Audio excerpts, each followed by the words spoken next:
Good morning, good afternoon, and good evening, everybody. My name is Kartik. I'm one of the co-founders of ETH Global, and I want to give a super warm welcome to all of you for our Web3 Weekend. Now, all of you are watching this on a handful of different platforms. We're streaming this to Twitter, and everybody else here is on ethglobal.tv.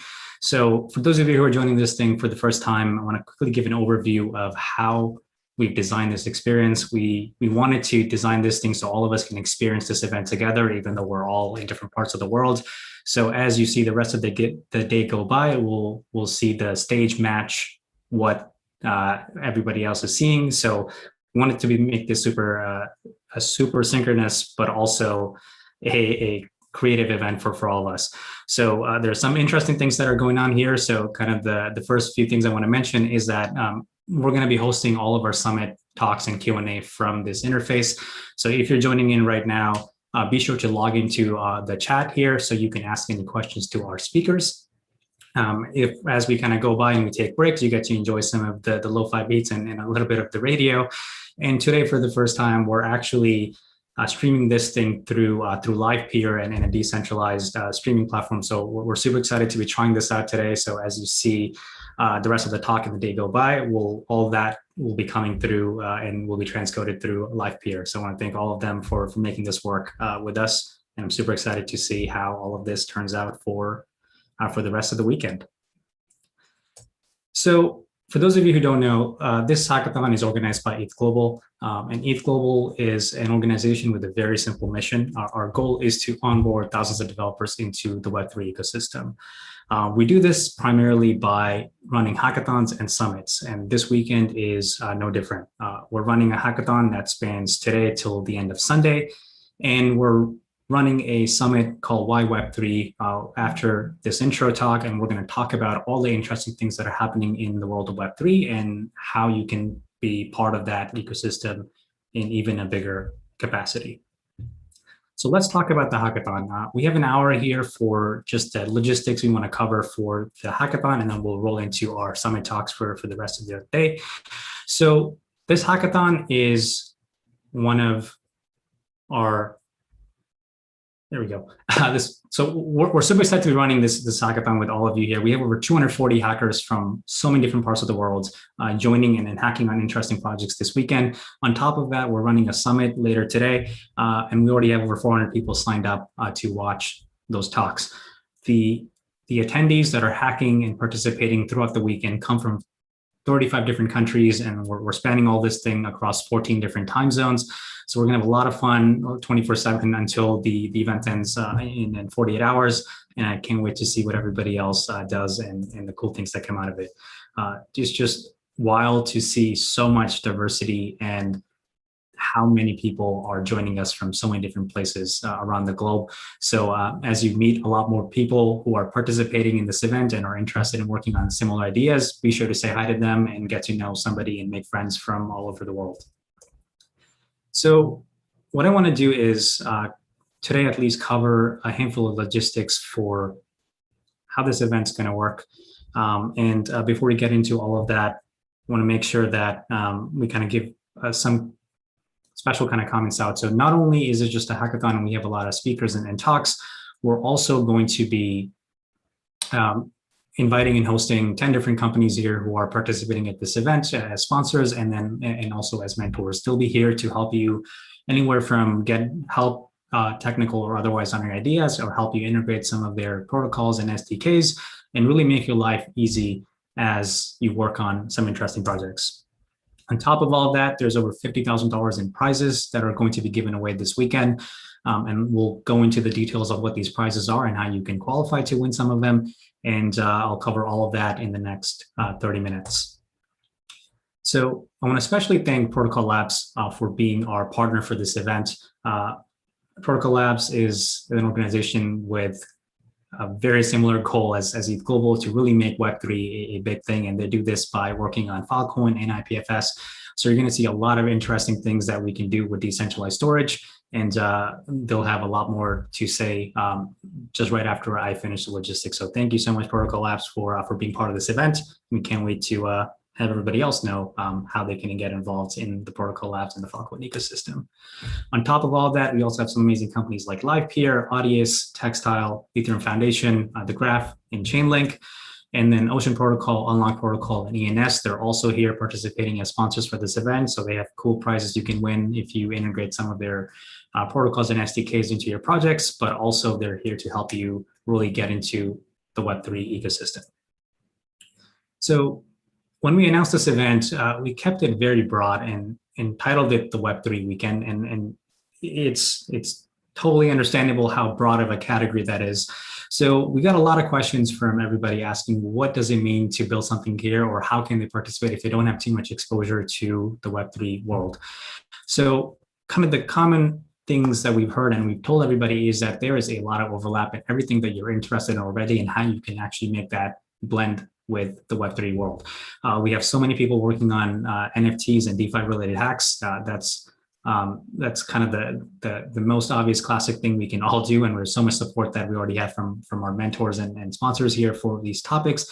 But there are so many other things you can do that can help you with decentralizing and social networks, and also a lot of game developers are also participating. So there's a lot of opportunities to make really cool games and host them on decentralized storage solutions or use creative smart contract implementations. Similarly, we have companies like LivePeer and Audius joining in as well. So you have a lot of room and creativity and flexibility to play with really interesting decentralized storage and audio and music related hacks. On top of all of that, if you are interested in anything that has to do with data or analytics, or really making sense of information, especially as it's openly available in a permissionless world in the world of Web3, you can build super creative hacks on that theme as well. And we have a lot of activity going on the Discord where you can not only find teammates, but we also have a list of ideas that you can work on if you are still trying to find out or figure out what you want to build for the next 2 days. So let's kind of quickly talk about the themes we're going to cover, especially in the logistics. I'll quickly walk through what the next 3 days are going to look like. If you are still looking for a team, I'll just go over what team formation looks like and how it's going to work. Also, how you can get help if you are stuck or you need any technical help or you want to understand how to do something really well in this ecosystem. All the prizes, all the talks in the workshops, and just also how judging will work on Sunday. And then we'll also cover what the summit format looks like today, and we'll go into our talks after I cover all the logistics. So the most important thing here is that all communication for this event is going to be on Discord. We're keeping this as asynchronous as possible because there's so many different time zones that we want to make sure are accommodated. So anything that happens for the weekend, whether it's talking to a sponsor, getting help, even follow-ups from our talks, or even questions about what I'm saying right now, Discord is the best place to ask those questions. The thing you want to note is that after you RSVP'd on your dashboard, you need to connect to Discord from your dashboard, because that will give you the right permissions to all the channels for this hackathon. This is, you'll know this by seeing a Web3 Weekend header on your Discord, and you will get to see all of our sponsor channels, all of our help and mentorship channels, and also all of our team channels for finding other teammates and just seeing who else is participating. So make sure that you have access to Discord. And if you don't see that, or if you're running into any issues, you can ping us on Discord again, because we are still there. We just won't be able to show you the hackathon specific channels without the authentication working. So we'll just ping anybody on the global team and we'll get you set up. So after that, what I want to cover is just how the rest of the communication is going to go. So we're going to send out invites for how judging is going to be blocked off on Sunday to some of the talks that are happening today and tomorrow. You probably already got some of those invites yesterday for the talks and workshops we did yesterday, but everything else we're going to talk about, the entire schedule is available and it's going to be live on our website. And we really want this thing to be as synchronous as possible. So especially those of you who messaged us saying, like they really want to attend a talk, but they can't make this work because of the time zone. Don't be kind of sad about that. We are recording everything. So the second a talk ends, it'll be available on our YouTube channel a minute later. And we'll also post all those links on Discord. So you can always catch up on everything that's happening this weekend.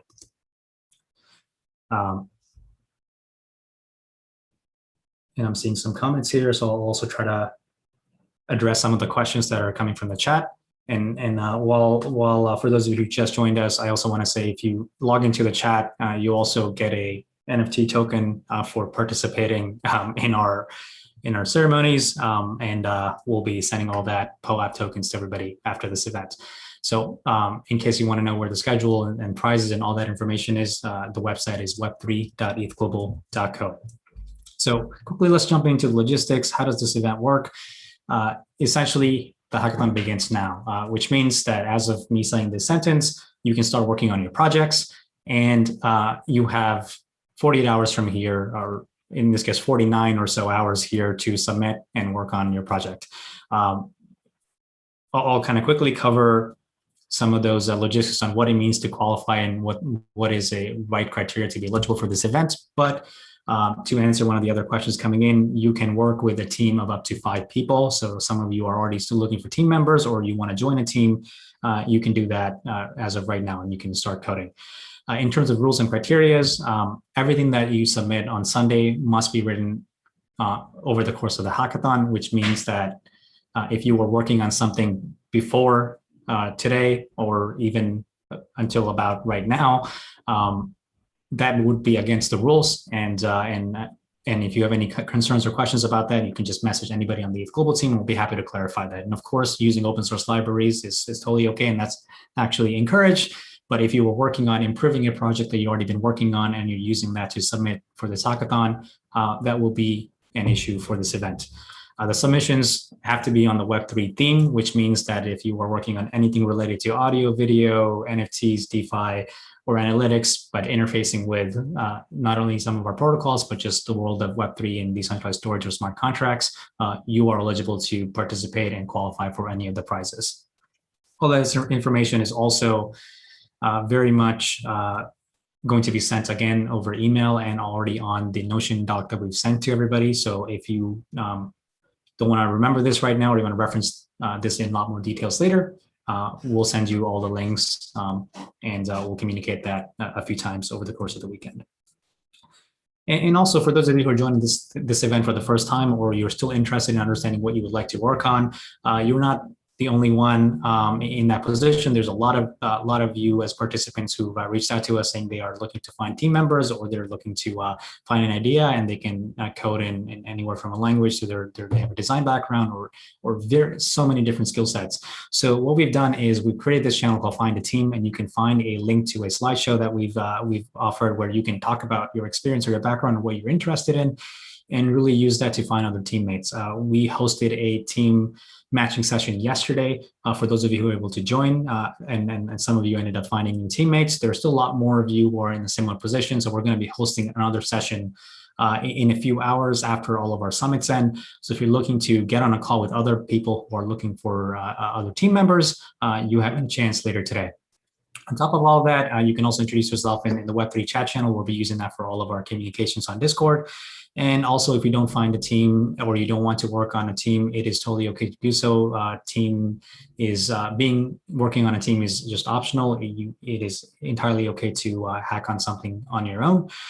It just makes it a lot easier for you to distribute the work if you can find a group of people to really work on and collaborate and really meet some interesting and awesome people around the world. So not an issue if you don't have a team and you want to just work on your own. And lastly, we also have a lot of talks and workshops. A lot of them happened yesterday. They are now available and are recorded, so you can catch up on them if you missed them or you couldn't attend. And that content spans everybody from beginners to experts in this space. And we'll be doing a lot more talks later today, but also a few workshops and talks tomorrow on Saturday. So you can join in for any of those talks and panels. They will be hosted here on ETH Global TV and in our YouTube channel. So don't worry about, again, missing something because of a time zone conflict. And all this information, again, is on your info center. So if you are on Discord, or you just go to our website on web3.ethglobal, you'll be able to see all this referenced again. So the most important piece here is how we're going to do judging and submissions. This is a weekend hackathon, which means that we only have 48 hours and we have to coordinate a lot of things in parallel and real time from 14 different time zones. So this is going to be a very crucial moment on Sunday. But the main key point to remember is that submissions are due Sunday at 12 Pacific, or sorry, 12 p.m. Eastern, which is from a relative time, 48.5 hours from now. This gives you all this time to work on a project and submit something. All the submissions are going to happen through your dashboard. And after you submit, this is what's going to happen for the judging process. There's going to be 2 lines of different judging. One of them is the main judging for everybody, where every team goes through a judging round. And then in parallel, at the same time, overlapping windows, we're going to be doing sponsored prize judging, which means that after you do the main judging, or before you do the main judging, you then talk to the companies that you're trying to win prizes for, and you present your project to them as well, so they can also get a chance to look at what you built and also decide if you are going to be one of the winners for their prizes.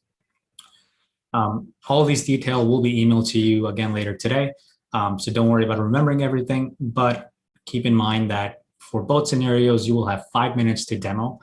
And if you have a chance, it's a lot easier to make a video of your demo and present that to the judging session, so you don't run into any problems about something going wrong, or if you're doing some transaction that requires a mainnet confirmation, you don't want to be stuck and lose time on something not going through. So if you have the time, make sure that you take out an hour or so just to make a quick video recording and really submit that, and you get to just play that video when your judging happens, and the questions can be done real time. But you will have 5 minutes in total for the demo, whether it's to our sponsors or through our main judging. So I know I'm breezing through a lot of this, but I'll try to go through as much as possible, and we'll go through all of this again in multiple times for the weekend. So the other thing to note is that as you present to the judges for their prizes, all you have to do is you're going to join a Discord audio video channel for each of the companies, and you get to join that and you get to share your demo and present it to them. Whereas for the main judging, that's going to be done through Zoom. So you'll be able to see a Zoom link on your dashboard, and you get to click on that and join and present to the main judges there. Just in terms of clarifying, the more common things we hear is that if, for example, you qualify for a prize with 3 different sponsors, you have to go through all 3 of them and the main judging and present your project, in this case, 4 times, so that each of the 3 sponsors can independently decide what you built and ask you questions, but also as part of the main judging, you get to go through all of that just like every other team would be. And how you kind of qualify which prizes you are eligible for, or you want to submit, or just kind of the teams and the companies you want to talk to, all that will also happen through your dashboard. So as you are submitting the prizes on your dashboard, you get to say, I want to qualify for this specific prize. And this way the sponsors and all the teams would know that this is a project that they're expecting, and they'll contact you, or you get to contact them, and we'll walk through all of that on Sunday. To get more details of everything I just said about judging the submissions, you can head over to web3.ethglobal.co/judging. This has a really long doc on anything from how the format works to how you can design a really good demo, whether it's video. You can even get a template for a slideshow that you can make about your team and your project and the inspiration. So all those resources are here, along with a handful of sample demos that we've highlighted to reference, and you can find all of that throughout the weekend by heading over to this URL. And lastly, I want to make sure that I remind everybody that we do have a code of conduct and how you should behave in our ecosystem and our community. The rules and the code of conduct is listed at ethglobal.co/rules. You can see a pretty comprehensive way to understand how we expect people to behave, especially in an online setting. But the gist of it is that please be respectful for everybody around you. There are so many people with so many different perspectives, and harassment and abuse is not tolerated in any capacity. So if somebody is troubling you, or if you need any help, or you're not sure if something needs more clarification, whether it's the rule about the hackathon or about the code of conduct, you can message anybody on the Global team for help. And you can do that by either mentioning us on Discord, or you can email us to team@ethglobal or hello@ethglobal.co. So don't hesitate to reach out to us. We're going to be here the entire time for the next 2 days, and we are here to help. And lastly, as you kind of start working on your project and you sprint through the next 48 hours, please make sure that this is very much an event designed to experiment with what's possible. There's so many cool things that we want to see done with video and audio and smart contracts and decentralized storage.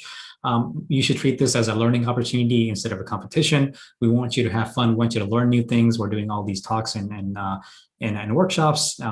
And we really want you to understand what it means to get into this space and how this ecosystem works. So don't try to do everything or don't try to trade off sleep for making a really great project.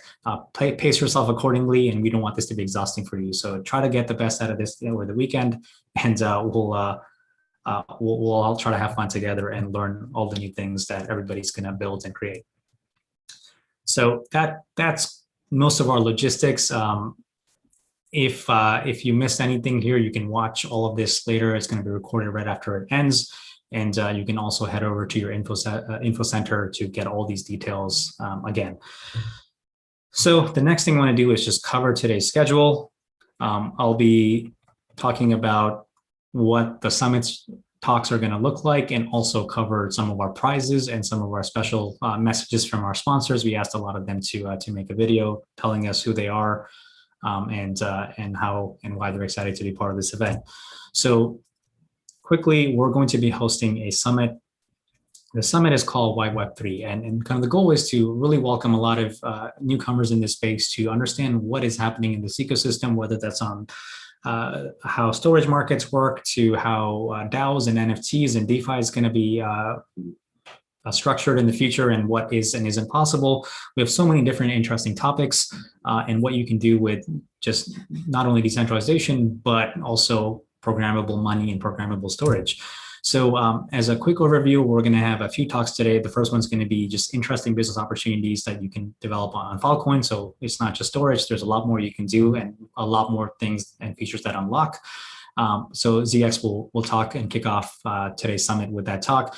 And then we'll have Santi talk about what universal basic income looks like, especially using Ethereum, and how we can actually design that fair world where we can pilot something like this thing at scale. Then we'll have Alan talk about interplanetary timelessness and sort of how Filecoin and IPFS are being integrated to really make the NFT world a lot more possible and sustainable. Then we're going to have a very interesting discussion on just what's possible with NFTs in general. We have some amazing speakers for that panel. We'll be talking about what we've seen in this ecosystem so far, what some interesting things we would like to see, and overall how that intersects with just the creatives and the technical parts of our ecosystem. Then we're going to have two more panels. The first one's going to be what's possible with DeFi. We'll have three amazing people in this ecosystem really talking about the super interesting, cool, and just creative things you can do with decentralized finance. So anywhere from like changing or getting a better financial system to cool and clever hacks that we've seen that sort of enable new use cases or protocols or just products that would not have been possible. So that'll be a super interesting discussion. And then our last panel is going to be about the future of DAOs. We've seen so many things happen in the past month about just how DAOs are being applied in creative ways, and it intersects with DeFi and NFTs and storage and different business models. So it's going to encompass all of what that world looks like as we scale DAOs to more and more people. And then we'll conclude the day with our last talk on the summit, which is going to be what are some interesting open problems in Web3. That's from a technical standpoint, from a usability standpoint. And Juan Benet from Protocol Labs is going to be giving an overview of what you can be part of and what are some open problems that we still need to solve as an ecosystem to really make this world ubiquitous.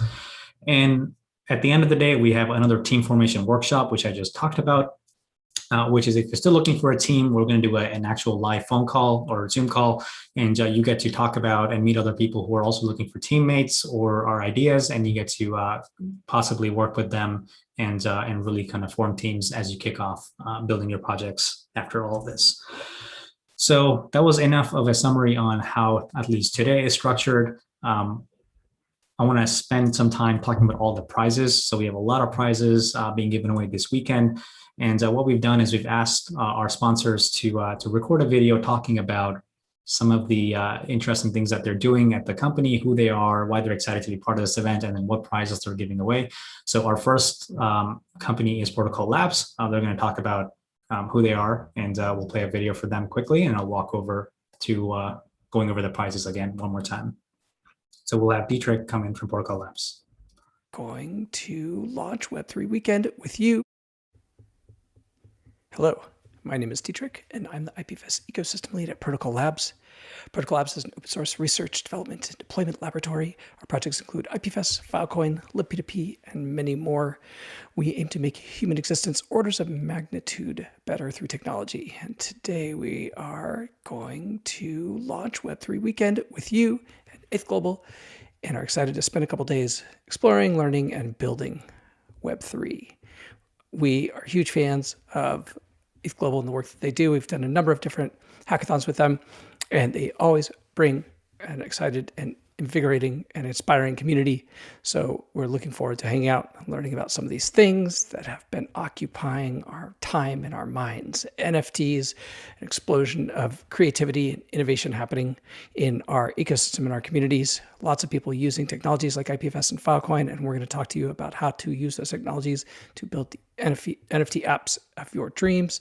Also, decentralized finance, something that as experimentation in the last few hackathons that we've done with 8th Global, using IPFS for data storage, front ends, all kinds of different things. But for the people coming to these spaces and for the first time from the Web2 world, it maybe looks and feels a little bit like this.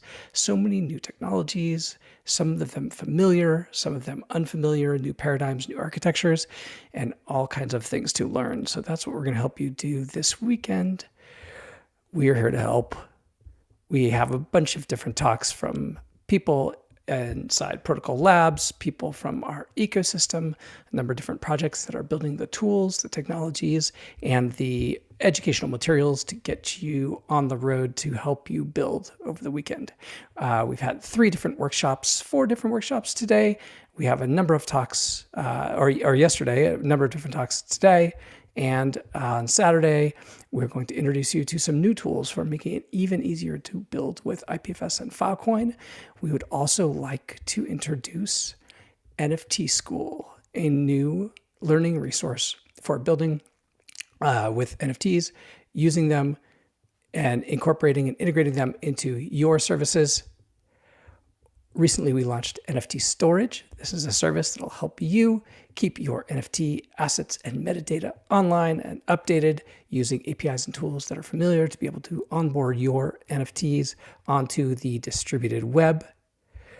You'll also learn a little bit about Slate.host. This is a service that also allows you to be able to publish your photos, your videos, and your content onto IPFS and also archive to Filecoin. It has familiar looking HTTP APIs that will make it easier for you to learn and build. And to help you get into this new world, to be able to help you reach, we've offered a $20,000 in Filecoin prize pool for anyone who's building with IPFS or Filecoin. We are happy to open this pool up to the most number of people so that all of you can join in and have a wonderful weekend and walk away with something awesome. We encourage you to build with IPFS and Filecoin in your applications and technologies, not only during this hackathon, but afterwards. You will also hear a little bit about our Next Step Microgrants program, which is open now and allows you to walk away with $5,000 for a grant for building your application services and projects on IPFS and Filecoin. I encourage you to join our sponsor channel, Ask for Help, learn more. It's #sponsor-protocol-labs in the event Discord. Please join us there. We're going to be hanging out all weekend long, talking and learning and helping you build your applications and projects. Thank you so much for joining Web3 Weekend. We are looking forward to hanging out with you. Enjoy. Amazing. So that was Dietrich with an amazing intro to how and everything that Protocol Labs is doing. I'm particularly excited about NFT School and also NFT.storage. If you're building anything on NFT this weekend, you should check out nft.storage and really get all that abstracted away from you on managing how to deal with that asset on a decentralized network. On top of all of that, as Dietrich talked about, Protocol Labs will be giving away over $20,000 in combined prize over a pool. And for those of you who are trying to understand what this means in more details, the way it's going to be set up is that if you are using IPFS or Filecoin in any of your submissions, as long as you specify that you're using one of these technologies and you submit on Sunday by selecting that on your dashboard, for every qualified team that is actively using IPFS or Filecoin, this $20,000 will be split evenly for every team that uses these SDKs or networks or protocols for their submission. So potentially anybody who's interested in building something cool that leverages decentralized storage will win something at the end of this hackathon, and can't wait to see what everybody builds using Filecoin and IPFS. So next up, we have Textile, and we'll have Andrew from Textile talk about everything that they're doing and what you can win from Textile. Hello, Web3 Weekend, and thanks again to the ETH Global team for having us back again for another excellent hackathon. I'm Andrew Hill. I'm with Textile. You can find us at textile.io. We're here because we have some awesome bounties for you to win. So let me go right into them. The first bounty we have is for using Textile buckets. Buckets, very similar to Amazon S3, allow you to push data to remote servers on the web. So the really neat thing here, though, is when you push buckets, they actually are persisted on IPFS nodes, meaning that all the data in it is available over the IPFS network using IPFS peers or over gateways. So if you're going to use IPFS anyway, I definitely encourage you to look at how buckets work. But then they come with a lot of other really useful features. For example, every bucket is its own IPNS key, which means that you can have persistent keys to data on IPFS. They also have a really easy to use Filecoin integration, so you can move that data to the Filecoin network. The second bounty we have is for Textile threads. You can think of threads as synchronizable databases over the decentralized web. And so they work over libp2p, and you can embed them in any browser-based application, or we have a Go library. So if you're building, say, a chat application, you can do that over threads. So that's the second bounty using threads. The third bounty is really just a mashup bounty. We want to see how you use buckets with any of the other sponsor protocols. You can do that with Filecoin. There's lots of great ways. We have already documented those in our documentation. But you could also do that with Ceramic, Near, any of the others. We just want to see them however close you can get to those other protocols with buckets and show us that mashup. Can't wait to see what you come up with. Very easy bounty potentially for you to get. And we should be around this weekend to help you out. You can find our documentation at docs.textile.io, and definitely check out our Twitter and elsewhere for some of the latest releases around what we're doing with Filecoin, what we're doing with Near, and some of the kind of leading edge pieces that you might be able to use in your hack. But like I said, I can't wait to see what you build. Good luck.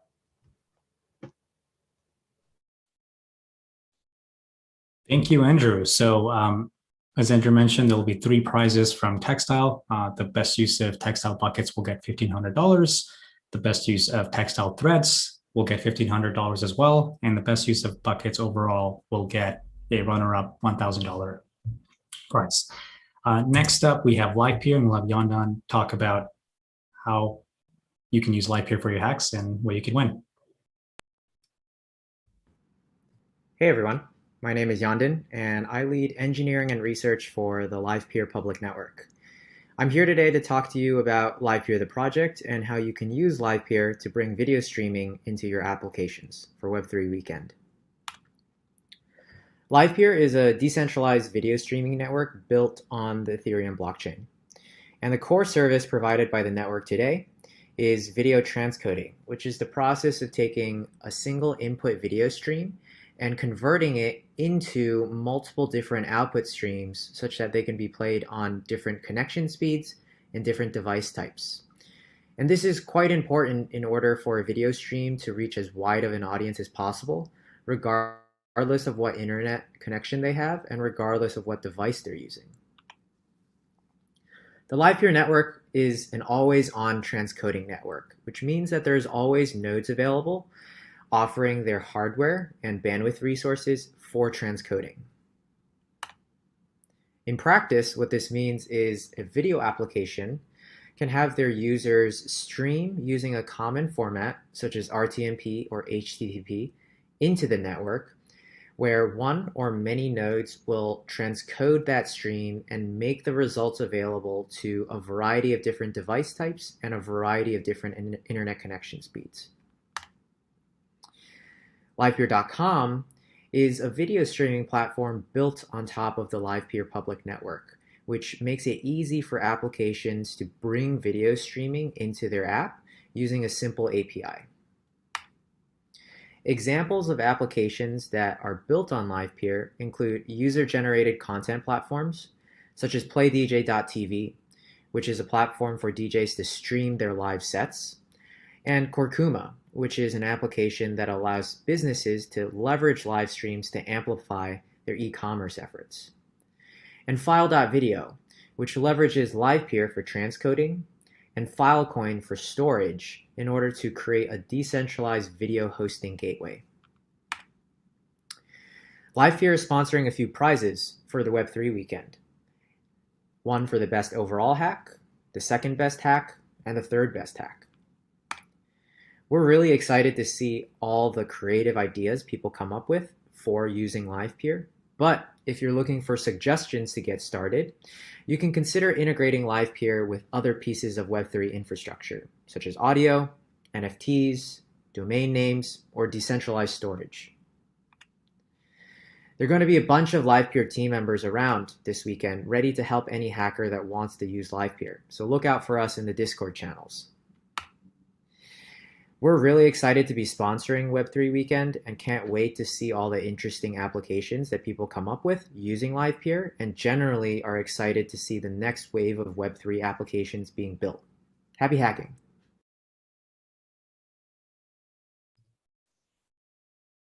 Amazing. Thank you so much, Nandan. And to summarize, LivePeer is doing 3 different prizes for the best overall hack and integration of the LivePeer protocol. As an interesting tidbit, we are streaming this with LivePeer right now, and it's incredible how easy it is to use. So I hope to see a lot more creative video and audio related hacks. So those were some of our 3 sponsors that we asked to share about who they are and make a video talking to everybody here about it. We also have a few other prizes that I want to quickly go over and talk about. So first we have Unlock Protocol. You get to win multiple prizes for using Unlock Protocol in your hacks. Unlock is a protocol that lets you gate content and really make content accessible in terms of subscriptions or using Unlock tokens. So you can win lots of UDT tokens as part of the prize. And the best decentralized application that uses the Unlock Protocol will win 3 to 5 UDT tokens. Next up, we have ENS. ENS is the Ethereum name service. So if you are doing anything with DeFi or Solidity and you get to integrate ENS, the best team to integrate ENS into their hack will win $1,000 in ETH from the ENS Foundation.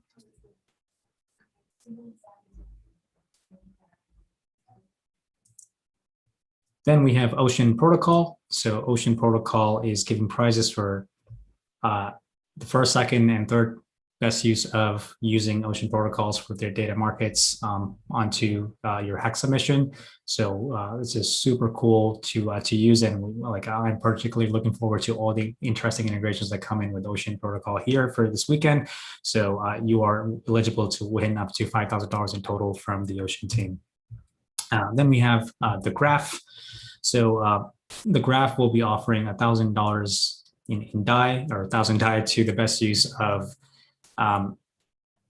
collectively ENS, Unlock, Audius, or LivePeer subgraphs on the Graph Explorer. So this can be used in tandem to make your lives easier for querying the blockchain directly. And you can use these subgraphs to really anywhere from filter to get the results you want into your hack and save a lot of time not computing or not fetching all that information. And then they'll also be giving 1,000 DAI to the best new subgraph that gets submitted on the Graph Explorer. So you also have the ability to really come up with some interesting use case that is suitable for your hack and really submit that as a new subgraph onto the network and win some prizes. Then we have Chainlink. So if you're doing anything with oracles, Chainlink is going to be giving away 3 $1,000 prizes to all projects that are using the Chainlink smart contracts to really build any applications that reference on-chain oracles. Or sorry, oracles with on-chain kind of being the state fetching. So you can use that in any of your projects, whether it's something with NFT or DeFi or even audio video streaming, and you can win Chainlink prizes and up to $3,000 in total.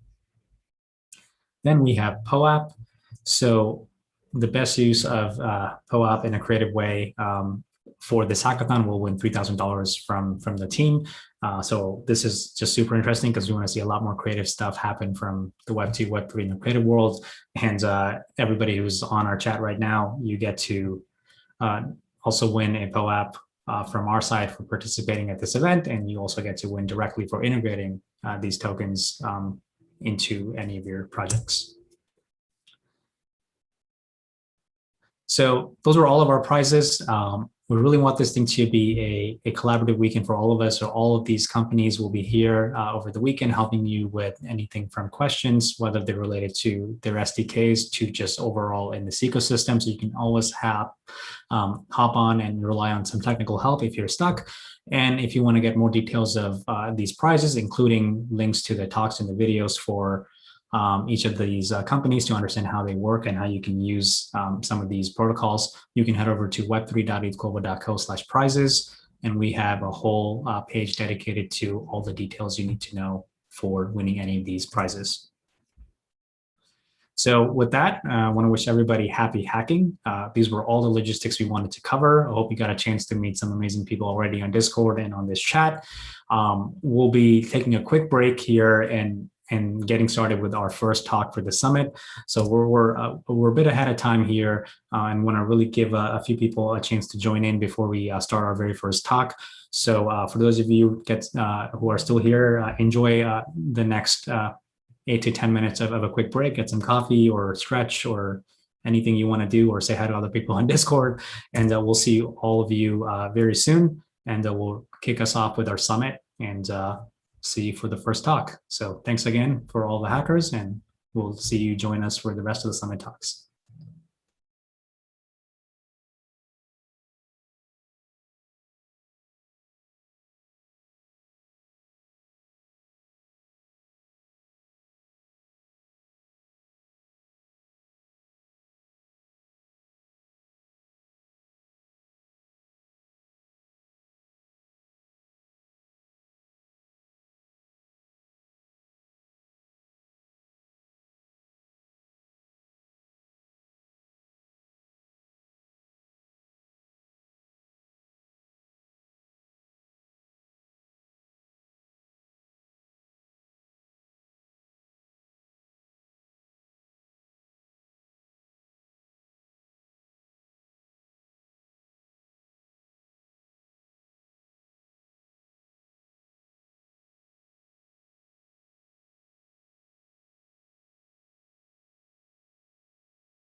All right. Hope everybody enjoyed some lo-fi beats, and welcome back. And for those of you who are joining us, welcome to the Web3 Weekend. We are about to kick off our Web3 Summit, and I'll want to welcome everybody who just joined us, and I'll kind of quickly walk through this whole platform, meetglobal.tv, and what we have planned for the rest of the day.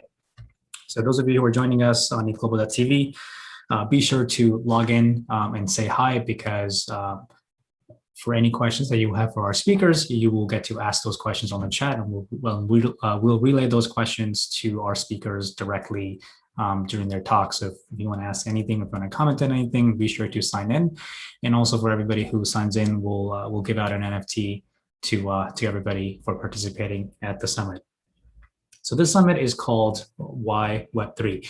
And before we jump into that, I want to quickly talk about the Web3 Weekend. So we have a hackathon going on this weekend that starts right now till the end of Sunday, and this summit.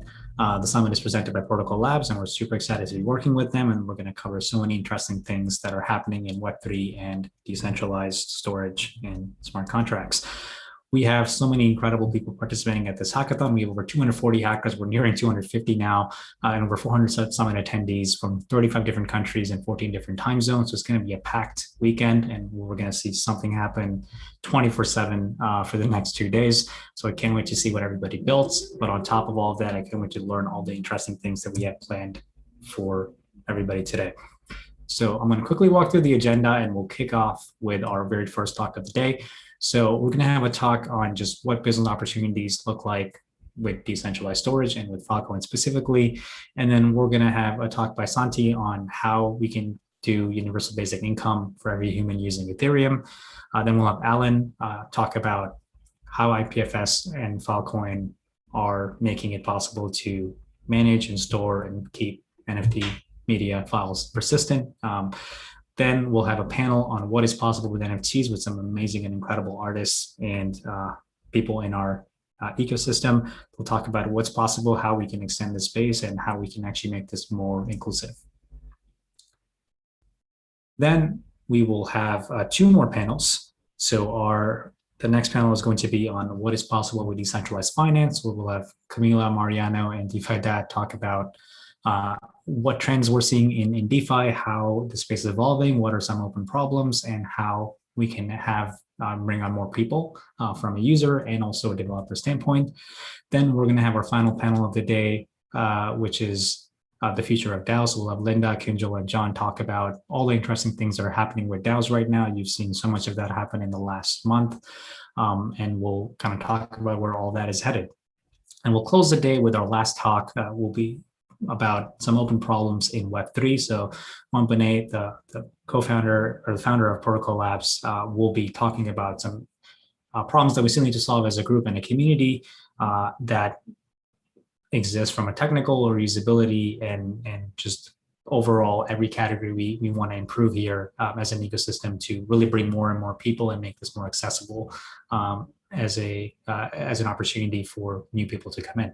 So that'll be our last talk of the day. So a super tight, packed day and a lot of interesting talks. And we'll jump right into how all that is set up and with our very first talk by ZX. So the talk is titled More Than Just Storage, How We Can Think About Business Opportunities on Filecoin. And without further ado, I'd like to welcome ZX to tell us about everything that we can do with storage. So welcome. Thank you, Kade. Thank you. Great, video's on. Let me share my screen. Can we say fine? Everything's great. All right, thank you. Hi, everyone. Thank you for having me. My name is ZX. I'm very excited to be here. I work on crypto economics and Filecoin ecosystem at Protocol Labs. Today, I just want to share with you like some of these new ideas around like business opportunities on Filecoin, because a very common question I get from developers and entrepreneurs in the Web3 ecosystem, they often ask me, hey, we are really interested in building on the Filecoin ecosystem, but there are so many opportunities. Where do we start, right? So I hope to provide some ideas and directions in terms of like opportunities that we should explore as an ecosystem. And I'm very excited for this hackathon because I hope many of these ideas can be explored. I think to catch up on what is Filecoin, and we should probably start from Airbnb, and to try to understand the business model of like what's building on Filecoin. Airbnb did Nasdaq listing last year, and they did this pretty interesting thing where they offer, I think, 70% of their shares for purchase to the early hosts on Airbnb. So while this is a pretty commendable effort from like a traditional Web2 platform economy, but if looking at it from like taking a step back, looking at overall platform economy in the Web2 sense, many of this value that's being generated by the providers on the platform, they're mostly being captured by the shareholders of the company. And I think with Web3, there is an opportunity for us to really change this kind of economic structure. And I think hosting Airbnb itself carries lots of similarity with mining on Filecoin. Both of them, on Airbnb as an Airbnb host, you contribute housing resources, and as miner on Filecoin, you contribute cloud resources. Being a host is labor intensive. Being a miner, however, is knowledge and technology intensive. As a host, you're at best a contractor, but for Filecoin, as a miner, you are an owner of the network. And Airbnb is being managed by a company, and where Filecoin is governed by a decentralized ecosystem. In terms of dispute resolution, you have to go to legal recourse on Airbnb, but there's crypto economic mechanism, social consensus, community governance on Filecoin. But there are some similarity as well. I think like both hosts, Airbnb and providers on Filecoin share this brand identity with the platform, right? And people compete both within the ecosystem and outside the ecosystem, like Airbnb with hotel chains, through differentiated services. It's not really about price, right? Maybe to start, price could be competitive, but really people compete on differentiated services. And this is why hackathons, accelerators, startups, and so on are so important to our ecosystem, because developers build this kind of differentiated services on top of the Filecoin protocol. With this in mind, in hindsight, actually, like Filecoin mining is a lot similar to hosting on Airbnb compared to like a traditional Bitcoin, Ethereum style mining, because we're doing useful work. We are providing miners are both maintainers of the blockchain, also providers of the services on the platform. And this really paved the way for mainstream adoption for blockchain as a whole through doing like useful work that has like business value and business impact. And so in some way, we can think of Filecoin as an Airbnb for cloud services, but it's also a lot more than that, which we will talk about in a moment.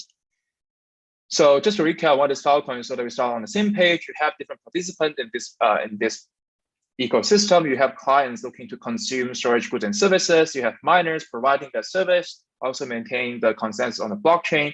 Then you have developers building like products and experience on top of this platform. And then you have token holders doing investment, providing liquidity, supporting everyone in the ecosystem, and the ecosystem partners collaborating with the ecosystem very deeply to really push the boundary forward.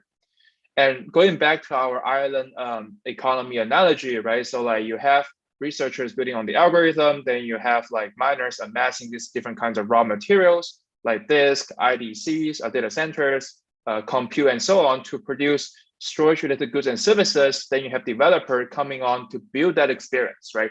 And then you have token holders providing like liquidity, loans, collateral, and so on and so forth. And overall goal for everyone in the ecosystem is to attract more potential clients and participants to join the Filecoin economy.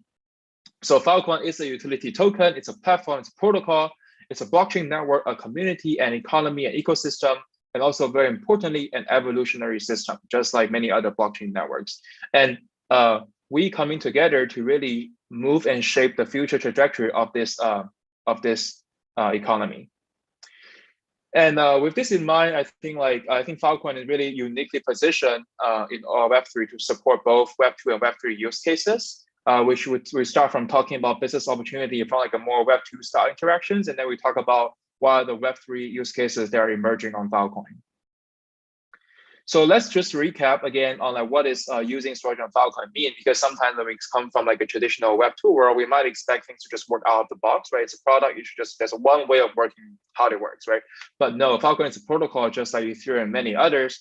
There's no a single defined way of how the interaction should be done, right? It only cares about the basic building block as a layer one. And then the rest is all emergence and up to the creativity, entrepreneurship of developers and founders building on the ecosystem. So when miners are providing storage on Filecoin, they are proving their storage in this notion of a sector. It's like a shipping container, and then they can put different content in the container. And then the blockchain will come around every day asking the miner, hey, do you have the data that you promised that you are storing? And yes or no, right? They have to pass through certain checks. So using storage on Filecoin really is using storage provided by miner providers on the Filecoin network. So from this kind of mental model, right, like the redundancy, encryption, indexing, fast retrieval, warm pod storage, these are all possible on the Filecoin network today. And you just maybe because it's only 6 to 7 months old, you need to find the right provider to provide to have the right SLA and provide the right level of service. And looking at this dashboard, we can actually see that the storage cost on Filecoin today is actually quite competitive. It's only 0.3% of AWS. But I want to emphasize this point earlier, that I mentioned earlier, just like Airbnb, it's not just about cost, right? Well, I think cost is a given, but I think it really is about the experience. That's how Web3 can win as a community. And that's why I'm so excited for this hackathon, where we have so many developers building and defining this new experience on Filecoin. So now I'm going to talk a bit more about different kind of Web2 style interaction and opportunity in that space. As mentioned, Filecoin is a platform, it's a protocol, so clients might need to find the miners to enter into a deal. So this could be inefficient to start, but right now we're seeing very exciting and promising sign where you have miners, notaries bringing very reputable clients to the Filecoin network. But there's lots of room for building applications to improve the whole user experience. New deal matching platform can emerge. As I mentioned earlier, Filecoin can be thought of as an Airbnb for cloud services, but it's also a lot more than that, because you can see many Airbnbs or deal matching platform emerging on the Filecoin network, many job boxes, many Google Clouds, and so on and so forth. And the next step would be could be defining like now that you have this matching services and platform, miner reputation and ratings become a thing, because as a client, how do I know which miners I should choose? There are more than 2,000 miners on the Filecoin network today. So the next step would be potentially defining grades of storage services, right? Like just like hotels, right? Like you have like 3-star hotel, 5-star hotel, and different kinds of ranking. So like this could be a precursor to commoditize like cloud storage, right? This is where we draw like inspiration from crude oil, defining different kinds of grades, right? Then now you can have like exchanges on cloud resources that can emerge on the Filecoin economy. So another opportunity from a more traditional kind of sense would be, so Filecoin miners have lots of storage capacity, and then they also have lots of compute resources that sit next to their storage capacity. This is really, really powerful. So this whole co-location of storage and compute, we did a pilot with Live here and Filecoin co-mining, which is really successful. And then we also doing grants during this hackathon to support more application that is built in the intersection of these two ecosystems. And I think with compute close to the storage, analytics become like a pretty straightforward thing. Less straightforward than it sounds, but it become a natural thing. And then we can even store algorithms on Filecoin. It doesn't have to be just data, right? You can store like the computation on Filecoin as well. We'll talk about it in a moment. And we also saw many of the Filecoin miners offering stars and GPU as a service. And I think the next big thing that's happening pretty quickly right now is all the caching and retrieval services on top of the storage that are being stored on Filecoin. Next opportunity, which is also pretty big and also quite standard, data as a complex and sophisticated economy, data becomes really key. So there's lots of room for data services to emerge. And then like financial services as well, because like miners need collateral, clients need Filecoin for their payments. And if you look back at the history of finance, right, like managing risk and providing liquidity and reducing uncertainty has always been the demand for finance, financial products. And in the case of Filecoin, it's even more, the demand is even stronger, because Filecoin token, it's both it's also used in as a production capital. So like it's useful for miners and clients to be able, and other participants to be able to be shielded from token volatility risk. And financial and data services kind of go hand in hand, right? With like better network analytics infrastructure, this will enable even more sophisticated, interesting financial application to emerge on the Filecoin network. So we talk about this kind of more traditional Web2 common kind of like business model and opportunities, which I think each of them are really big. It's really big. I think Filecoin also brings a pretty unique and new building block to the whole Web3 ecosystem. And this is it's not fully realized and appreciated because the network is so real. We go through some of this new opportunity in a moment, but I would like to first talk about, to revisit what are some elements of Web3, right? Privacy and ownership, transparency and openness, permissionless participation, community governance, being able to compose different building blocks to allow for emergence, right? Because Filecoin is a layer 1, there's lots of room for different kinds of protocol and project to emerge on the basic building blocks that Filecoin provides.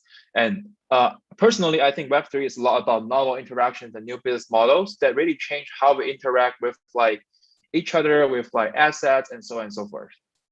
And we look at some of these like interesting, like or successful areas within like the Web3 ecosystem. If you look back at DeFi, right, it first came up, I think it was mentioned back in 2015, but and during the 2017 ICO boom, lots of dApp and DeFi projects started to emerge. And then you have the launch of Compound, Uniswap late 2018, then you had the DeFi Summit last year. So what are the lessons or takeaway that we can learn from this like past trajectory of our broader Web3 ecosystem? So I think there were many dApp before, but some of them may be a bit complex. And I think like DeFi is a relative leverage the building block that Ethereum provides by doing some relatively simple operations. And then there are many protocols that emerge on top of the underlying layer 1. And each of them provides different building blocks such that so that leads to like an exponential growth of the ecosystem. Next would be NFT, which has been pretty popular lately. So it started, I think, even earlier in 2017, people talk about digital collectibles and so on. I think ERC 721 was defined as a standard. Then you have CryptoKitty, which is like a big success and lots of attention and awareness was raised around NFTs. And then you have this whole Cambrian explosion of like many NFT projects. And then we have the boom that we saw like last year and this year. So I think some of the takeaway here is the importance of defining a standard and some reference implementation and some proof of concept will go a super long way. And I think like protocols and marketplaces still find their product market fit relatively early. So what are the building blocks that really Filecoin bring to the table? So I would like to share with you this diagram that we used to talk about. We call that the dataverse. Let's first look at this whole data flow at the top here. I call it data supply chain. And I think it's very common in the Web2 world today. I think you might take a different form in the Web3 world. There's lots of opportunity here to explore. So the data gets produced and then data get refined and then it gets curated. And then value generation event happens, and there's some value attribution. One of our favorite example would be Bloomberg, right? Like lots of the data on Bloomberg, they are not private, they're actually public. And then like Bloomberg mines them, curate them into a terminal, and then they sell them, right? This is a pretty mature business model in Web2, but I think there's lots of room to do something different and better in Web3. And then we look back at our stack. I think like IPFS is a content address web. Everybody can upload data to the IPFS network. And what Filecoin brings to the table, I think there are two unique value propositions. One is the scale and volume, right? You have more than 1 or 2 petabyte of a useful storage being added to the network as capacity every hour. And this is going to increase with the upgrade that's coming next month, Hyperdrive. And the next thing is, as mentioned earlier, the blockchain will come around checking on the storage on the network every single day. So like so that you know that your data that's being stored exists every day. That generates a proof, right? So before Filecoin introduced like a user-defined smart contract, I think there's some pragmatic thing that we can do as a community. I think like a bridge layer could be interesting, right? Like you bridge these storage states, whether the data is stored and so on and so forth through an oracle to other Web3 ecosystem. And then you can have the business logic that lives in some kind of smart contract platform. I think anything for the top 2 boxes, these are just reference kind of how they might emerge. I think there are many different ways of achieving this that people are exploring. And we did see lots of like collaboration, integration with like Web3 projects, Chainlink integrates with Filecoin to bring like decentralized storage oracles. So now people can, like as we mentioned earlier, now you have oracles can relay the storage states on Filecoin to enable new applications that sit on other smart contract platform. And Lighthouse bridging the Filecoin and Ethereum. And then also Textile released this collaboration offering free storage for like all the new developers building application with Filecoin. And I'm going to share some ideas that could be interesting to explore. Given this kind of like to define like new Web3 experience and define like new Web3 protocols. So the first one is data bounties, right? Like so smart contracts can put together funds to to fund the storage of a particular CID. CID is just an ID of some storage that's being stored on the IPFS and Filecoin network. And funds can only be paid out when there's a proof that this data, this CID, has indeed been stored on the Filecoin network. And this is like a building block for many other things like data DAOs, right? DAOs can now be formed around data that a common cares about. Members join by proving that they have stored some data or they have contributed to a pool that fund this storage, right? It could be Wikipedia, it could be like the Internet Archive, it could be things with Schwab Foundation, it could be anything. And with these two building blocks, then you can have like storage insurance, commodity futures around like cloud storage itself, right? After this like different kinds of grading that we talk about, then you can repair miners, for example, right? If data get lost. By the way, Filecoin has very strong penalty. If data gets lost, there's a very penalty on the protocol itself against that kind of outages. But let's say some data get lost, right? Like people can put out a bounty to ask to incentivize miners to repair that piece of data. There are even more. So NFTs, right? Like NFT is it's a really amazing ecosystem. And I think but they have their problem on its. There are some problem areas for improvement as well. And observation here is that I think every dual ID on Filecoin can be considered an NFT, because if you think of NFT as a unique representation of the underlying content, and where's the value of the NFT?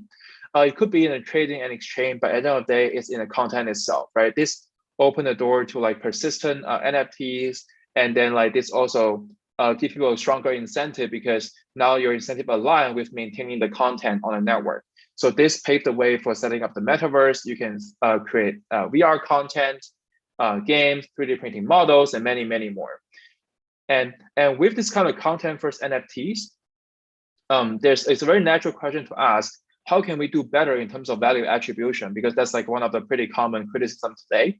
So remember we saw the IPFS CID network, right? There's a network of content that is stored on Filecoin, right? And this creates room to define new standards and protocols of like what is a node, what is an edge, how does value really flow in this kind of content network? And I think there's lots of interesting experiments that will emerge. And then we talk about you can put algorithm on Filecoin as well. Each CID can be an algorithm, and that can be stored on Filecoin. When you have compute and data, you generate more data, and then you have a network of like value and data on the Filecoin network. So overall, I think like as a layer one protocol, at very early stage of the ecosystem, I think there's a lot of room for layer two protocols that leverage the Filecoin unique building blocks and fill in the gap from the layer one to the application to provide new experiences, right? Like perpetual storage protocol, like store one and pay one and store forever. You can see like many of this emerging on the Filecoin network. You can have data protocol, data mining with like a token, for example, content delivery protocol, and more alternative incentive for people to use the Filecoin network to upload data to use Web3. It's not just about Filecoin, it's to bring more participant into Web3. And this incentive may not be financial all the time, it could be social, right? Like, why would you upload photo to Facebook when Facebook was launched? Sometimes it's that social incentive. So even this kind of social app on the Filecoin network is also pretty interesting to create this kind of alternative incentives. So with like only 6 to 7 months into the network's launch, I think Filecoin ecosystem is exploding with like many applications building on the network with new infrastructure, with many accelerators, ecosystem funds, investing in the startups and founders in the ecosystem. So some question I often ask myself, because as I'm thinking about looking at this new project that are emerging, given where we are, I think we're really lucky as a builder in Web3, because there's lots of room to decide what we are building, right? Whether we are building an application, a product or a service, a platform, a protocol or a standard, or even we are building or defining an entirely new industry. So we should constantly think about where we are positioning ourselves as we're hacking our projects, and then see like a roadmap and a business plan and business model down the line. And it's also important, personally, I think like Web3, a lot of that is about new interactions. And with these building blocks that the underlying technology provides, right? What new interactions can we enable? How can we find product market fit? So these are the questions that we should ask ourselves as we hack on projects over the weekend. So just to summarize some key takeaways, I think like Filecoin is really uniquely positioned to support both Web 2 and Web 3 use cases and make blockchain mainstream and useful. And there are immense opportunities in building layer 2 protocols on top of Filecoin platforms, products, and so on. And I think business model is really key, and there are many areas that the community can explore. And I hope some of my sharing can give you guys some ideas. Lastly, I think spread the word, grow the community, grow the pie together. I think for blockchain to Web3 to go mainstream, we have to have this win-win mindset, and we'll come together to build a future that we want to see. So feel free to reach out to me on Twitter. Thank you so much for your attention. Amazing. That was a super comprehensive and incredible overview of what's possible. We're still kind of getting some questions from all of our different like where everything's being streamed. We're doing a lot here. Maybe I have a question for you in the meantime. So obviously a lot of these things are in a way presented as sort of high level categories. Kind of from, maybe we just walk through all 3 points you mentioned. Like I'm curious, like is there something quick and actionable that you can advise the teams on for this weekend that they can just kind of get started to see how this would work, and then over time expand it to be the broader sort of fully developed idea? Like how do you think about what people can do this weekend? And do you have any kind of advice as you've talked to a lot of teams over the past couple of days? Yeah, so I think building a POC of like I think even for data bounties and data DAOs, I think this is something that like with the bridge provided by Textile, you can develop something like over the weekend, and then with the Chainlink bridge as well, you can explore some of this new interaction as well. I think like it's all pretty open. The resources are out there, and then I feel like sometimes we can build the experience first, and then we can figure out what's missing in the technical stack afterwards as well. Because at the end of the day, I think Web3 similar to Filecoin is about delivering that experience. Absolutely. I guess one other question that we have here is overall, I feel like a lot of these ideas in a way monetize the product aspect of what the application does. But I'm curious, like, does the answer or does anything change if you're designing something for developers specifically instead of and consumers or everyday users? Is that yeah, I see. So I think there are I think business model and so on is like a very interesting topic personally. I think like there are lots of traditional Web2 models, but I think like even in Web3, I think like there are lots of new like paradigm, right? It's about building a community. Like let's say you're building a developer tool, I think like open sourcing some of this work and then like building a community around it, and then having like governance and this kind of DAO kind of format could be a very interesting model. And also for other stuff, right? Like as I mentioned earlier, like are we building an application, a product, a protocol, a standard, or an industry, right? This offer very different incentives. And then like I think we are all in this exploratory phase. So I think we don't need to rush into like thinking about what is our immediate monetization path for monetization, but we will always have that in mind, because the key really is growing the market, bringing in more user, growing the base, and then the rest will follow pretty naturally. I absolutely agree. This is a really good framing of that. Well, we are running out of time and we're ready to move on to our next talk. So maybe the more actionable thing I would say is that ZX is going to be here all weekend. You should ask him any questions that you want on different business models, but also how you can use Filecoin or IPFS for your projects. And there's so many interesting things here that so nicely overlap with NFTs and DAOs and specifically anything with smart contracts. So can't wait to see how people do a lot of those proof of concepts this weekend.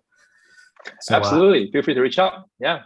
Sounds great. Thank you so much. And with that, we are ready to move on to our next talk. So our next talk is by Santi Siri, and he's going to talk about universal basic income for every human using Ethereum. So Santi, welcome. Hey, hello everyone. Hi, ETH Global. It's a pleasure to be here. So I'll be demoing mostly what we have launched around almost 3 months ago on March 10, 2021, which is a protocol co-developed by Kleros, which is an arbitration service built on Ethereum, and Democracy Earth Foundation, which is the organization I preside where we do research trying to understand what democracy looks like in the information age.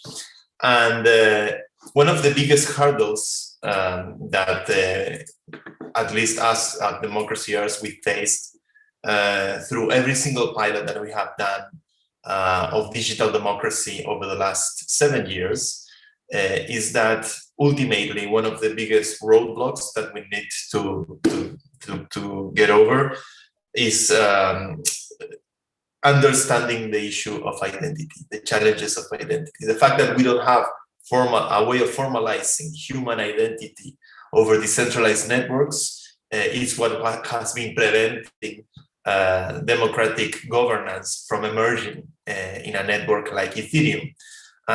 So alongside with the Kleros, we worked throughout the last couple of years on proof of humanity. I'm gonna show my screen now.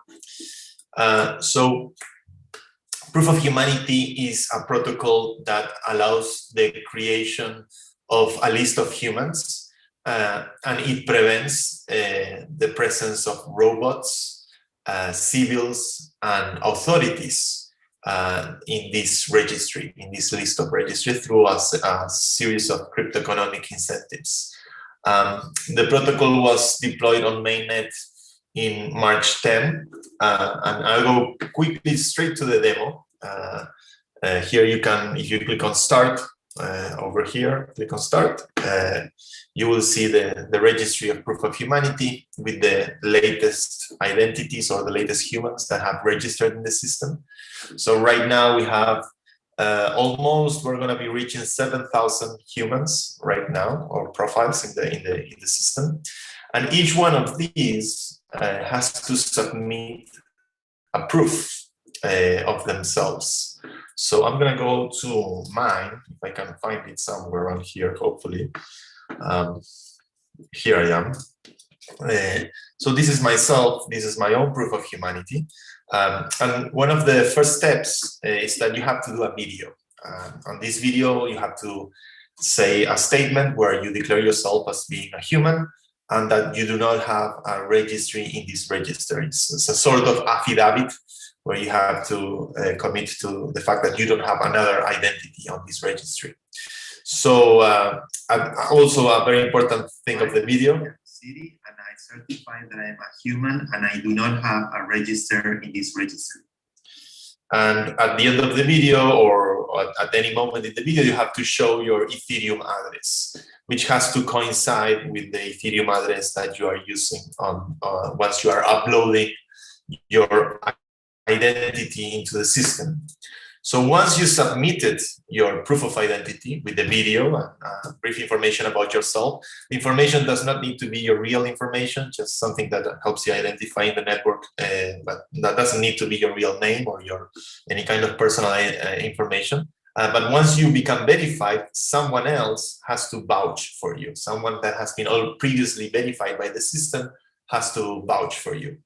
Once you are vouched, once you receive a vouch, you will have 3.5 days where you'll be under where you could be challenged by someone else. So let's see some challenge registrations. So these are all profiles that have been challenged because in some aspect of the proof, they do not meet the criteria of what's required in order to generate a legitimate proof of identity. And this can be, maybe it's the address on the video does not coincide with the address that has been used to submit the profile, or maybe you are not saying the full sentence on the video, or maybe you are not showing properly the address of your Ethereum address on the video, or maybe the dimensions of the video do not fit a resolution high enough to perceive your face. So there are all these requirements that need to be met. And if you don't meet them, someone, once you submit your profile and after being vouched, someone can challenge your profile. There's a window of 3.5 days where challengers have an incentive to challenge, because when you create a profile, you have to pay a deposit. This deposit, you will get it back if no one challenges you, and if you do the proof all right, you'll be able to do it. But if you do not do the proof properly, then the challenger has the incentive to use your deposit, to earn your deposit through the challenging process. Now let's check on this profile. For example, here this profile has been challenged, and it argues that the resolution of the video does not meet the criteria. So this goes to an arbitration system, which is the Kleros court arbitration system. So let's see if I can connect to Kleros here. So the Humanity Court, where is this? Products, what's going on? Well, I have to find it elsewhere here. My connection is a bit slow, but you go to an arbitration service, which is Kleros, where jurors will ultimately have the final word whether your profile is valid or is not valid on your proof of humanity. So we launched this on March 10. So far, we have almost 7,000 unique humans in the registry. Let me show you some graphs that show the growth of the registry so far. Excuse my slow internet connection. So here you can see the last 30 days. It's a bit broken, but this is from one member of the community. But you can see that it has been steadily growing throughout time. Most submissions get approved. These ones down here are on the vouching phase. These are the submissions that are still waiting for a vouch from someone else. And the challenged ones, I don't think these are listed here, but you get at least a sense of the growth that the project has been having throughout the last 3 months. So what can you do with proof of humanity? So the fact that we can build now with this primitive of a registry, a curated registry of human beings, means that we can start building social applications of all kinds. Some simple ideas around this type of applications are, for example, systems that enable democratic governance. And I'm going to demo you how we are using democratic governance today on the Proof of Humanity DAO. You can enable systems of universal basic income. And I'm going to show you how we have implemented a UBI token, a universal basic income token of Proof of Humanity. You can create systems of credit that don't require collateral. You can start building a credit score and start creating DeFi without the need of collateral and just using a reputation or a credit score for the identities. So the possibilities that a proof of identity or a registry of humans that it's built in a decentralized way are many. So we combine with proof of humanity a video proof. We want to make sure that anyone, anywhere can detect civils or can detect deepfakes or robots present in the registry. And that's the only requirement, the only information that is specifically required. We don't require your personal name, your real name, your legal name, your nationality, where you are. None of that information is relevant. We just want to enable people to be able to check the faces of those participating in the registry. You have to be careful, though, that if you're going to be using this, it's probably better to use a fresh account, an account without too much financial activity on Ethereum, just to protect your privacy, because it is true that your face will be tied to that address, and you have to be aware that probably that address will be a public address on your behalf and not a private address. So on top of Proof of Humanity, the first application we deployed is the Universal Basic Income Token, the UBI token. So there are a couple of very interesting features about this token that I would like to highlight. First of all, it is an ERC20, but let's go to the code a little bit. Let me show you just how easy it is to integrate with Proof of Humanity. So if we check into the contract code, you can see that it's a pretty straightforward ERC20. that interfaces with proof of humanity. You know, it talks to the proof of humanity smart contract, which is already deployed on mainnet, and it asks whether an address is registered on the registry. That's it. So what proof of humanity does is that once you become a verified human, and let's see if I can find a profile here. Let's see, let's check someone. Those are already registered. These are probably the latest ones. We have one interesting thing is that we have a lot of grandparents actually earning a pension through this service. We have a lot of children also. People are putting their childs or their families into the project. So here you can see that this user is already earning UBI. So once you become verified on proof of humanity, the UBI is streamed straight into your Ethereum wallet, whether it's MetaMask or whether it's Rainbow or any of the wallets there. You will see your UBI accruing in real time over time. Right now, the issuance rate of UBI is set at 1 UBI per hour, and the current market value of UBI is around 20 cents of a dollar. So that means pretty much that we're delivering a universal basic income to these 6,000 or so people of roughly $150 to sometimes 200, 250, sometimes even more if the token price goes up a month, which is in most developing nations is even better than the pension being delivered by the state. In my country, in Argentina, that's a better pension than you might get from the government. So the token, right now we have a liquidity farming program. So we have, for those that are providing liquidity on Uniswap version 2, very soon we will have the liquidity farming contracts for Uniswap 3. Those are being developed from what I heard from Hayden Adams from Uniswap.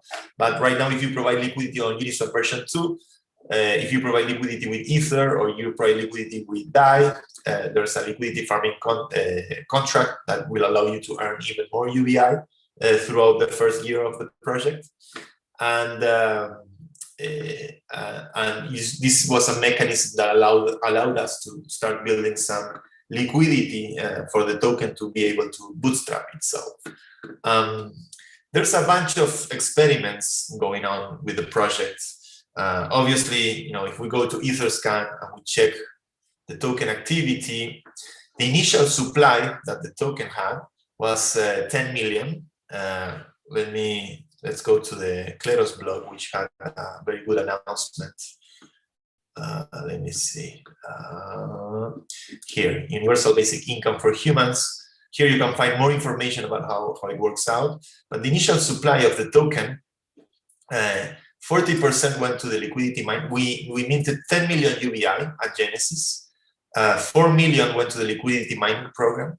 4 million went to the community treasury that is being used by the DAO.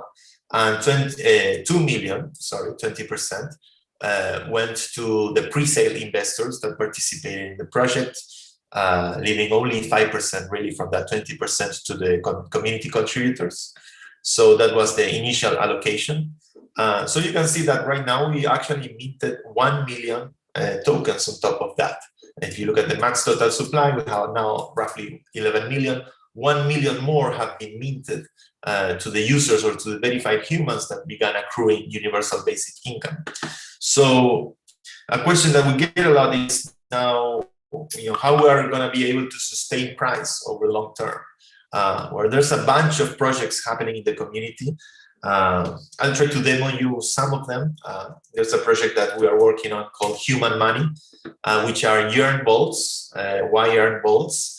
We are now building on top of the DAI Y-Earn Vault.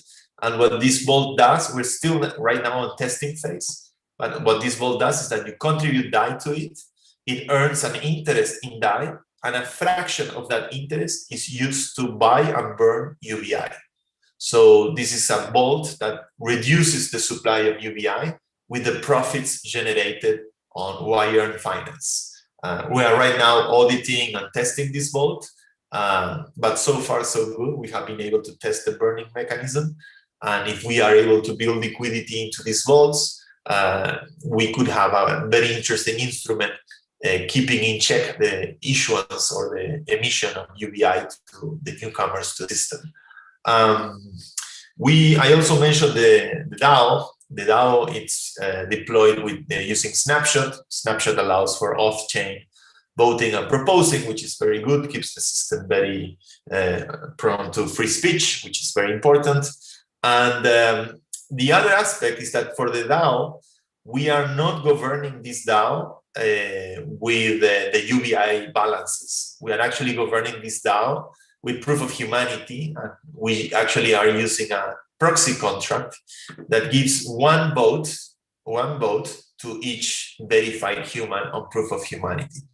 So if we go to one of the HIP proposals, which is short for Humanity Improvement Proposal, you can see that everyone is voting and everyone has one vote, right? So it's one person, one vote. As far as we know, this is the first democratic-driven DAO in all of Ethereum's history, or at least one that has significant usage and members.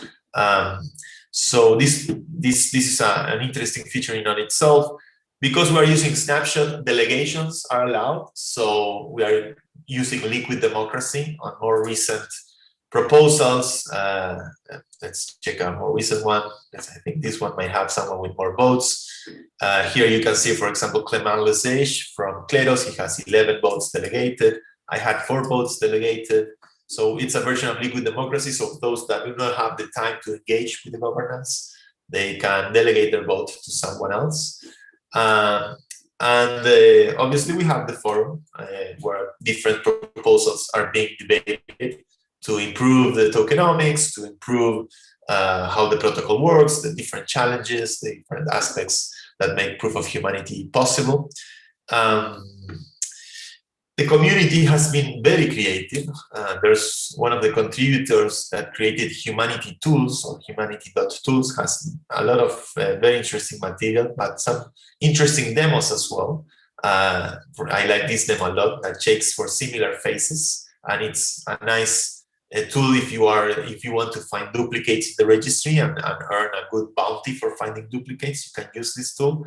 So let's copy someone's address. Let's test this out live. Let's see if this works. You just introduce the address here. It can take a while. Maybe it's an address if it's not indexed, and there tries to find similar faces. We will have to figure out if this looks. I did it with my own face, and I actually have to admit that it found similar faces to mine.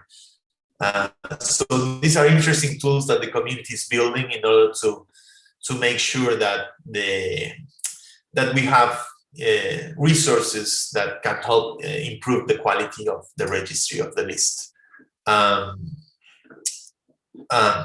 So if you want to learn more about how proof of humanity works, you can obviously follow us on Twitter and in Telegram. There are 2 Telegram groups. There's the Proof of Humanity Proof Humanity without the off, which is actually the original group we had with researchers. So right now this has 25 members, and there's another one that is Proof of Humanity in Spanish that has around 3,000 members. So it's a growing community. It's been three months already, almost 7,000 humans.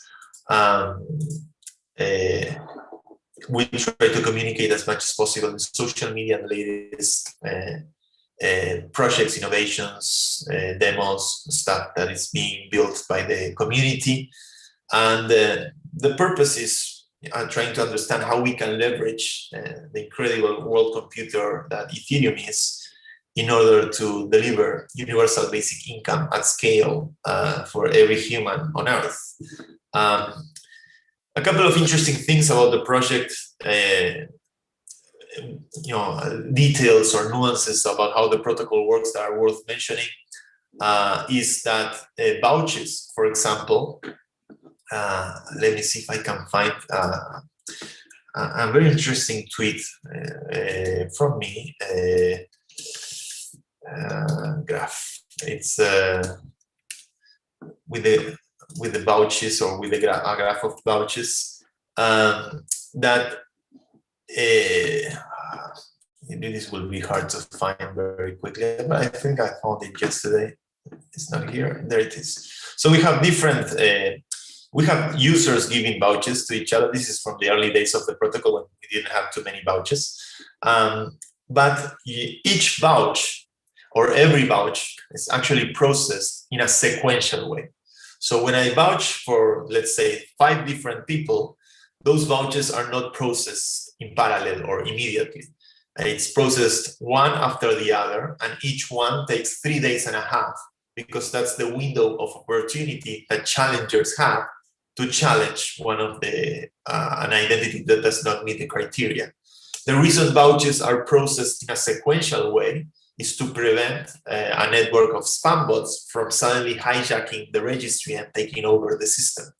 So the fact that when you create your identity, you have to pay a deposit, which right now it's at 0.18 ETH, plus the fact that you have to receive a vouch from someone that trusts your identity, and that vouch, will be processed in a sequential way, and it might take, in some cases, if you ask a vouch to me, my vouch will probably take 1 month, because I have already given vouchers to a lot of users, and they are all processed in a sequential way. So my vouchers are not good for newcomers. That's why we actually have some crowd vouching groups for those that want to seek help from the community. If I remember correctly, it's Ubi Crowd Voucher. This is the group on Telegram. I don't know if this is or Ubi Crowd Vouching. Maybe it is Ubi Crowd Vouching. Oops, sorry, I'm having typos. So you can ask to the community on Telegram to request a vouch from someone that has not given a lot of vouchers, and you might get a quicker path to getting approved on the registry. And if you are approved, then you get your deposit back, and you are able to start accruing UBI every second throughout time. The identities are valid for 1 year. After 1 year, you have to renew. That's also a matter that is actually being debated by the community right now. And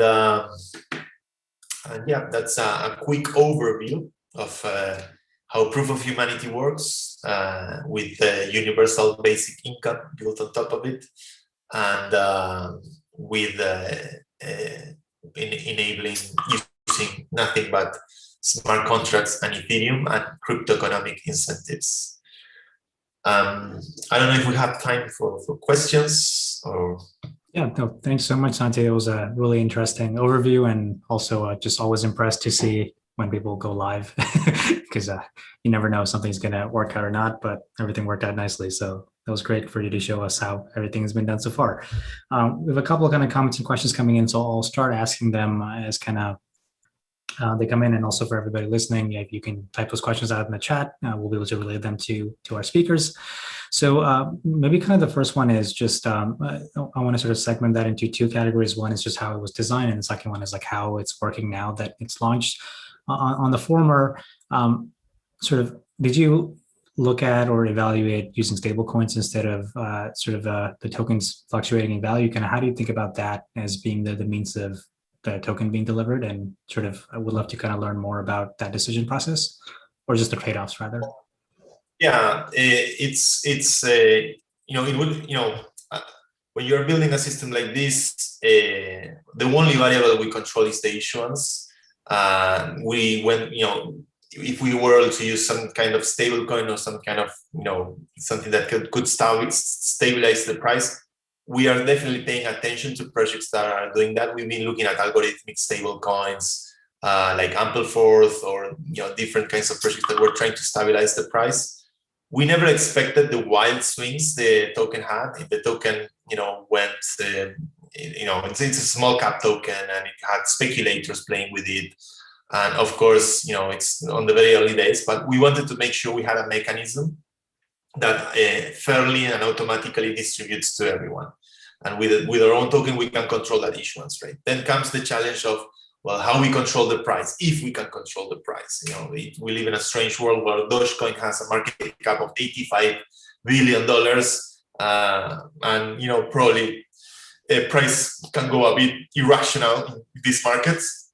But we thought that having a fair distribution, a fair mechanism that is once you become verified, you get this token, would enable a couple of interesting things. First, everyone that will be find themselves holding this token will eventually have an interest to find utility for it, and we're seeing like peer-to-peer markets. We're seeing implementations on rollups to make the transacting more frictionless. So we're seeing a community building around with it. The wire vaults. There's an Aave fork actually being built to lend the token and use future price to stabilize price in the present.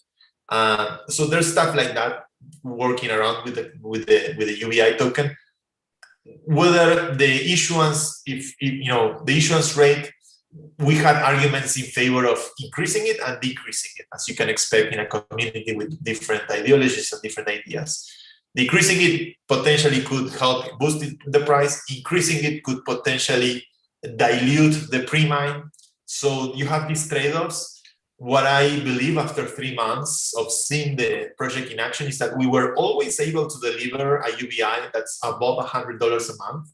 And that's very helpful for students, for pensioners, for people in the developing world. So we were lucky with that respect, that price was always able to match a decent UBI, at least to get bootstrap the system. And if we are able to fix the issuance rate, and we just know the fact that one UBI equals 1 hour, like the collateral of the token is human time, then the market can, without surprises of increasing or reducing issuance, without surprises, without channel information surprises, the market can coordinate a price around it. That's at least our hypothesis. If the market has this predictable emission rate of this token over time to humans, then the market can decide, well, what should the value of universal basic income be? Right now, the market is saying 20 cents because of a lot of factors, because ads went down last week, because there are multiple factors. It's still very early days. But on the long term, I think that the market can work and can coordinate a price of what's the real value of UBI. And we are eager to see that, what could happen with that. It's very experimental, but we feel confident that we can take it to an interesting place as a community, of course. Absolutely. And sort of like a follow on to what you sort of already transitioned into is just overall, obviously you've seen a lot of positive reception from your community, but what's kind of been something that they've requested for you to either add or integrate or work on that wasn't either part of the plan or just found you by surprise? Like what's kind of been that reaction for the people who did not know what this is? Yeah. Look, it's been like quite a roller coaster, to be honest, the last 3 months of my life after launching this, but it's so exciting. But of course, there are we were expecting, for example, to see deep fakes. We were expecting to see, people with or twins or multiple twins or people disguised. On the guidelines, we forbid using makeup, for example, to prevent that, but you never know. But the strangest thing was that apparently, what the requirement for the videos is that they need to be 360 pixels wide at least. And we found out that WhatsApp actually reduces the 4 pixels from each side. So you have or 8 pixels from each side. So you have 352 pixels.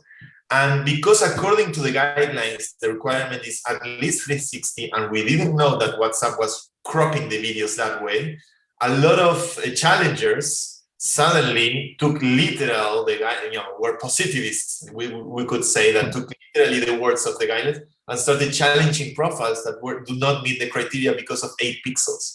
So we had a huge debate in the community whether that was right or wrong, and we had arguments on both sides. I think it's just morally wrong to challenge someone because of 8 pixels. And we shouldn't be that positivist in the interpretation of law and justice. Above all, justice is not logic. Logic is logic. Justice is something deeper. So we saw a crazy debate around stuff. That's like very interesting. Yeah, explaining the small wording, right, of the guidelines. Wow. I know we're running out of time, but I'll ask one interesting question that just came from our chat, and we'll then move on to our next talk. And the question is, sort of, how do you think about proof of humanity overlapping with people wanting to be anonymous or pseudonymous online? Do you think that's is it a contradiction, or like where does that kind of fit into how I guess we're seeing the web evolve?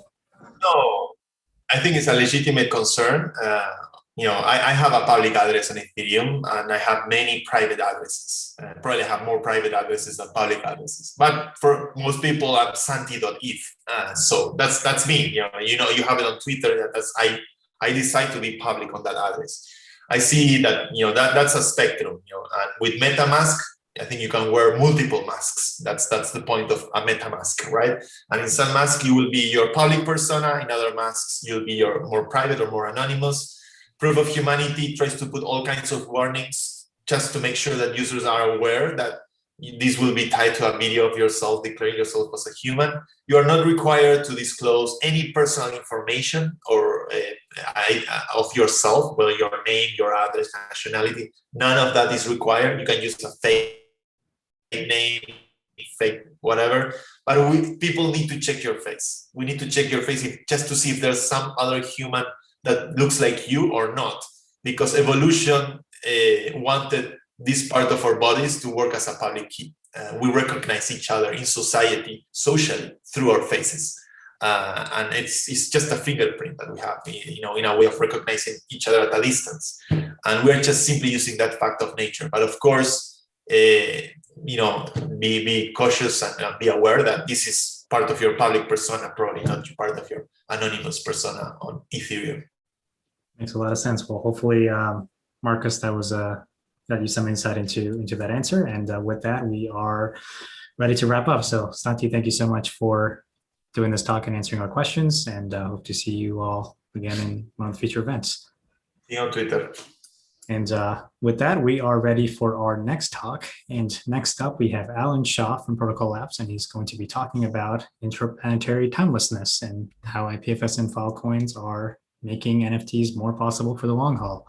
So Alan, welcome to our summit, and I'll let you kick us off with your talk. Hi, thank you very much. Let's share a screen. Here we go. Okay, assuming that could all be seen and stuff. All right, hi, I'm Alan. I'm an engineer at Protocol Labs, and this talk is about NFTs and the off-chain side of them and how they can be stored, decentralized on IPFS and Filecoin for a long time, for the long haul. So I'm kind of new to NFTs. I guess we kind of all are, really. When I found out about them and I started getting interested, I was really happy to see that IPFS was already being used to store them, working for Protocol Labs and having worked on IPFS quite a bit. It's really nice to see it being used in the wild. So for example, I can just pull up any kind of NFT marketplace, for instance, just this one, check on activity, and wow, look at that. So this is just like NFTs that have been created or bought quite recently. And if I click through, I can just have a look down, hopefully down here. And if I click through to view transaction on Etherscan and then do a little bit of spelunking in the Ethereum blockchain, pull up the contract, whoosh, scroll down here, put that in there, do a query, and look, hey, it's an IPFS. This is an IPFS hash. Hey, rad. Okay, so and then I can literally just put that in my browser, and this comes up as in my browser here, and I can just click through to see that NFT in all its high res glory. So fun times. All right. So back to the slides. Where are we? Why are these NFTs stored on IPFS? Well, first of all, it's kind of prohibitively expensive to store big data like that on chain in Ethereum, at least. And IPFS has some really nice properties for off-chain data that we can get into in a little bit. But yeah, that's super rad. So anyway, as I learned a little bit more about NFTs, I came to realize that the developers enabling NFT creators, so these are kind of NFT marketplaces like Foundation, like Super Rare, like Zora, they all really, they really cared about users being able to access their data should they ever disappear. So if they just went poof, they didn't want all of these fantastic NFTs to just fade away, because they're NFTs. They're things that they're artwork that people have created, that people have bought, and they shouldn't just disappear into nothingness. So that would suck. So IPFS can solve this problem and actually fits this bill really well. So it's not all that surprising that it's being used already. But in case you're kind of new to IPFS, let me explain by going over a few basics. Okay, so I've got this random NFT that I found, a picture of some mountains that is some sort of generated. It's really pretty. I love it. I'm going to put this data in my IPFS node. So for example, if I put this NFT, if I import it into my IPFS node, then I get back a CID, which stands for content identifier. And CIDs are a kind of cryptographic hash, and they address the content, not its location. So that means that any given CID will always refer to that same piece of content. Or if we flip it round to a different way, if the content changes, then the CID would have to change as well. And so the idea is that once you've got the CID, or what typically happens is that that CID or a URL to a gateway, an IPFS gateway with that CID in it is what's stored on chain.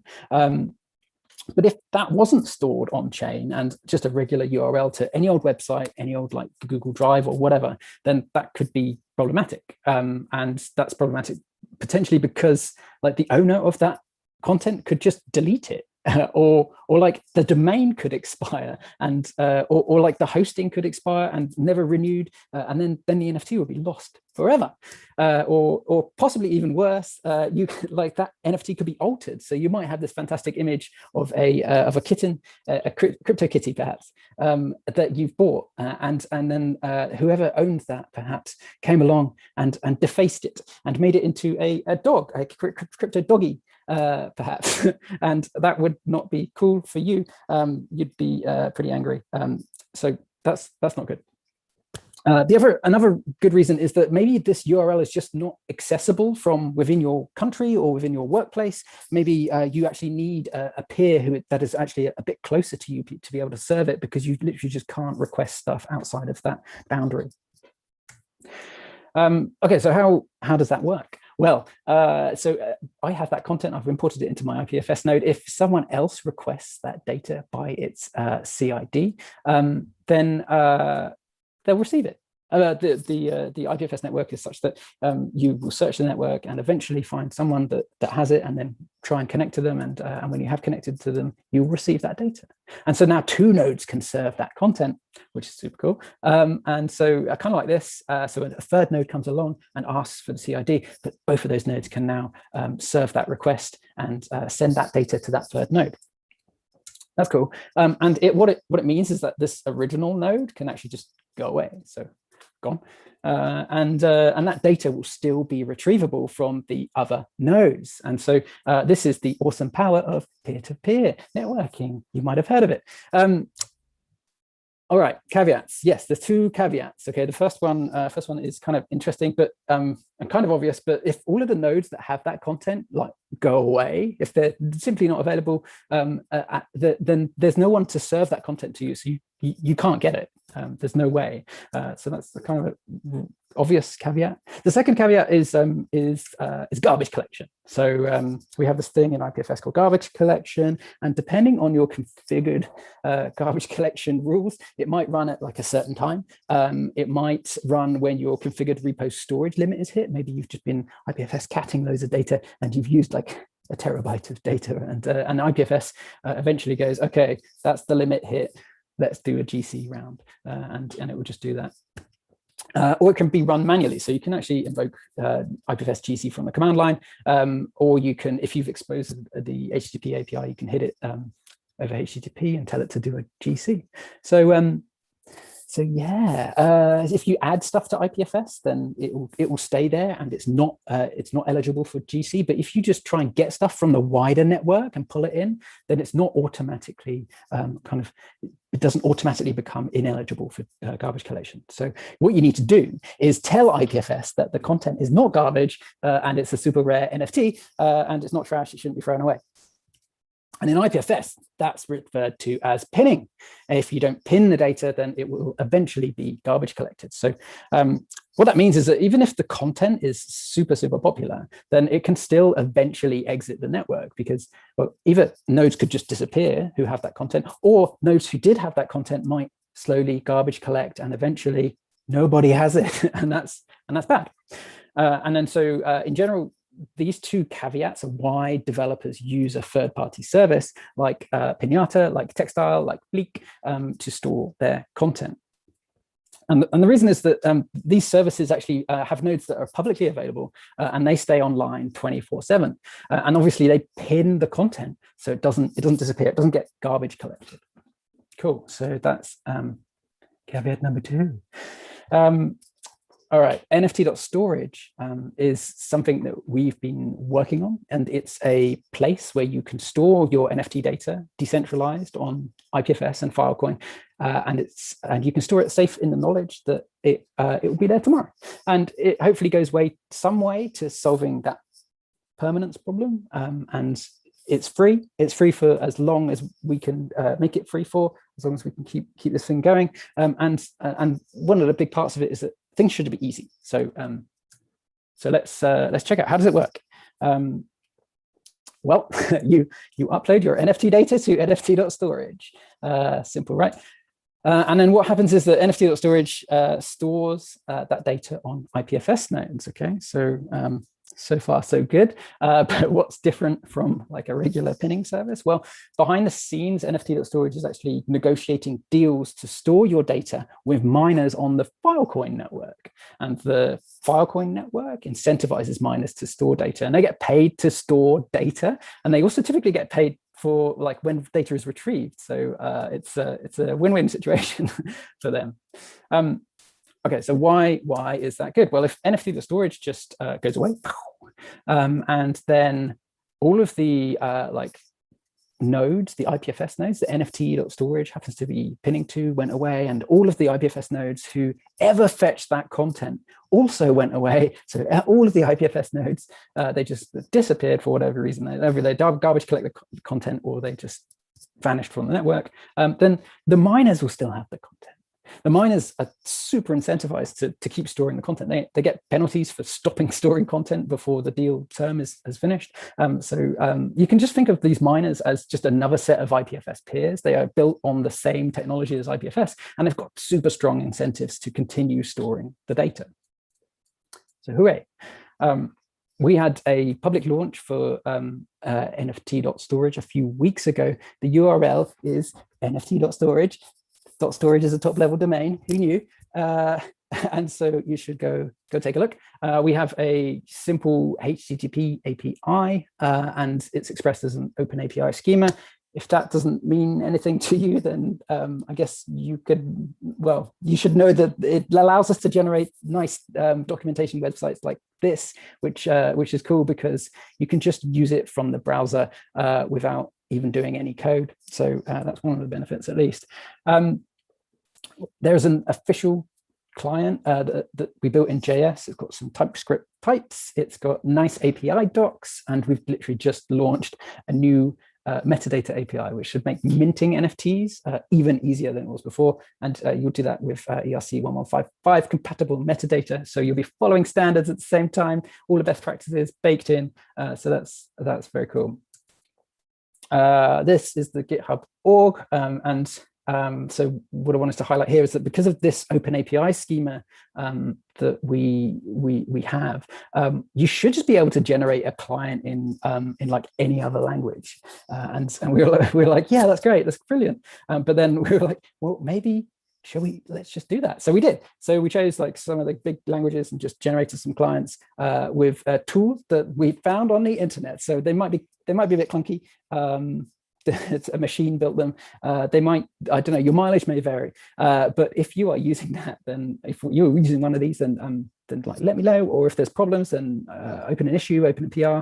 I'd be really interested to hear from people who are using one of these generated clients, see what their experience is. So, okay, that's that bit of the talk.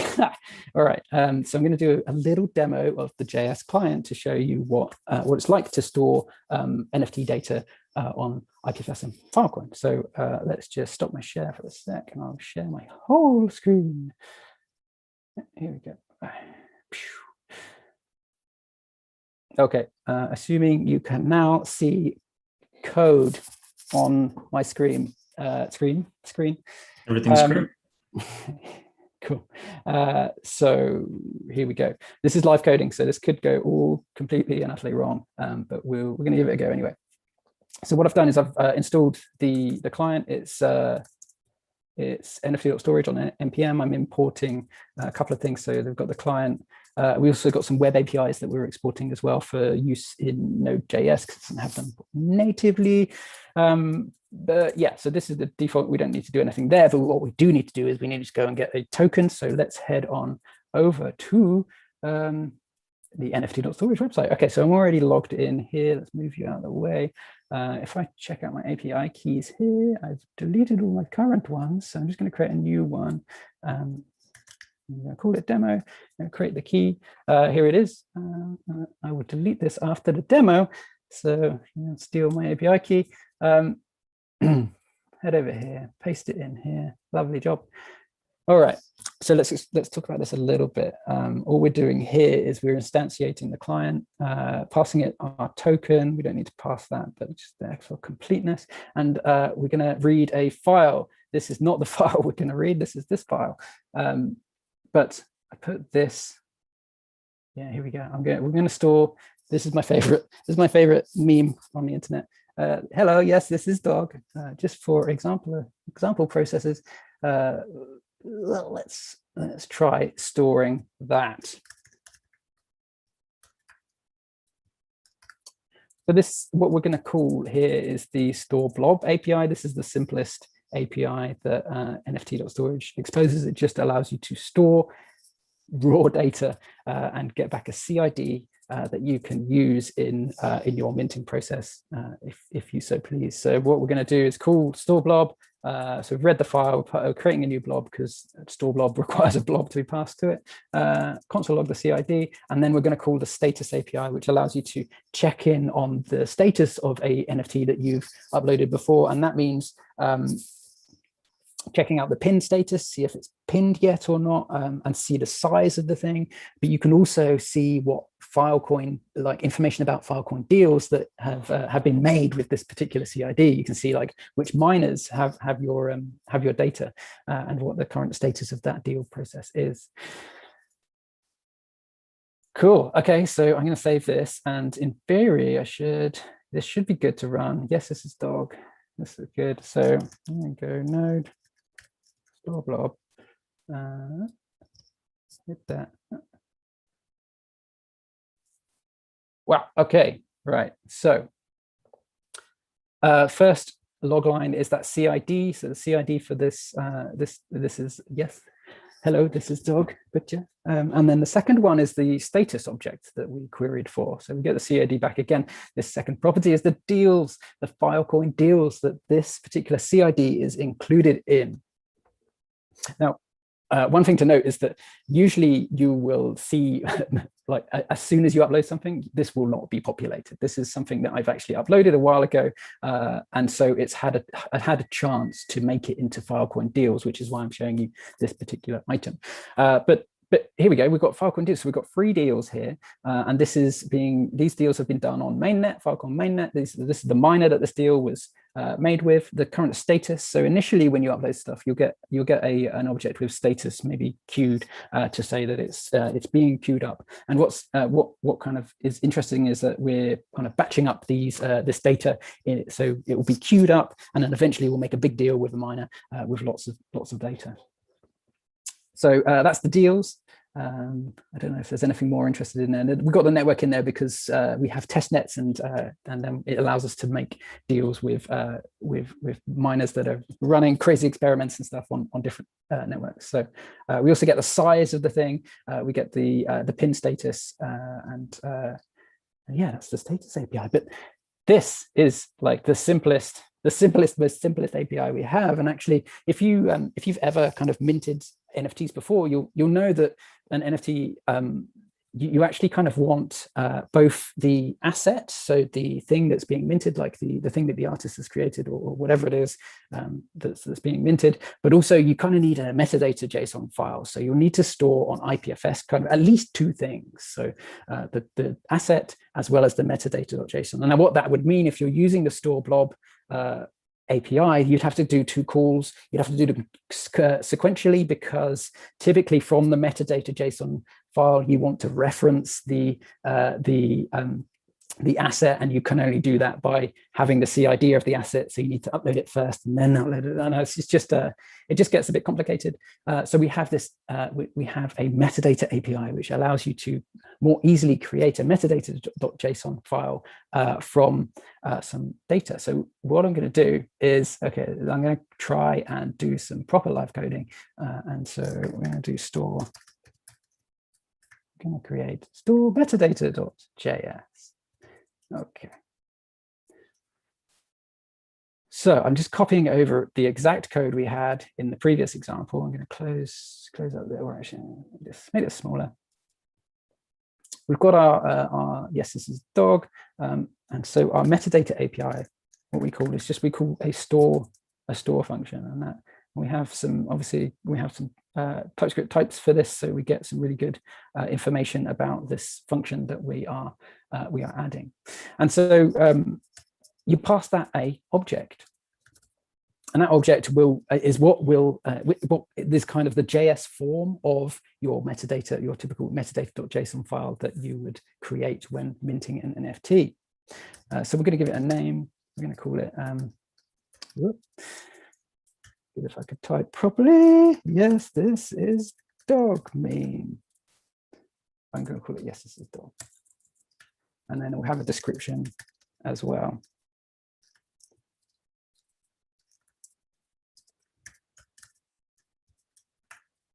There we go. So, and then I think the minimum you can have is these items. And so I'm going to pass it a file, because what the API does is it checks that the data you're giving it is actually the image has to be an image or a video. So what we're going to do here is we're just going to say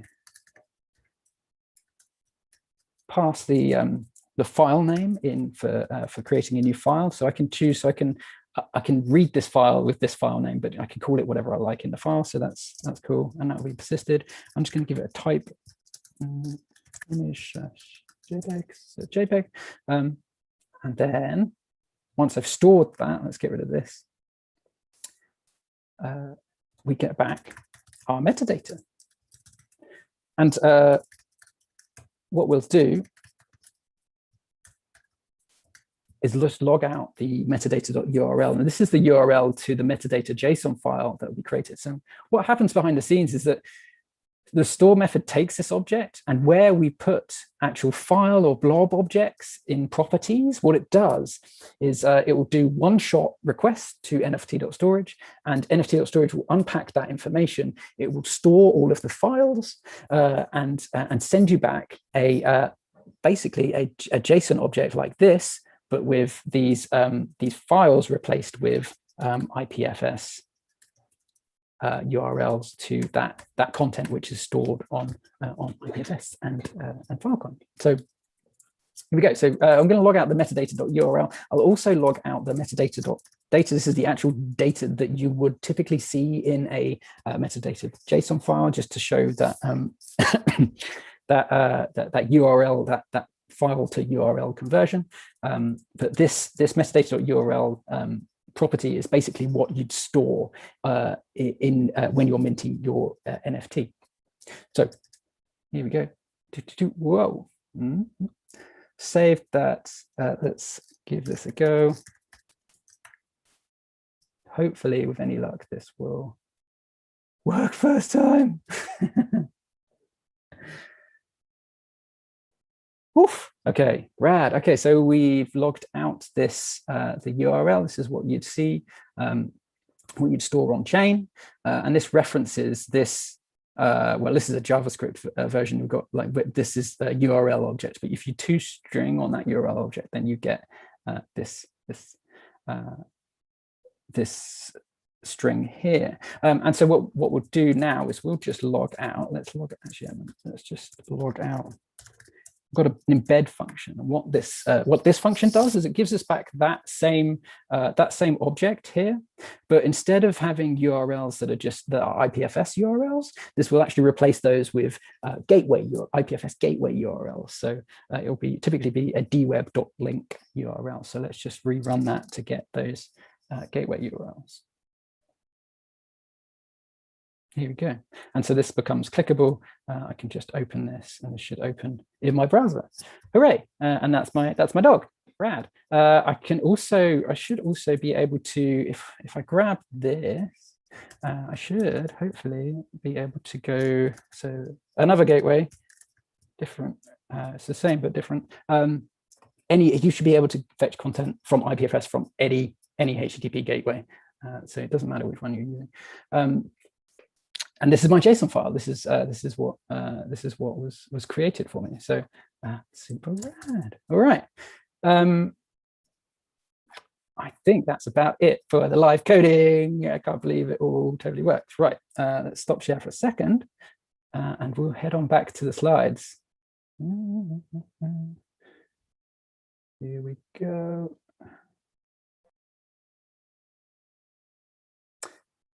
Okay. You should see slides again. Cool. So aside from NFT.storage, there's some other things I wanted to just quickly tell you about if I have time. So we're going to be starting our Save the NFTs initiative, and what that means is we're going to crawl the Ethereum chain from Genesis. Well, I don't suppose there'll be too many NFTs at Genesis, but you get the idea. And what we're going to do is we're going to upload all of the NFTs we find to NFT.storage. So none of these NFTs that have been created so far, like none of them will hopefully ever like disappear off the internet again. We'll upload stuff that's IPFS already, but also things that are on the end of URLs to things that aren't IPFS or decentralized at all. So we'll do that, and we'll do it for not just Ethereum. We're also going to see if we can save NFTs on other blockchains. And of course, what we'll do is we'll try and visualize that data on NFT.storage. We're going to create a new NFT checker. There's already an NFT checker, but this would be a new one, and it will show you the health of your NFT in terms of like how many providers on IPFS there are for your NFT, and how many. And obviously, it will show you that information that I've already showed you about the Filecoin deals that your NFT is on. So how well stored is your NFT, I guess, in the long term.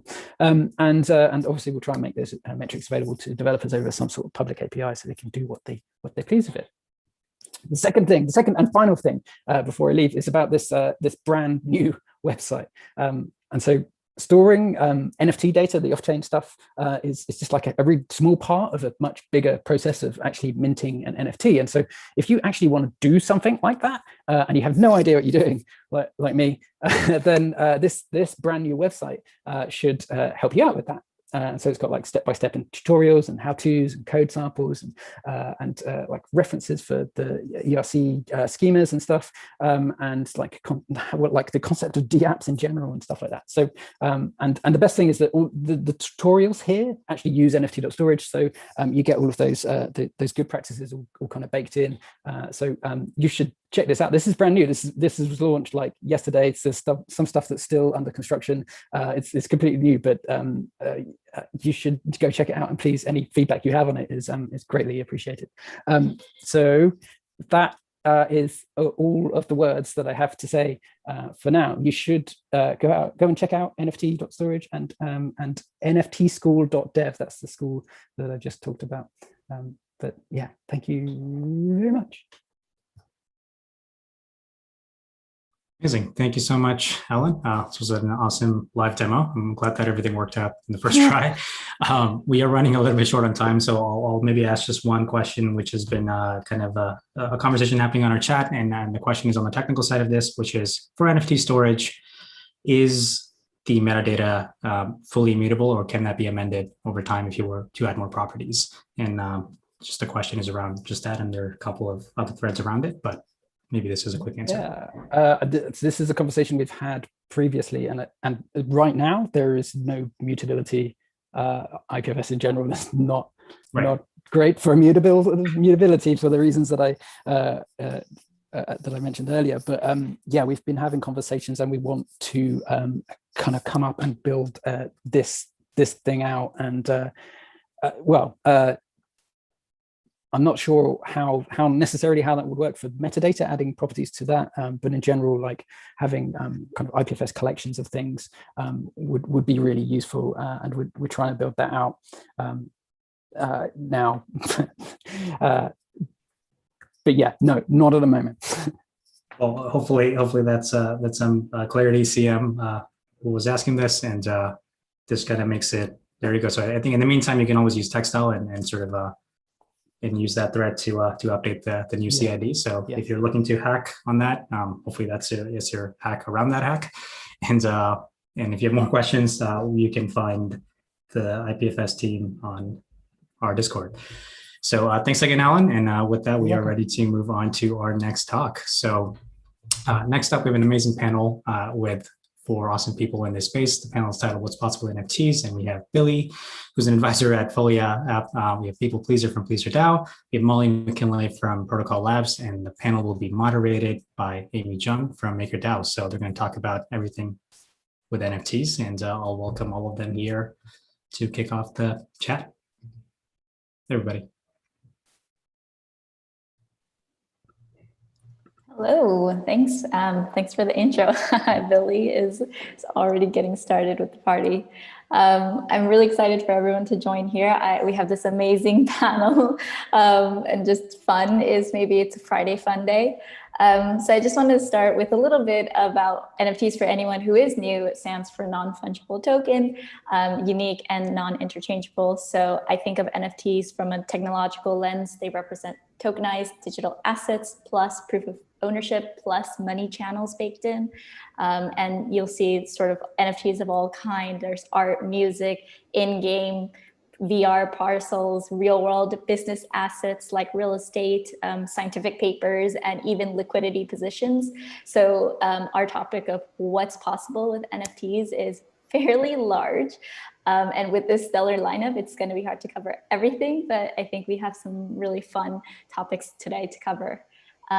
We're just going to start with a quick intro from all our panelists. Maybe we'll start with Billy, with Molly, and then People Pleaser, and then Billy. Just a brief intro to give people some context. You can also talk about when you learned about, how you learned about NFTs. So maybe Molly, kick us off. Sure thing. Hi, everyone. Really excited to be here. So I work on IPFS, Filecoin, libp2p, and run kind of our engineering team at Protocol Labs working on those protocols. And so my connection to the NFT space is usually at kind of the level that you were just hearing from Alan around how do we make sure that when we're addressing NFTs that we're not losing those or breaking the links to the data and metadata that makes up an NFT, and that we're storing that and making it accessible long-term without reliance on a lot of central parties, and being able to do that in a really resilient way to all sorts of faults or mistakes. And that really comes from kind of the longer space and longer mission of kind of what IPFS and Filecoin are aiming to do here in the Web3 space. But yeah, I first learned about NFTs back in the CryptoKitty days where, so I was not early here, but I was hearing about that, and I'm a huge cat lover and was like, this sounds amazing. I definitely want to own my own cat Neopet that lives on the blockchain. That sounds like the future I want. But I was looking for that, like that platform, that space where I could actually go and interact with it. And I think the team actually moved on at Dapper to go and build some of these games where you could actually take these crypto NFTs, these identities, and you could move them around into different spaces. And I thought that was so exciting to be able to use things like peer-to-peer networking, content addressing to say, take your favorite Neopet from one video game to another video game into your favorite virtual world. It's like, wow, this is the metaverse. It's starting, it's happening here. And so just really excited at all that we can do kind of from a technical level, and the infrastructure and tools we can build like NFT.storage or guides, best practices, things like that to enable the amazing creators and artists and folks who are actually making that future of the web exist, so that they can do it more effectively. So that's how I fit into this field, share this world. Hey everyone, I'm People Pleaser. I am a digital artist who frequently collaborates with a lot of DeFi protocols, and also I guess maybe am more known for making that Uniswap V3 animation and consequently selling it as an NFT, in which we raised 310 Ethereum for charity. And then also a DAO was formed to purchase the piece, which is now called Pleaser DAO. And when I first heard about NFTs, similarly, actually, I heard about it. I think the initial point was probably from CryptoKitties, but I obviously had no idea what NFTs even were at the time. Just thought, oh, it was like kind of cool. But then sort of when I got like a little bit more involved in sort of selling NFTs was around DeFi Summer. But even before that, because I had created sort of an Instagram art account, and just to kind of get my content out there, I had joined all these random Discords. And then so I joined a couple ones that were crypto art Discords. And at the time, I wasn't selling any NFTs, but I was just joining these Discords to sort of promote my work. So I would just drop the Instagram links in there. And then people would be like, how can I buy this? Because I wasn't selling them. So I actually had no idea what I was doing. It's just like, they probably just thought, who is this person who's always dropping Instagram links and they're just not selling NFTs? It doesn't make any sense. And then later on, then I actually discovered Rarible, and that you can actually, and this was sort of about when, and this was last summer, so about when Rarible was like kind of taking off. And then so I just, as an experiment, like minted, like just like 3 pieces or something. And then I can't believe people actually bought them. So then I was like, wow, people actually want to buy my work. This is really cool. And then so that's kind of like how I got started, which is like around last summer. And then it was sort of happening in conjunction with my whole like DeFi Summer, where I was also making animations like in collaboration with DeFi protocols. But yeah, those two worlds kind of like didn't merge until the Uniswap V3 animation, where I was like, I can actually also, this could also be an NFT, like the animations that I was doing for the DeFi protocols. So, I mean, and that's like the only time that it happened so far. And so, yeah. I'm Billy. I'm based in Berlin. I'm on the board of management at the Interchain Foundation, who are the stewards for the Cosmos Network. I'm the founder of Clover's Network, which is an NFT game that rewards the creation of scarce art. And I'm a founder / advisor to Folia app, which is a space for exhibiting and collecting NFTs. I first encountered NFTs or the concept while I was building an early version of Clover's Network back in 2017. I had sort of a proto version of it before the standard really existed, just as Clover's Network. And then I started hitting the hackathon route really hard to try to like share my work and try to see what people thought about this weird idea. And so I went to the very first ETH Global event, ETH Waterloo, where CryptoKitties launched, and it was really fun and exciting. And seeing the standard there sort of clicked after realizing like the limitations of ERC20 and being like, oh yeah, like if we all just use the same thing, so much more exciting things can happen. And so really just followed it from there, developed an EIP called Refungible Token, which is like a fractional ownership EIP. And my fun fact is that I'm the reason why ENS uses NFTs. Also, fun fact, my Twitter profile is a Clover's. Yes. Yes, so I'm a big fan of a lot of your work. I'm a fan of everyone here. I've been following you guys on Twitter and everything beforehand. So just to start, I think for this panel, one of the greatest things is thinking about, there's a lot of conversations around NFT art and just like it's selling and all these numbers, but kind of moving away from them and actually thinking like to inspire other people.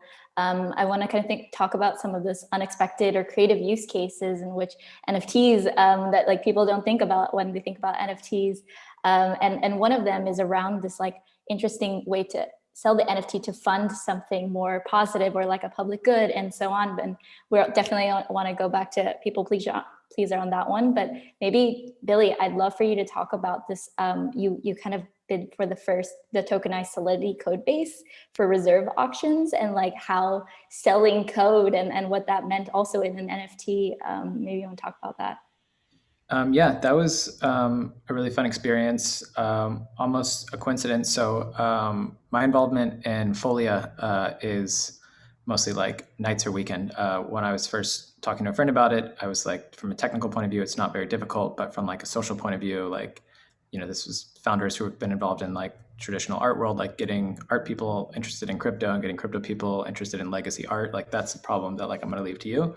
But technically, you know, I'll help out, whatever. The tech hasn't changed the last couple of years. And so we were talking about building a reserve auction contract for a little while. And it was the exact same weekend that Bounty on Mirror posted this bounty, like, somebody want to build a reserve price auction? And it was just like, absolutely. So dove into it really fast. They were really responsive. The team over there is great. I know some of the people there already, but, you know, iterated on it a couple times. They deployed it really quickly. Definitely got some help from them polishing the final code, but ended up launching it and selling this code base as an NFT, which was, I guess, the first of its kind. I mean, it's not like it's trying to take the IP angle where, you know, ownership of it gives you rights to the code in some way, but there was this really sort of like nice iterative thing that is happening over at Mirror that I think they're doing a great job of, which is like stuff around like party DAO, you know, almost like flash DAOs, you know, hey, let's all get together on this like really specific topic purpose. What happens if we all just like band together really quickly to do something cool? And having an NFT sort of encapsulate that activity, I think, is really great, and also provides a lot of interesting next steps for that collective activity. You know, the reselling of the NFT, proceeds of that NFT, collectively management, the funds. There's a lot of cool things that happen from there. And speaking of DAOs coming together, I mean, people pleaser, you've also been, a lot of your work kind of connects back to kind of giving back with the Stands with Asians and the autism. Like, tell us more a little bit about your experience with like your work, NFTs, and this kind of funding explosion that has happened. Sure. So sort of the concept of selling NFTs to give back really came from, I read a tweet from Chao Wang back in the day, and it really sort of resonated me. Basically, he said that if you made a lot of money trading assets in 2020, just know that, and he's like, I speak this as an investor trader myself, that you're not really contributing much to society, but if you want to brag, you should brag about how you've helped people financially. And so that really, when I read that, you know, really resonated with me. Not that I made a lot of money in 2020 or anything, but I make, you know, a livable income just from my collaborations in general. And you know, there's around about, you know, like obviously before I was selling NFTs, but they were, I had never done an auction before. So I was just selling them for pretty cheap. Like I would just put like less than 1 ETH or something. And you know, it wasn't really like on the top of my mind, but I had always thought that, oh, it'd be cool if one day, you know, maybe I could do like a charity auction or something. And so obviously when the whole NFT explosion happened, I did see it as sort of like, it's like a superpower to, you know, because it is something that is only happening to a very, very small group of select artists, that they're able to sell a piece, you know, that's going for hundreds of thousands of, you know, just a lot of money, right? And I thought, what if we can sort of use that superpower for a distribution of funds, you know, instead of, because a lot of the media as well was very focusing on like me, and how much money can I make? And, you know, I was not like super hot about that narrative. And so it just sort of in my mind kind of like came together. Well, this Uniswap thing had, you know, well, I poured my heart and soul into it. It was a very special piece for me. And then also I knew that there were going to be a lot of eyes on it. I could use this opportunity to really make a difference here. And so that's kind of where, you know, everything sort of came together. And I thought that this would be, and I had never done an auction before. It was really scary. I didn't know how much it was gonna, you know, end up going for. But yeah, I'm really glad that obviously the outcome way exceeded my expectations. And the whole thing where I guess my sort of like internet friends and fans came together to form a DAO was also really touching to me personally. And it also shows an alignment of all of our values together, that we all cared about making difference in the space, and also hopefully showing an example to other people as well, that first, you don't have to already be extremely famous to sell a piece for a lot of money, and second, you don't have to keep all of this money. You know, obviously if you're starving or something, then feed yourself first, but secondly, you know, we actually just sort of finished the process of finalizing the grantees, and so you can actually find this on my Twitter. There's 24 charities so far that each received $25,000 grants, and then you can see what each of these charities stand for and what they're planning to do with the money. And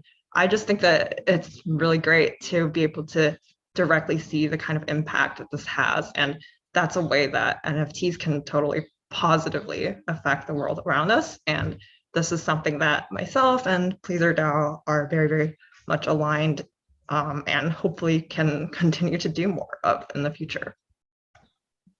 I think that also kickstarted a lot of these DAOs that are kind of creating these collectives that say, you know, they have a purpose and a meaning, and the purpose is to not just own the piece, but it's about how to like distribute some of these goods in a way and fund other things. So it's been amazing that you kind of opened that up for people. I think it really blew up, like starting from your work.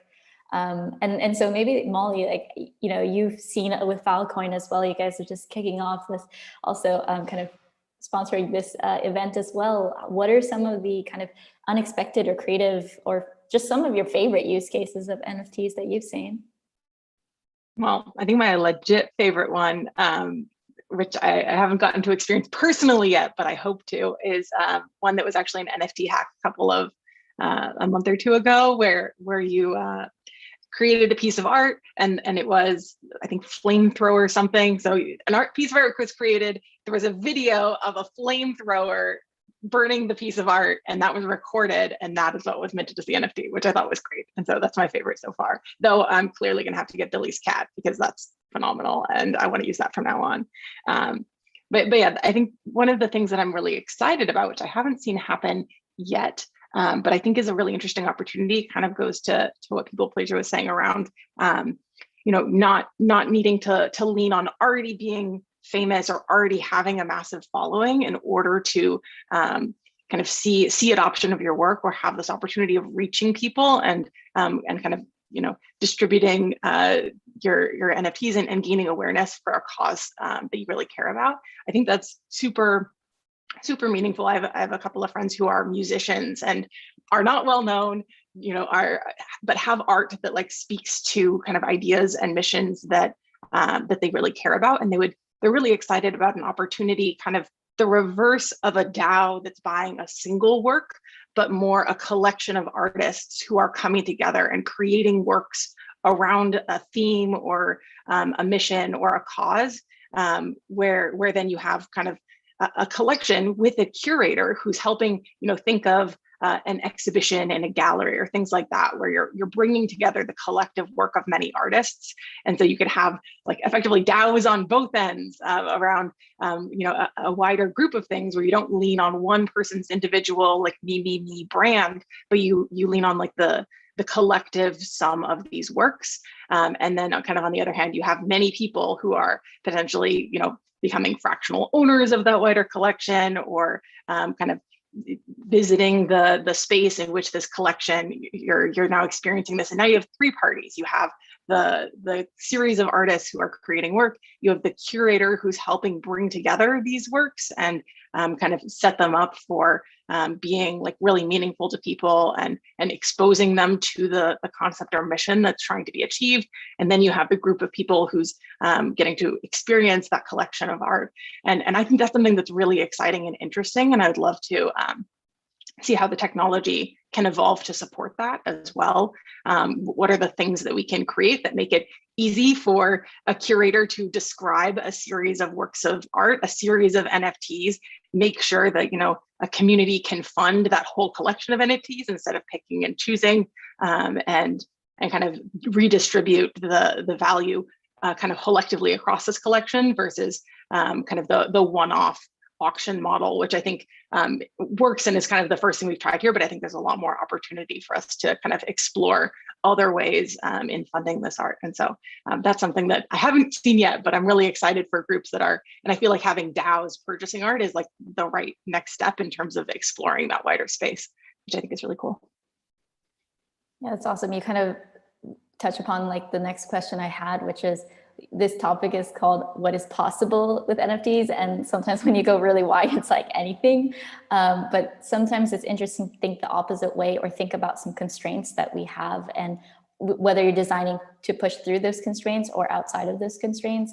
I'm curious to hear from everyone, like, what are some of the limitations to this NFT, either like creation or development as a process, or like what is the NFT world need but hasn't developed yet to kind of also inspire other people to produce and build and be part of this world.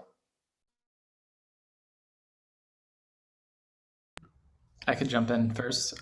Just the first thing that comes to mind that I feel like is really missing is a really solid NFT block explorer. I find myself using OpenSea as sort of a default block explorer to just like, you know, what is the status of this NFT? What is the history? Where is the owner? Etherscan is like such a fantastic product in this space, and like what a true public good. But it really is lacking in terms of NFTs. So that often comes to my mind. But when it comes to like kind of the restrictions, I'm often like split in this perspective on NFTs, because on one side, yeah, they are everything, they enable anything. But on the other one, like they're just like an ISBN number. You know what I mean? They're literally just a unique ID on a publicly accessible registry. And like sometimes people get really tripped off of like, you know, well, what is the NFT? Like, why is this JPEG matter or whatever? And it's like, it doesn't, but like it does like technically change this one very, very small benign thing, which opens up like a really interesting possibility space. And when it comes to like the restrictions, I would actually like to see more restrictions actually in the way a lot of artists engage with the format. Something that we try to really support at Folia is like getting the artists to get a deeper understanding of what the technology does and why, and trying to sort of like see if the work can interact at a conceptual level with the format. So you know, what does it mean to be transferable? What does it mean to be not transferable? How do you interact with like a live code that changes over time, code that plays with time? So there's like a new piece coming out where it's a series of poems, but they're released on this schedule that's relevant to the content of the poems, but like the last one won't be available for 40 years. And, you know, like this idea of like a blockchain is like forever, or like, you know, etched in rock, like the auctions will continue to happen over the next 40 years. But now you're really like thinking about this work all of a sudden in this time frame, which becomes difficult to pull off in other contexts that you don't have like guarantees around time the way you do with distributed systems.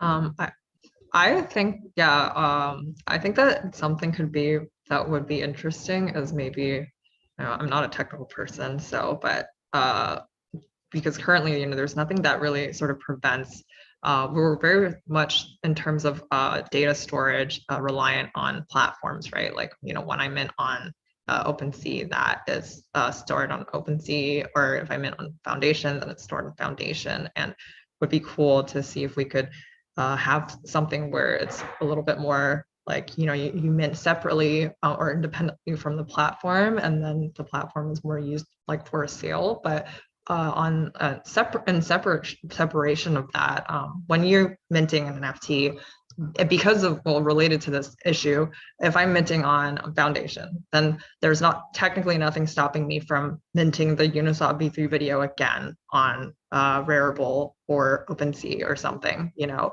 obviously that would tarnish my reputation as an artist, but technically there's not anything that kind of prevents that. So what could be interesting to explore, which let me know if this just doesn't make any sense technically, but something that sort of either scans the metadata or detects whether or not each file is sort of identical. And then when it is, then it kind of like rejects that mint function because you're trying to mint the same file. And that if it's a one of one, then you shouldn't be doing that, right? So that is something that had been on my mind, and I feel like is probably, hopefully, something that we are exploring down the route as well. And it doesn't have to just apply to sort of like an MP4 file, but even like 3D models, like .obj files, anything that could exist on the metaverse, or just an NFT form in general. Yeah, I think the thing that kind of gets at what you're talking about is kind of the space in which you want to use an NFT, kind of describing the qualifications for NFTs that are valid within that context. Because like at a fungible level, like whenever you look at a particular image or video, like changing one pixel, changing like one piece of metadata technically makes it so that it's a different piece of content. But what you can do is you can lean on the platform, say like the video game or the gallery or the space in which you're kind of operating on those NFTs, the NFT block explorer or viewer of the future, to think about kind of which NFTs are like valid in that context. For example, something video game creators have to think about all the time is like, is a weapon or an artifact that you're bringing into that video game gonna like offset the balance that's like carefully crafted within that space in order to kind of enable everyone to play with each other. And so they're frequently finding like these OP, like overpowered items that then need to be like changed and updated. And so that's the sort of thing where you could think about an NFT itself describing the context or even those characteristics changing as it moves from space to space. And you could potentially use that as well to be like, well, this video is just a reproduction of another video that already exists. And so videos that are reproductions, we only the initial piece of art is kind of acceptable within this context, within this gallery, within this platform. And so I think there's an opportunity there to kind of lean on some of the potentially lean on the ways in which you'd view or interact with an NFT to kind of also encourage the proliferation of really new, exciting types of NFTs that differentiate themselves across platforms. Also, the one plus one kind of Billy's like, I think there's this awesome like explosion of content that's happened, and it's really amazing to see how people have been able to like fund all sorts of amazing artwork that previously it seems people were like, oh, it's digital. You don't pay for digital things. But as soon as kind of you put this opportunity for like a receipt or a timestamp and like purchase record on it, then suddenly like so much funding is able to flow into these artists and to these communities, which I think is really cool. And so I'd be curious to see how we can now make those accessible to people, see if there's other things within the kind of engaging people in kind of performative art or kind of interaction style NFTs. Like this experience that changes over time thing sounds so cool. Like there's a lot of opportunity there for like whole communities to engage with an NFT and influence its evolution over time. That also seems like a really interesting area that I'm sure some people are exploring already. Yeah, we didn't get to the NFT piece, or generative piece, which I would have loved to expand on so much in the change of state. But unfortunately, that's sort of time's up for us. And I don't know if we still have time for Q&A, but I would. We could definitely go over. We got 10 more minutes, 15 more minutes, actually. Oh, amazing. Yeah. Well, can we talk back on this generative piece? That's the piece I think, Billy, you've also worked on. Molly, you kind of touched upon as well. The question I had was like this idea of the influence of like code and art and its relationship with each other, and the code sometimes creating the art and you co-creating as like a human process. Maybe Molly or Billy, do you want to expand on any of those ideas?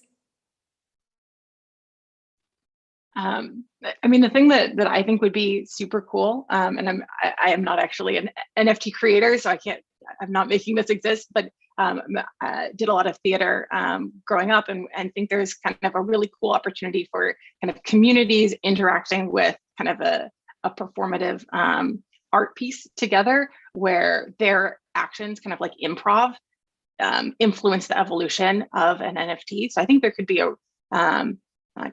a really interesting opportunity around NFTs that grab like data from the wider world or suggestions from their collective DAO owners over time in order to actually kind of change the course of that NFT or influence that world. You kind of think about, as thinking of this as the primitives for creating the metaverse. A really important thing there is kind of object permanence. When you add a teapot, that teapot is now part of that world and it sticks around for the future people who are interacting with that space. And so having NFTs that are kind of evolutionary in that way, and that you can add and build out more content to them. I mean, I'm sure Decentraland is pushing, they have their land NFTs, but you could also think about them building up more pieces of the virtual world as kind of meta NFTs and meta NFTs, where we're talking about like larger and larger collections of other NFTs as like units you can also address and evolve. I think that'd be a really interesting space, but I'm still brainstorming here. Yeah, that makes me think about all the different ways that NFTs can be utilized as sort of like functional aspects of different ways. So access tokens, combining different things.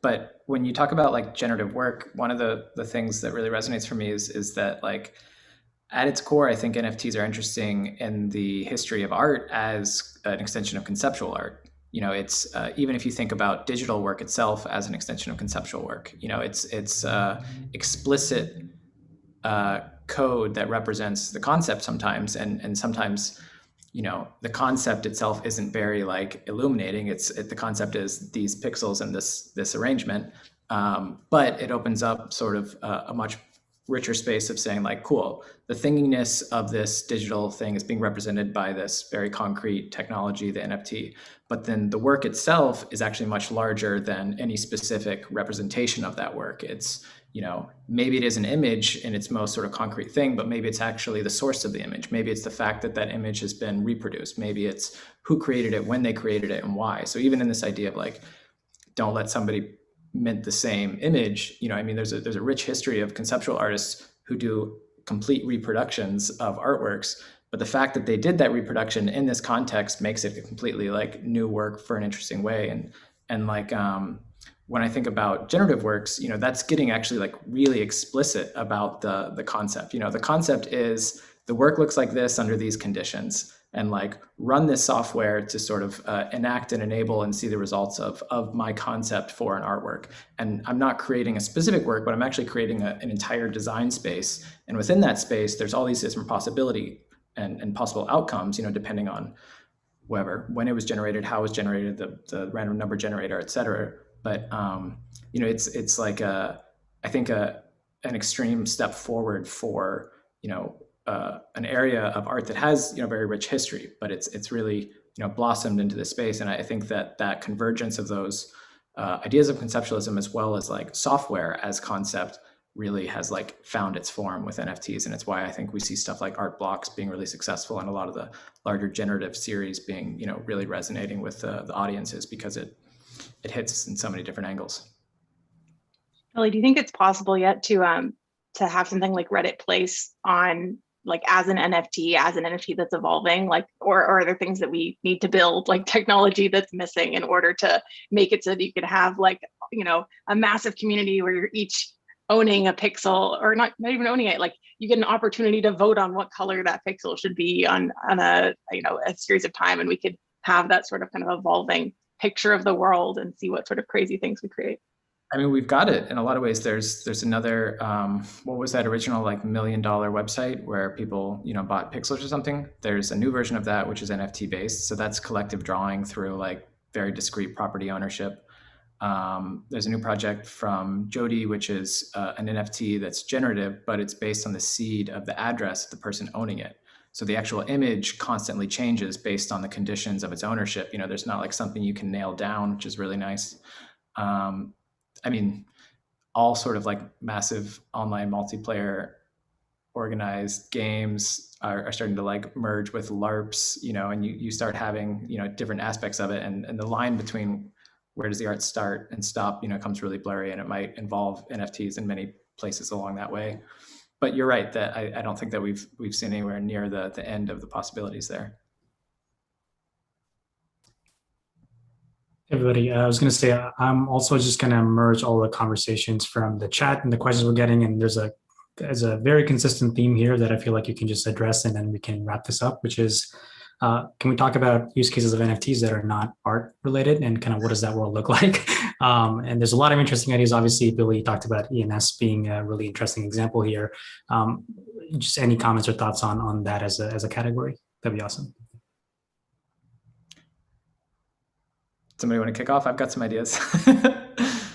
I can talk a little bit about the like DeFi side as well, because we do have NFTs in this like really interesting. We talk about liquidity positions using Uniswap, not the animations themselves, but the positions being NFTs themselves. And at Maker, we just onboarded something called real world assets, where these NFTs represent certain like loans or aspects of assets, and therefore then you can put out a loan. So it's not just art itself, but it's sort of like a tool, like I still can't figure out like what the word is, but it's like an asset that holds a lot of these other things of value.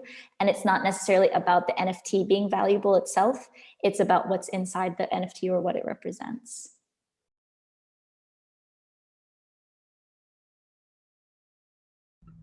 I feel like I'm talking a lot, but nobody's jumping. The part that really resonates for me is one of the compounding effects and interesting aspects of blockchain themselves is this idea of composability. There's an agreed standard, there's a common API, and NFTs are exactly that. It's a common API, and so it actually doesn't matter if it's art on one side or if it's a financial asset or if it's whatever. The fact is that you can reuse these same tools, reuse these same interfaces. You can build software that has expectations for how to interact with these things. As long as they follow these rules, then it'll work inside this new context. And that is really exciting for real world assets. I mean, exactly I guess the centrifuge is the example you're giving for the real world assets is the one that comes to my mind. These invoices that can be now used for collateral. Again, at the end of the day, they're just ISBN numbers, but like, it's great. An ISBN can represent a comic book or a novel. And like, it's great if you love novels and you want to talk about, French literature or something like that, but like, it doesn't change the fact that libraries rule, and they work because ISBNs, are able to like track where the books are and why or whatever. I mean, I guess books at large rule. I don't know what that claim would be exactly, but the other real world stuff that I'm really excited about, I mentioned briefly, is sort of access tokens. Things that become possible with Patreon memberships, almost like library cards. Again, to reference libraries, you end up not only being able to like pay for subscriptions, but you also get like a token that sort of shows, hey, I'm somebody who's paid the subscription 10 times. It's like putting a bumper sticker on the back of your car every time you like pay your dues to some nonprofit or organization that you want to show that you support. And then those things, of course, can be used, and we see them already being used for things like airdrops. You have this paper trail of your interactions, how you work with different things, and the fact that they follow this API means that they can be used forever in the future in all these different ways that we haven't even thought of. I want to add also IP, creative IP, and then I'll let people please. And I was just gonna say that I think that's super useful, and the fact that it is a shared API makes it like so that everybody is sort of following the same rules of the blockchain, but also useful in cases that people want to keep like souvenirs from music, art concerts, or music festivals, and so much of it is sort of in physical form right now. Even small things like punch cards at your local cafe or something, which I lose all the time. So if there was a way to sort of like move all that on chain, either through like POAP tokens or something, that would be extremely beneficial. I think that's a really interesting thing, like where we start bridging the kind of online experience with the real world. Like there's all sorts of digital assets that actually encode real world objects. And I know a lot of people kind of are looking at, we already have NFTs for digital land. So can we have NFTs in realty or like in the physical space? There's one that I think is would have been my answer to the question earlier around things that are trying to do really cool stuff. There's like Tree DAO, which plants trees for NFTs that are created, and then you can vote on like helping maintain the land and like how to help improve like the local environment ecology. It's like, that's amazing. That's so cool. And the interplay between the online like NFT space where, you know, within the blockchain, folks are kind of making decisions as a group, and then the real world implications of the objects that those digital things point to, those things connecting, I think is also a really cool space folks are pushing.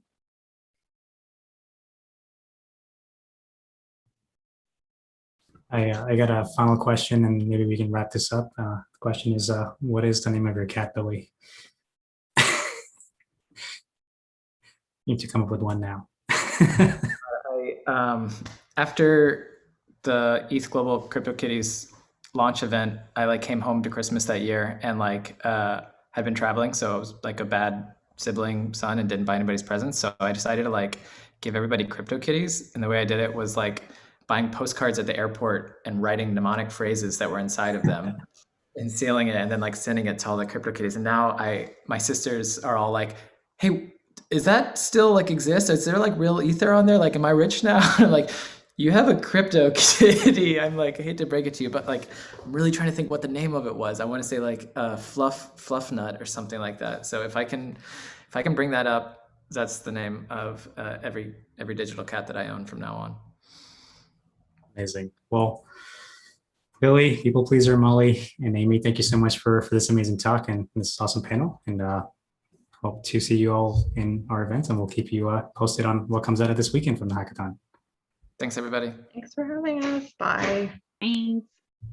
And next up, we have another panel on the topic of DeFi and what's possible in the world of decentralized finance. And for this panel, I want to welcome Camila Russo from Defiant, DeFi Dad from Zapper, and moderating this panel will be Mariano Conti from previously MakerDAO, overall great guy. And I'll let Mario, Camila, and DeFi kick us off with this panel. Great, thank you so much, Kartik, and really happy to be here. ETH Global events are really my favorite. So welcome everybody. This is, like it said, what's possible in decentralized finance. I'm joined by Camila Russo and DeFi Dad. How about we do a couple of quick introductions, starting with Camila. Sure. Yeah, thanks ETH Global for inviting me. This is great. I'm really happy to be on this panel with Mariano and DeFi Dad. I'm the founder of The Defiant. Hopefully you all subscribed to the newsletter and watching the YouTube, but The Defiant is a content platform focusing on decentralized finance. And I'm also the author of The Infinite Machine, the first book on the history of Ethereum. Awesome. DeFi And Dad. yeah, I'm DeFi Dad. I have been in Ethereum or crypto for about 3 years, and I was I think one of the earliest people to get on board with DeFi, just trying out applications back in 2019, and I have since then been really fortunate. I got to work for a few years at Consensus, working on the Ethereum Summit. I now work on the Zapper core team. I've been with them for almost a year. I actually, coincidentally, am an advisor to the Defiant, so I've been really lucky. I met Cami right around the time she was launching the Defiant, and I write weekly posts in the Defiant. And then I guess aside from that, I host a weekly live stream now called Zapper TV, which happens an hour from now if you want to join us after this. And also, I'm an active angel investor in the DeFi community. So thanks for having me too. Really grateful to be here, and especially next to two of my favorite people here in the world. Oh, the same here. Well, quickly about me, I been in the space for a while. I was at Maker for 4 years, ended up leading the smart contracts team. I love DeFi. I've used it ever since its inception. I like to think that that I was one of the people who was there for the birth of this whole movement. So when we think what's possible with DeFi, I I love this topic because first off, I think almost anything is possible. But what we're seeing lately is, we're reading stories that really ground everything that we've been doing, and they put it in a different plane, right? It's becoming real. We're going further from just speculation and arriving to things that will help people in the day-to-day. And we were discussing something that I really wanted to talk about, which was a thread that was started by Romina Cejas, a member from the DeFi Latam community, and it was picked up by The Defiant, by Argent, which was a person in Argentina that they renovated their house from an airdrop, the Uniswap airdrop, the pulled together airdrop, and they managed to renovate their house. And I think that is like a great place to start. I want to start discussing that a little bit. I think, Cami, you wrote about that in The Defiant, or? I'm writing the story. I'm setting up interviews with the guy who actually did the renovations, and Romina's putting me in touch with even more people who have similar stories. I'm also getting stories from people in in Iran who also got Uniswap airdrops and like Gitcoin airdrops. So there's like, by reporting this story, I'm getting just like these really interesting anecdotes from just users in the space all over the world, who just by interacting with these protocols are getting rewarded with tokens, and it's really surprising. I've had this experience myself. I think we've all had, of like, oh, like this protocol that I use every day now has an airdrop, I'll go claim my tokens, and then like suddenly realizing, okay, like this is an actual like decent amount of money. And I think this, I mean, besides kind of the fact that it's cool to get like free money, I think what's important about this concept is that like we're going into a new paradigm of what the internet is like, and how people are interacting with internet applications, and how finance is really part of the internet now, and how people, by using applications, are also becoming owners. So like we as users get rewarded with application tokens, and then these tokens give us power to actually govern and make decisions on the very protocols that we're using.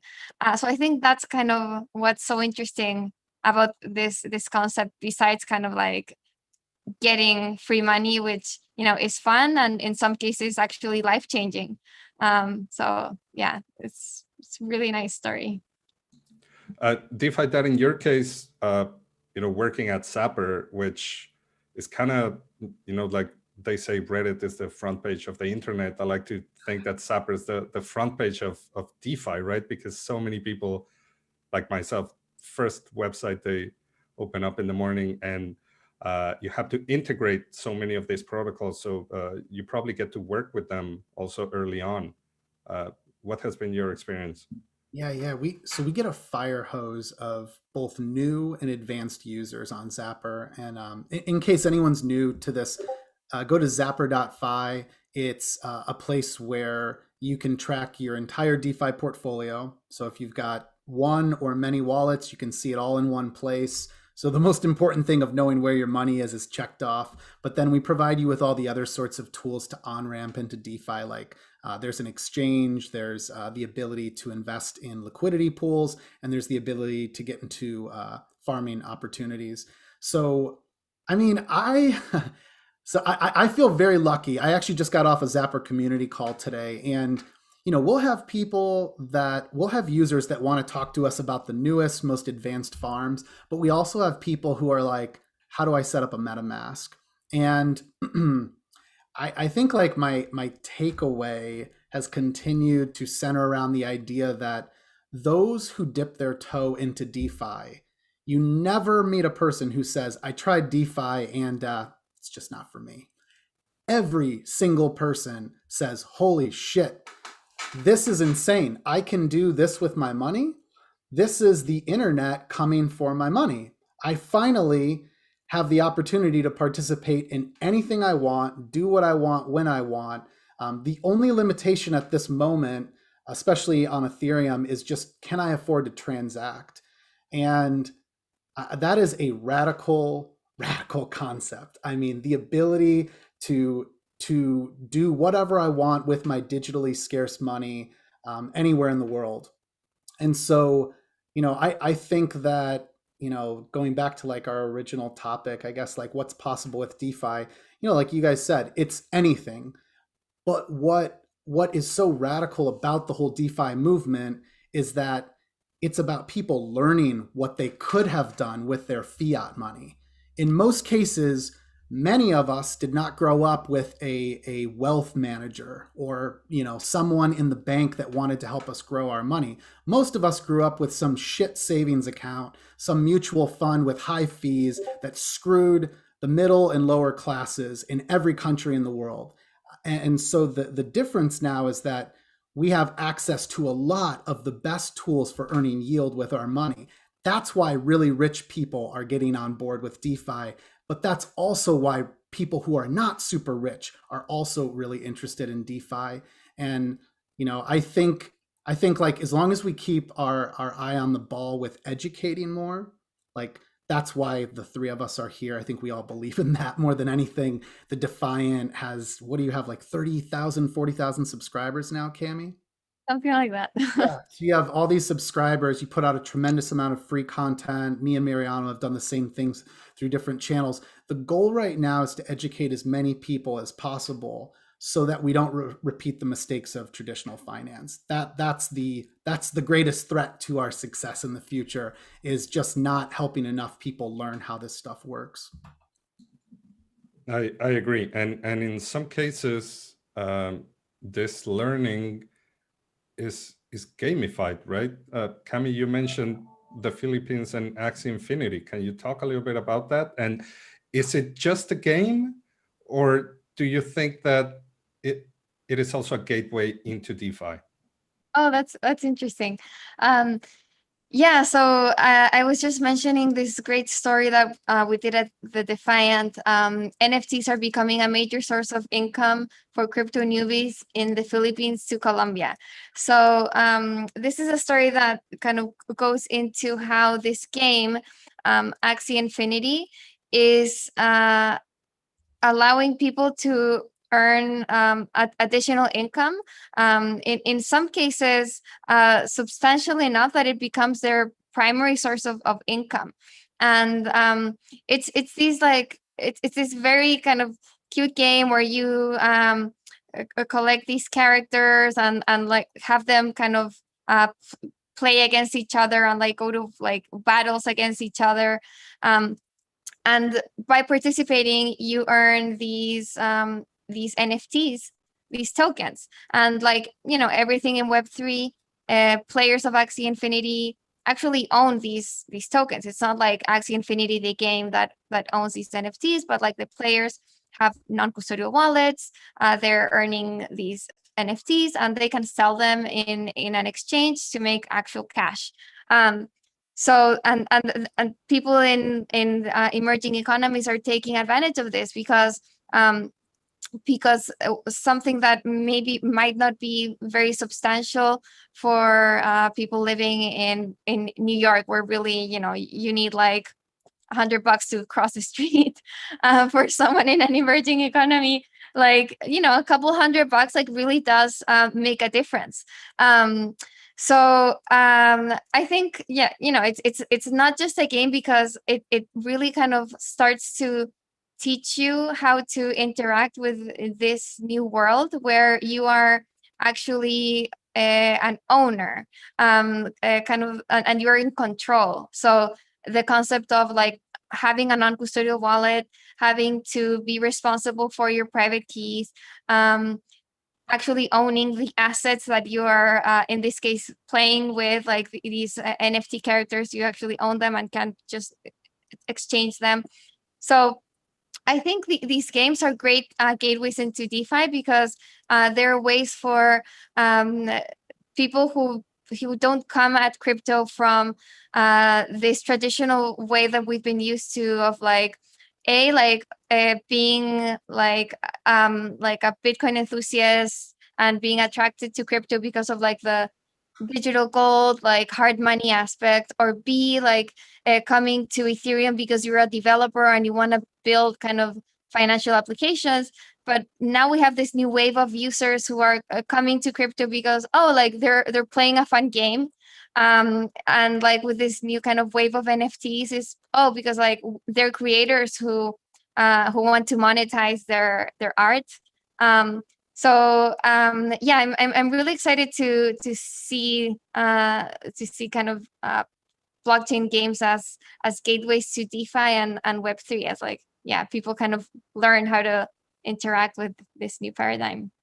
Cami, I think you hit on a point around there is an innovation that's happened in DeFi, and that one of the many innovations is liquidity mining or yield farming, whatever you want to call it. Because in the traditional world, an entrepreneur goes out and she or he raises money from investors, and then they use that money in marketing and sales, product development. But the whole goal is to acquire customers. So they're basically burning through investor money, and in exchange, what those investors have ownership in the company. They believe in some sort of upside. The problem with that, of course, is the limitations of who can participate. In most instances, as an investor, you normally have to have money to invest it in a lot of countries like the US. And it also becomes a game of who has access to these sorts of conversations. I don't doubt that venture capitalists work really hard, but I can attest, just for the short time I've been in the world of investing through DeFi, I am amazed at just how we just recycle through the same investors over and over again. So what DeFi did is it flips it on its head and it says, screw that. You don't have to raise money through the traditional routes. You can just launch, let's say with a team of 5 people or something, or even 1, you could launch a protocol and you say, hey, customer who's risking your money, who's spending valuable time, who's talking about my application, how would you like it if I rewarded you with equity in our protocol or our company, if you want to talk about it in that way? And so that's what's radical about liquidity mining, is now we've cut out all of this bullshit, this inefficiency that happens, and now we can reward users. And that's what earlier, Cami, you were mentioning, like you and I and Mariana, we've all been blown away by, there are applications that I used because I thought they were cool, and I talked about them because I thought that others should learn about them. The fact that we've gotten airdrops, it's brilliant because we were already aligned with that company. I already loved Pull Together and was going to talk about it till I'm in the grave. And now I actually own a stake in Pull Together, so I'm even more incentivized. Gitcoin just did this. I donated probably $1,000 over 2 years to maybe 500 projects, probably a dollar, one DAI to every single one of them. I mean, the airdrop that I got was, a surprisingly significant amount of money, but I'm still going to remain long in part of it because I believe in Gitcoin and I want to participate in their governance, and I want to see through the future of that protocol. So yeah, I mean, I just, I want to remind everyone, if you've heard that liquidity mining and, farming is a fad, that is wrong. There will be lots of teams that will flame out because of it, but we are going to see this mechanism take hold in other industries. Once others realize that they can incentivize a community of their users to get behind them and raise capital this easily and this quickly, it's only a matter of time before we see that become a standard. So you think that this, the airdrops to loyal users, it doesn't necessarily create a community because the community is already there, but it kind of cements a little bit, right? It doesn't have to, but it's almost like an implicit, secret handshake. It's like a thank you, and also probably becomes, I'm imagining, a virtual shareholder meeting, right, between, I don't know, companies in the SPF 500 and DeFi projects. I would imagine the token holders for the DeFi projects to be among the most diverse crowd ever, right? From pretty much every single country in the world that has internet access, and all of them eventually having a voice and a vote in the future of these projects, which to me are gonna become, the next big companies that'll take over the world. One thing it's probably too expansive to talk about here, but when you go and you think about what's possible with DeFi, I actually think that DeFi in general will be able to dissolve our sense of what is a country or what's a nation state, and really like unite more people. Because like I can tell you right now, like I'm not anti-American, but if you said, where's your greatest loyalty? My greatest loyalty is to the Ethereum community. Why? Because I have more in common with them. I don't know where a lot of my friends that I've made through the community, I often don't even know where they are in the world.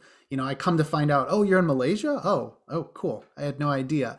But there's so much in common there because we're living in this digital world that, this still sort of is that, it's that mirror that reflects what is like, we're simulating what would be a panel in a physical conference. But like, I think this is going to be the default. I think we're all going to live in a world that's remote first, and we're going to thrive in virtual reality. Like the Defiant has a VR headquarters now, and that's the standard. So if the world is becoming more and more default digital, then we need a default digital money. We need a default digital finance, and that's why this is the future. Like we're not going back. There's no one today who's writing letters and is like, oh yeah, email, it just isn't for me. I decided I'm a US mail maximalist, it just, nothing's ever been better. It's me and my friends, we meet up at US mail maximalist meetups, and we just talk about how great the US Postal Service is, like that's what some of the Bitcoin dinosaurs sound like right now. And there's still time, we're still early in DeFi, but I think it's really important that everybody, get on board. This is not going away. I love that. That's hilarious. Yeah, I think you're kind of it's yeah, on point there on like what's possible in DeFi. It's this just global network, like global financial system that's really providing access to financial services for the first time to just people anywhere, whoever they are. Like all you need is an internet connection and a Ethereum wallet. So I think that's pretty unprecedented. It's really revolutionary, and it does kind of like bring down borders. And so I don't know, like I think we get like very just like idealistic, but in the end, it's if we want to kind of like bring it back to earth, it's really kind of the ability for anyone anywhere to access financial services, and do something as simple as get their money in a stable coin and start earning interest and start building their wealth and taking control of their assets and hopefully becoming more financially independent. I think it starts with that, and then you can kind of continue building off that. But like for anyone who's just like getting into DeFi and like thinking like, is this for me? This is like really weird, like what are all these like cartoon avatars talking about? But I think like it's just like it's financial access for everyone. That's basically what it is. Like you need to like first like get over that first hurdle of like using MetaMask, approving transactions. That's kind of like will look very weird at first, but once you get over that, it's just very simple, and you can like start increasing your savings and taking control of your money today. I sound like a DeFi ad, but take control today. No, but you know, one thing that broke my heart last year was I'm very active, as you are, with the Latin American community, and starting to see people getting priced out of Ethereum mainnet and DeFi because the fees started becoming so huge, astronomical, but it turned out that I'm not going to say that it's a good thing, but it did prompt the community overall to rethink and roadmaps and come out with scaling solutions faster, right? And today it's like a different ecosystem. We can transact on mainnet through either ourselves or through compounding protocols like Yearn, but we can do things on scaling solutions, and that way we bring all the people who may have left, we bring them back. And when I say DeFi, I mostly or exclusively mean DeFi, but on Ethereum in my case, which is, I believe, the most credibly neutral smart contracts blockchain, etc. And to me, it's nice seeing all those people who may have left coming back with scaling projects like Polygon, and now the L2, hopefully the other solutions that are going to be coming out. And DeFi Dad, have you seen any of that? Polygon is supported in Zapper. Yeah. Optimism, maybe. Yeah, if anyone's newer to the DeFi space or to Ethereum, don't be afraid to go try DeFi on Polygon. There's a lot actually also going on Phantom. I recognize there's a lot that goes on BSC, but it's understanding what you said, what's credibly neutral, what's actually is more decentralized, or whatever your definition of what is decentralized versus what is not. As long as you know those risk parameters, I mean, you're good. I think, like, if someone comes to me and says, I have $20, I want to get started in DeFi, even at 30 Gwei, with super low gas prices right now on Ethereum the last few weeks, I'm like, in good conscience, I know you can have a lot more fun if you get onto Polygon. So, you go to like Zapper, we opted to start supporting Polygon, BSC, and Phantom. All three of these are, I think, appropriately called side chains, despite some of the ridiculous conversations I've heard about that lately. And then you have your true L2s like Arbitrum that's launching very soon. You'll have Optimism, you'll have ZK Sync, or whatever it's called, ZK Porter, when it goes live. Those are truly like elevated trains. Loopring too. Those are elevated trains on top of Ethereum, where they inherit the security and decentralization benefits of Ethereum. So anyways, long story short though, I would encourage anyone, like, don't be afraid to, get on zapper.fi/bridge and move some money over to Polygon. I choose to keep a majority of my assets on Ethereum, but I think that's a privilege at this point. I think it's because I've been here for a few years, and I think, again, I'm very fortunate to be able to do that, to make that decision. But it was some dark days, for months there. We all were looking at gas prices saying, this is so insane. Like, when you get up into 200, 300, 500 Gwei on a few days, that's not possible for many people. The gas costs more than the amount of money they had to transact with. So, yeah, I guess that's my rant on knowing the difference between DeFi and what is something in a spectrum between DeFi and centralized finance. But it mirrors, it looks just like DeFi, but if you're on BSC, that those validators are ultimately, they're either under the control of Binance or they have very tight-knit relationships, which questionably makes it questionable whether or not it's decentralized finance. I know DeFi that you are a yield farmer. You show a lot of projects on TV, but Cami, are you a yield farmer too? Do you actively use all of these projects? Do you use some? Well, I test some projects. I'm not actively yield farming. I think, you know, what I try to bring with the Defiant is objective and unbiased reporting. So I try to stay away from investing in these like any like specific protocol. I obviously do kind of testing things out because I need to kind of know what I'm writing about and editing. But yeah, I'm not like actively investing, I guess, in DeFi.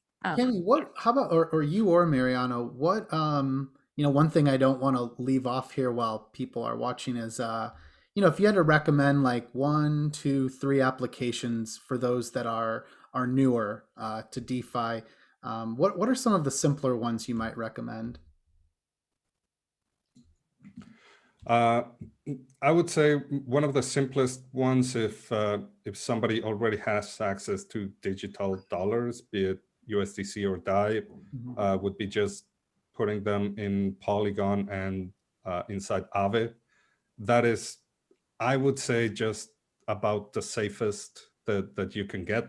They're tried and tested, battle tested protocols. You can start earning some money on your digital dollars. And that is the perfect gateway to slightly more complicated strategies. Like, once you're there, you may want to learn about Instadap and how with just a couple of clicks, you can do a loop with your DAI or USDC, and whatever you supplied, you can borrow again and supply it yet again. And instantly you're now yield farming the Matic token, for example. So that to me lately has been my recommendation. Also, in my case, because I know a lot of people who need access to digital dollars, right? They people here in Argentina and in other countries, they save in those dollars because, I always talk about the depreciating Argentine peso. So that to me is usually my go-to. That's awesome. Cami, anything else that I know, again, you've been more testing aside from I know the long positions you would hold, but any of the DeFi apps that have really stuck out to you? I'm talking actually to like protocols. So I'll say default is I would tell anyone, go to Zapper.fi, and click on the farm tab. You can discover there's like 600 opportunities there, and then you can enter any one of the liquidity pools on the pools tab. But if you're not doing that, what do you like, Cami? Yeah, so I've actually like had to do this a few times because there's like so many friends and like family asking about crypto and DeFi. So like I guide them through like how to do this stuff. And a lot of like people are just like coming into this without knowing just like the very basics.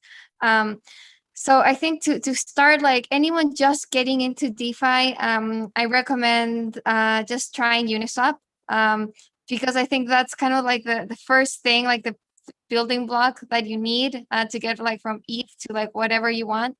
So like just go to Uniswap once you have ETH in your MetaMask, and swap for USDC or DAI or like some stable coin, and then I recommend also like Aave, like getting interest on Dave on Aave, or like I think it really blows people's minds when I explain Yearn to them. It's like you go, like you can pick any of these strategies. The protocol itself will execute this thing so that you get like the most amount of yield. You don't have to do anything, and that really kind of like blows people's minds. And Set is also like a similar concept. So I think like both Yearn and Set are really great places to go for someone who's just starting out and just wants to put their money to work and not have to do much. Like they're just like very kind of, allow you to have like a very passive strategy and just like start earning interest that way.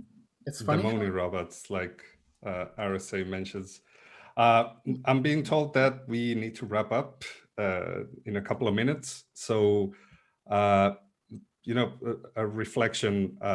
Cami has a book on the birth of Ethereum and a little bit of DeFi called The Infinite Machine. She actually tells my story of buying a car with a loan from Maker with DAI. That was probably one of the, maybe not the first, but one of the most, one of the earliest examples of you know, actually using DeFi in the real world. Cool. And Cami, are you writing anything new with the, you know, all of this? Probably last summer yeah. You can write a Bible with everything that happened last summer. There are so many good stories in DeFi. I'm itching to write a second book. I'm not at the moment, but I'm collecting stories for the time that I do. I think I need to kind of figure out how to delegate more like defiant work, because right now, like, I wouldn't have a minute in the day to write a book. But once I figure out how to do that, then I'll get to to writing the second book, which I really like. I can't wait. Just like the stories in DeFi are insane. There are so many. DeFi Dad, anything you want to add? No, just you know, I think one of the key takeaways is think about what's in your wallet that's sitting there idle. You know, I'll use the most obvious example of Ether, and you know, if you can start to find, again, like the easiest way to find opportunities is through an aggregator like Zapper, and you can go there under the farms and search Ether, and then start to recognize that, hey, I could take my Ether and be in a curve pool with 50% staked ETH, Steth by Lido, and 50% Ether. Now I'm earning staking rewards, I'm earning trading fees, and I'm earning, in that case, I'm earning a few different reward tokens. So as long as you can self-custody, which is probably that's one of the biggest questions, is can I trust myself to self-custody and maintain these assets? Then you can start to let that money work. And I think idle assets is one of the best places to start. I have something, I'd like more of it. Why don't I put it to work in this thing? BT dubs, you can insure a lot of these things now through like a Nexus Mutual. So anyways, yeah, no, just thanks so much for having me though. This was awesome. Always a pleasure to talk with the Cami Russo and the Mariano Conti. And the DeFi Dad, it was, yeah, great talking. I wanted to say, because you both, only because we could have done this in Spanish. I couldn't have. I was going to be like, soy Defi Dad. Hey, Boston. Papa DeFi. Papa DeFi, yeah. No, so good to see you guys. And yeah, just keep putting out all the awesome content the two of you do. Wow. Likewise. Yeah, likewise. Cami and Mariano, thank you so much. It was a super interesting conversation. There's still a lot of questions, but I feel like we're definitely a little bit over time. So I want to leave them for some other future talk that we'll invite you back for. But thanks so much for this awesome discussion. Thanks, Kartik. Bye. Good job on the conference. Kartik. Bye, guys. Take care, everybody.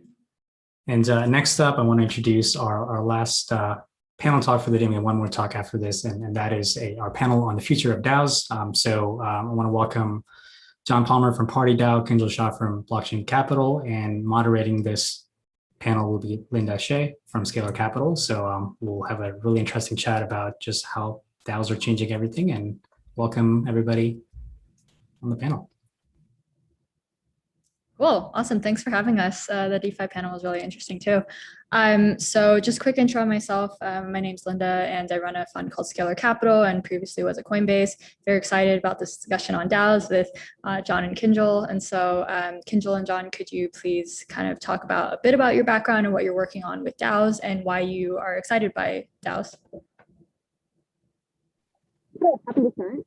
Thanks for having me. So my name is Kinjal. I'm an investor at Blockchain Capital.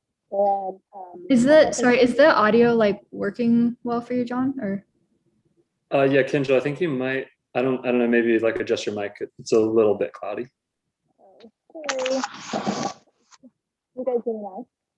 It's still a little bit muted. Maybe John, you can go first, and then we can have. Yeah, that's fine. Yeah, sure. Yeah, my name is John Palmer. I'm a software engineer and designer.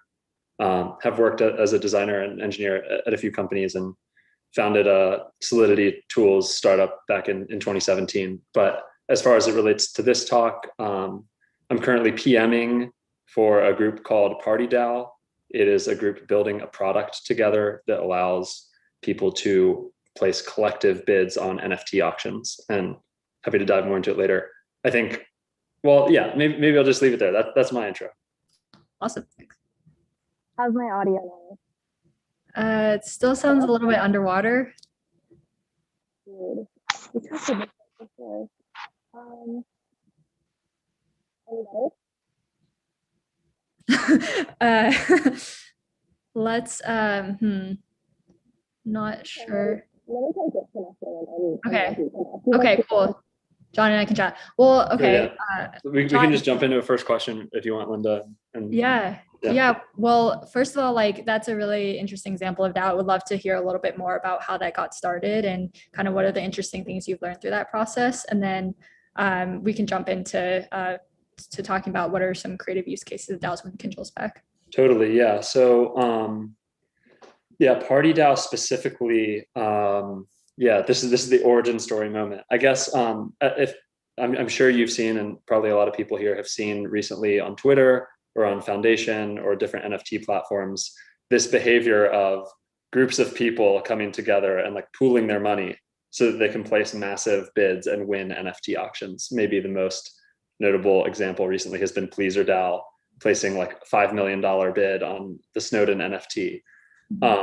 And so the founder of Mirror, Dennis, had tweeted out this idea, like, what if there was just a product called Party Bid where you could just like quickly like spin up a DAO, pool money together, bid as a team, and then win an NFT together, eventually like selling it and splitting the profits.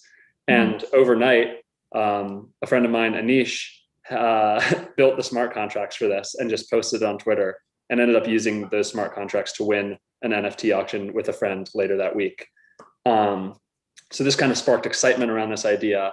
And Dennis then created a crowdfund on Mirror to raise 25 Ether to build a DAO, to actually like build a real, professional productized version of this same thing. And so 25 ETH ended up getting raised very quickly from maybe 50 or so contributors who then joined a token gated Discord together and started organizing to build that product. And that's kind of the origin story. The really cool thing about that for me has been that the people who've ended up in this group are actually amazing builders. So there's people like, Khalil, the designer from Uniswap, like the designer of Uniswap, and, senior Solidity engineers from companies like Cello and Dharma and 0x. Then you've got like amazing PMs and writers in there as well.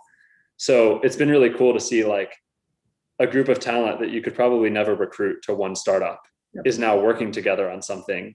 And that like definitely makes my ears perk up and be like, oh, that's kind of like a cool competitive advantage around talent or something. And, over the past few weeks, that group has elected a smaller team of about 7 people to design, write smart contracts, build a front end for this product, which is, now about halfway through development. So I think that's the origin story. That's what's happening. And to me, in the announcement, like blog post for this thing, I kind of framed this as like, it's really cool because it's a DAO that builds products. And I think, hopefully when Kinjal's here and we start talking about DAOs more generally, I think it's a very loaded term. So it's cool to like kind of break DAOs down into different, taxonomy of different use cases. And I kind of bucket this in this kind of unique spot right now. It's a DAO that builds products. I haven't really seen that before. So that's just a bunch of background on PartyDAO. That's awesome. This represents some of the parts of why I'm so excited about crypto and like the really amazing things happening in the space. Like this is so cool. Hopefully we have Kinjal back. Well, I had a question about membership. So is membership open to anyone to be able to join this DAO? Like, do you have an application process? Like, how do you think about the dichotomy of like DAOs being super open to anybody, but also making sure you're filtering for high quality members? Yeah, definitely. Well, right now, the initial membership was basically based on who contributed to the crowdfund. That was how tokens were initially allocated. And since then, it's a Discord server with a collab land bot, gating it by 10 tokens. So the only way to join the DAO right now is if a member sends you tokens. And that's happened quite a bit. Members have sent tokens to friends or people that they wanted to work on this project. And some of the people working on it now were just like invited via sending tokens, but that's the only way in right now. It's like, I guess you could say that's like membership referral or something. Now, technically, it's not something that's totally under the control of the DAO. Like, if any member decided to kind of overrule and put the tokens on Uniswap, then people could buy the tokens and there would be like a market for entering. But no one's done that so far. And I think that kind of speaks to the alignment around the singular focus of like, we're here to build this product, not to like pump a token or not to just like kind of arbitrarily grow. I feel like all the members that have been added so far have been aligned around this idea of like the immediate goal is we are building a product that we are trying to ship. And so, yeah. That makes a lot of sense. Well, it reminds me of one of your tweets where you talked about how DAOs are a very abstract concept and we should be thinking about them differently. Would love for you to kind of talk about that because I thought that was a really interesting tweet you had. Yeah, totally. Yeah, I would even first link that back to something that I was thinking a lot about and wrote about earlier this year, which is like this term of a scissor label, which is rooted in like a Slate Star Codex post. But I think DAOs have become one of these terms where it's a term that we're all talking about, where we've all like agreed that this term is like a thing and we're all talking about it. And that's useful insofar as it's now like the Schelling point for conversations and action, and like it spurs things to get started. But even though that term has been established, no like canonical definition of a DAO has been established. So people are talking about the same term, but assuming different definitions. And that's like not really a very useful way to talk about something. And so I think DAOs are in that camp right now, which is one thing that'd be cool here is talk about like different types of DAOs. Like some DAOs are smart contracts and that's all it is. Some DAOs are like a Discord server with members and it's like very much socially coordinated. Some DAOs are like governance tokens, like Uniswap's token, where there are on-chain governance mechanisms that also really rely on social coordination as well. Like these are all things people call DAOs. Right. The tweet that you're mentioning was, I think, the biggest fault of that kind of phenomenon is when you start talking about like, let's start a DAO, like we should do a DAO. And it's just like saying like, we should do a startup without deciding like what, yeah, it sounds great. Like what should the startup do? Like what's the idea? What's the purpose? And that was really my point, is that like any given DAO should have a job to be done and like a mission, and all of the things that you do with that DAO, like how you decide the membership structure, decision making, where you congregate, like what your criteria are for like participation, all of that will be designed around whatever that initial mission was. But if you just like start a DAO and then like, cool, we started a DAO, and then you kind of try to figure out what it's going to do, I think you just get like really messy coordination because there's like no initial incentive alignment or anything from the beginning. So I was just tweeting about that basically. Yeah, it makes a lot of sense. I fully agree with you there. Kinjal, would you be able to introduce yourself and talk about what you're doing in the DAO space and why you find DAOs really interesting? Yes, sorry about that. Hopefully this is better. It's better, yeah. Okay, awesome. Yeah, thanks for having me. So my name is Kinjal. Sorry about the technical difficulties. I'm an investor at Blockchain Capital, and then on the side, I teamed up with Sheets of Basics and when Blockchain basically to launch a DAO called Crazy, which is focused on investing in female founders and Nice. By the way, there's like a bit of a background noise. I don't know if you can find like a quieter location, just putting that out there. Awesome. Well, I wanted to talk about like just what are the most creative examples that you're seeing in the DAO space. I think it'd be really interesting to the audience to hear what are some cool examples happening right now. I mean, the space changes so quickly too.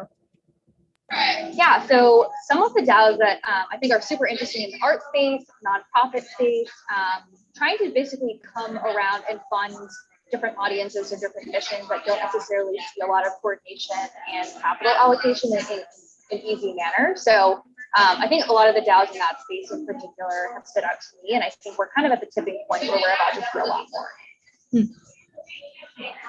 And how about you, John? Yeah, definitely. Yeah, I think to me, DAOs are just like as the umbrella term. I feel like the commonality is like it's new ways of organizing people to coordinate around any given like goal or purpose. And I personally like think that the Party DAO thing is interesting, like group of people building a product. I think the Pleaser DAO stuff is pretty cool too. That's like kind of a group of people that's bidding on art auctions, but typically in support of philanthropy. So it's this interesting kind of like, it's a brand, it's a fund, and it's also like a philanthropic organization. Again, just like blurring lines between different things that would typically have to be kind of these formalized separate institutions. And then, the DAO term is like originating from decentralized autonomous organization. And I think originally the idea was that it was a smart contract with like rules on chain and like public functions that anyone could call. And to that degree, something that I recently thought was like a cool DAO was this thing called the Freaker Fortress, which, there was this NFT game called Ether Freakers. I think it was just a hackathon project, but there was this game where you could like fight NFTs against each other. Basically, they had attack and defense attributes. But someone built a smart contract. My friend Wilson actually built a smart contract on top of that game that let anyone send their character into the same contract. And then members of that group could vote to collectively attack and win the game by attacking with like the collective power of all of their characters in the game. And I think I just throw it out there as another like interesting DAO because there's no Discord, there's no Telegram. It was really just a smart contract that anyone in the game could opt into to like link up with just like public functions. Wow, that's awesome. So that's publicly available. Anyone can. Yeah. You can check out Wilson Cusack's Twitter. He was tweeting about it a bit a couple months ago. That's awesome. Well, leading to my next question is, what are some use cases for DAOs that currently you haven't seen right now, but you would like to see exist in the future? Kinjal, do you have any ideas there? Yeah, so I think like we started to see this with Party DAO where folks came together to like purchase an NFT. And I think what's interesting to think about in the DAO space, and I'm sorry about the background noise, is just like pop-up DAOs and how like DAOs can kind of differ on horizons. And so I think you're going to see a lot of experimentation there where maybe a DAO is somewhat temporary and has a particular purpose for a moment in time, but then kind of completes that event itself. I like that a lot. Especially we have so many more tools in the DAO space now that it's easier to spin these up and coordinate people really quickly. John, how about you? Any things you're super excited to look forward to? Yeah, I mean, I think the stuff Kinjal mentioned a minute ago around like nonprofits and artist stuff is really cool. Like I think maybe like the Mint Fund is like a cool example of like pulling together money for like gas costs for artists. And then I actually don't know all the details of the Mint Fund other than, when it was first announced, I found it really interesting. But yeah, I think it's always hard to, it can always get tricky, it can always get tricky to answer questions about DAOs because they can get so broad. It's like, I'm trying to think of like what's specifically unlocked here. And I feel like a lot of it lately is around like pooling capital and directing it towards some like common goal. But I guess I could really imagine DAOs like kind of doing anything because it's just like a group of people coordinating around something. So it's hard to like limit what I can think of there. Yeah, I mean, it'll touch upon everything, I feel like. One area I'm actually excited by is just the idea of building up reputation in these DAOs and actually have that reputation like poured over to different DAOs. Like, hey, I've really built up and shown my work in this DAO, and then like that can maybe carry over. So I'm hoping somebody works more on the reputation side of things. And then, so Kinjal, you recently co-authored a piece with Cooper on the rise of microeconomies. I really love the piece. Could you kind of summarize what this trend is and what's a microeconomy, and how do you see this kind of being the future way that groups collaborate? Yeah, definitely. So yeah, Cooper and I co-authored a piece on the rise of microeconomies, and really what we were thinking about here is we have all this long tail of communities that are, you know, spinning up online and have been spinning up for quite some time, and now they have a way to basically add a monetization layer through DAOs and through social tokens and different types of, you know, just token economics more broadly. And so the way that we define a microeconomy is basically, you know, maybe 100 or so folks in a community under $1 million market cap, and they're kind of doing something to create products, you know, for a common mission. And so that's really how we thought about defining it. And I think it's going to allow for a lot of different smaller companies to create a product and generate revenue and be successful. Nice. And I also had another thing that you wrote about that I thought was interesting to talk about was you had asked what makes something a DAO and not just an online community. So is it just the idea of just adding in financial incentives, or is there something more to that? I would be curious to hear from both of you. What are the differences between DAOs and online communities? Yeah, I like to think about it as like a community with a bank account, or a community with like a treasury to govern and some sort of on-chain revenue. Yeah, to me, I don't know that I'd necessarily draw any distinction really. Like, I think this is like, I feel like when talking about like DAOs or communities, or like any like kind of like, yeah, one of these like scissor labels, to use my terminology, of like this really like loaded term that like people are centered on. I feel like that term is just like serving as like a vehicle for, or like a void that we can fill with a conversation about the phenomena that are actually interesting about like what we're noticing happening. So like, to me, I'm not as interested in saying like what's a DAO versus what's not a DAO, but more like what are the interesting behaviors that are making like this DAO term rise to like such a level of popularity, and then can we like break those down? And definitely like what Kinjal's saying is exactly that, which is like, yeah, like there's groups of people who are not like formally employed by, or like, you know, involved in like some, you know, a legally identified organization, but they have collective control over some kind of resources. But to me, that's also something really interesting about what's happening with communities. Some friends of mine wrote an essay a couple of years ago called Headless Brands. And it's about this idea that like, particularly in Web3 protocols, there's no head of a brand. There's no singular voice pushing out like the Bitcoin brand, for example, or the Ethereum brand. Everyone can kind of like co-opt it and talk about it, or like use the logo however they want. And that was already happening kind of before crypto because of the internet. Like, you know, the internet made it so anyone could broadcast to, you know, infinite scale basically. And maybe you could say that about like influencer marketing or communities or something. Like I do feel like communities now, even before like a shared wallet that holds cryptocurrencies, have a way greater amount of power than they ever had before, because they can like, you know, brands regularly bend to the will of their like customers and communities before our eyes on Twitter. And so that's also interesting. Like community or DAO, whatever term, I think these things are converging around like similar behaviors, which is like groups of people coordinating and having like real influence and power.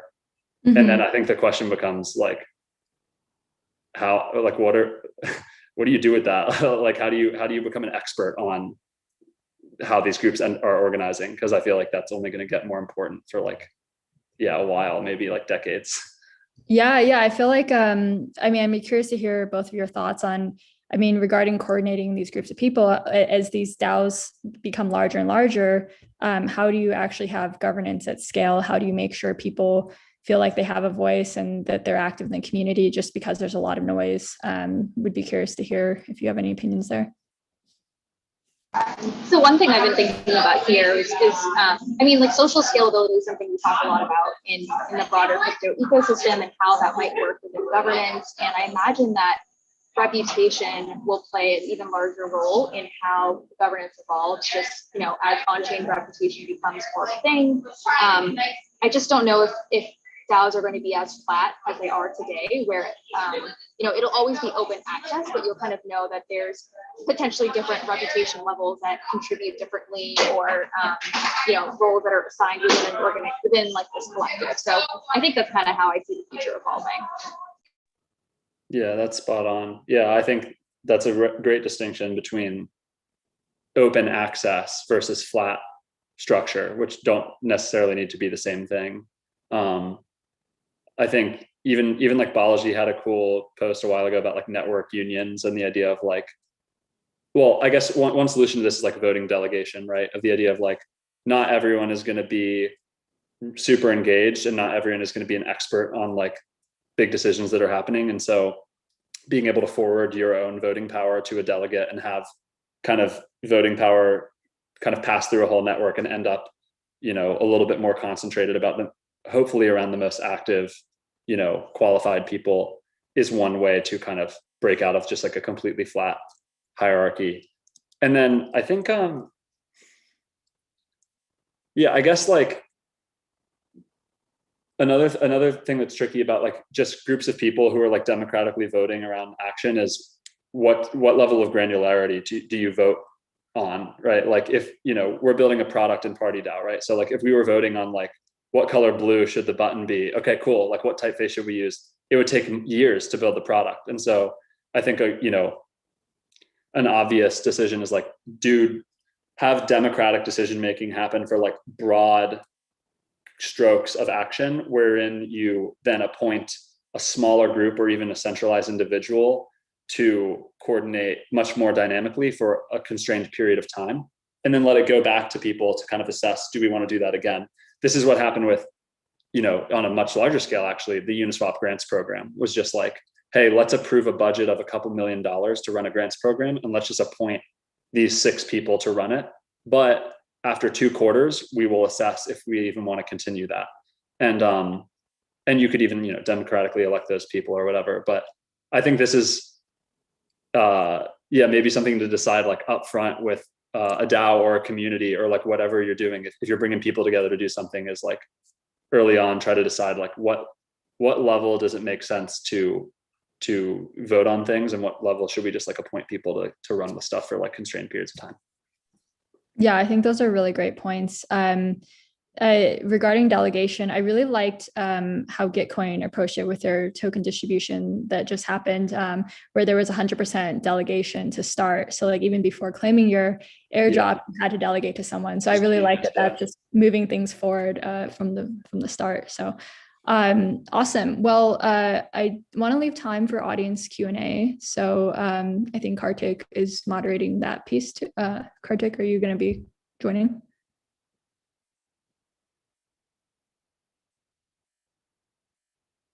Otherwise, I can keep going with questions. Hey, sorry, Kartik. I'm taking over for Kartik from the global team. Yeah, I mean, we can definitely go on for questions. If you have more to add, feel free to go. We still have about like 10-15 minutes to go on. Max, over things. Let me just try to see if there's any questions from the chat.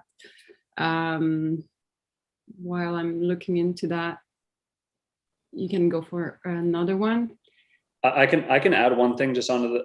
I actually wrote this down before the talk because I wanted to say this about this idea around like how do you get active engagement and make sure that a DAO or a group of people is like staying high participation. I think one big thing there is to keep the questions of governance and process at the forefront of the conversation within a DAO or community Discord or whatever. Like the questions of like this is a lot of these things I think are obviously still very early on, and I don't think anyone has fully figured out like how to perfectly run like decentralized governance over anything. And so I feel like the main pitfall you can fall into is like you establish some process up front and it's okay, like it's probably a good starting point, but now you're like a few months into your org and no one has like gone back to question like, how do we feel about how this process is going? Is this working? Is it moving fast enough? Are people engaged? Do they feel like they have a voice in the system? I feel like people need to like maybe my big takeaway, like easiest takeaway from this would be like, set a Discord bot reminder that says like discuss governance process and ask how it's going would be the biggest thing. Because even though we're all on like a panel here, I don't think anyone really has like the perfect answer for this stuff. So I would say like have the community itself ask itself how governance is going pretty frequently and iterate and see how things improve. Yeah, I wanted to say that and forgot to. So yeah, no, that's great advice. And I think also there's constant improvement by different projects as they launch their DAOs and how they're going about it. Like Ribbon also, they launched their tokens and it's non-transferable to start. And like there's all kinds of different experiments. So I think it's a great idea to like pull from different projects and watch how their experiment has gone and kind of iterate in your own DAO. So I think that's fantastic advice. Were there any questions? Yeah, well, one of the questions that is there is, how do the DAO prevent tyranny of the majority? From someone from the chat. I don't know if anyone has a thought on that or something to add on that level. Yeah, I mean, I think we're going to have some potential bad incidents in the world of DAOs where maybe somebody comes in and there's a bad actor, or you know, these like cartels kind of form. I do think as DAOs get larger and more open, it's more difficult to coordinate that type of an attack. So let's just say it's like a smaller one and there's, you know, 50 people or something. That's definitely more doable than like thousands of people you have in some of the DeFi DAOs. But I think we'll probably need to institute some checks and balances that we just don't necessarily have yet, to kind of make sure that these types of things don't happen on the social coordination level.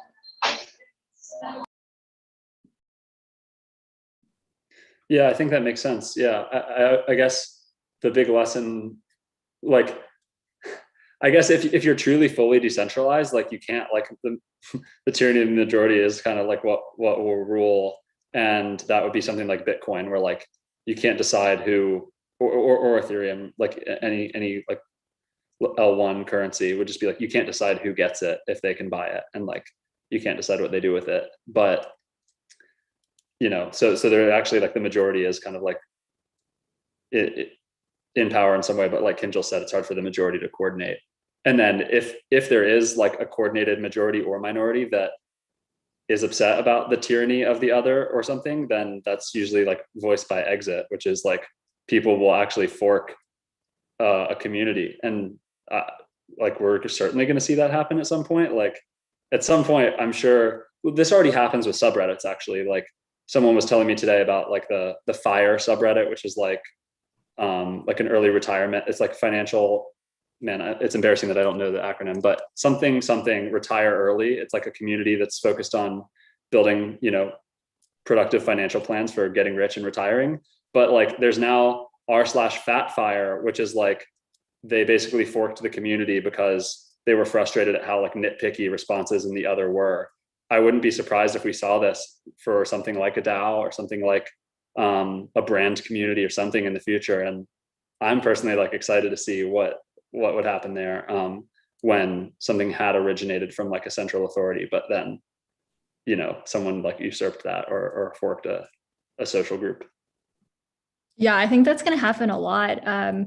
Just because the barriers to entry to join a DAO or even start a DAO are so low, and everything's so transparent and on chain, and you really kind of have to make sure you're treating your members well, or people are having a good experience. Otherwise, there's like always going to be maybe another DAO that they can join. And so it kind of reminds me of like sovereign individual, where it's like countries are competing for people, and so DAOs are going to be competing for talent. And I think that'll be interesting to see a bunch of forks. Totally, yeah, it's spot on. Hey, Kartik.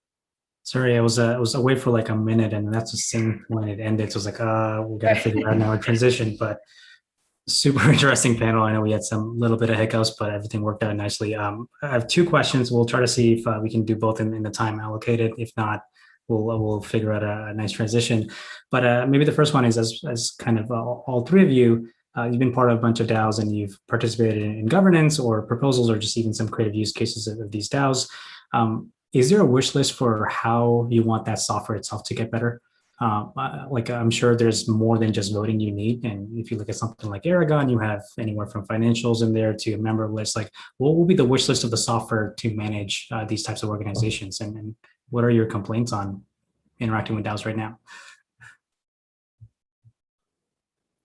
I feel pretty good about software right now. You know, combination of, like in Party DAO's case, it's like a token gated Discord. So it's like Discord, Collabland, Snapshot for token weighted voting, and a Gnosis safe for, you know, signing on and allocating funds to different things.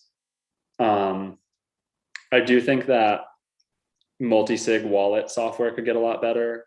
Ability to bundle transactions would be really helpful. Different consensus mechanisms that aren't just M of N signatures would be better, because a lot of the time signers can be busy, and so it can take like a week to like push funds out to something that actually like is urgent. And even really established, you know, programs within DeFi right now are like struggling with that.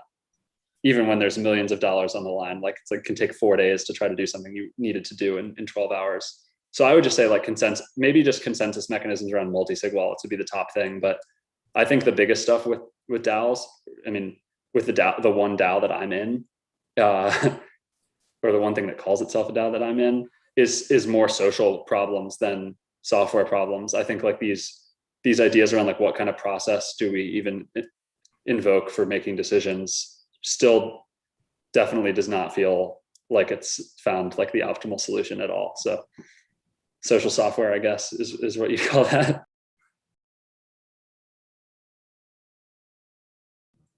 Yeah, I would say. Okay. Sorry, I was just gonna say I would agree on the social piece. I'm a little bit of a boomer. Discord is not my favorite. I mean, I love it, but I also kind of hate just like the constant Discord chatter. And so I would love a governance tool that did like a better job of integrating like how we talk about a topic that's not Discord. But yeah, that's just.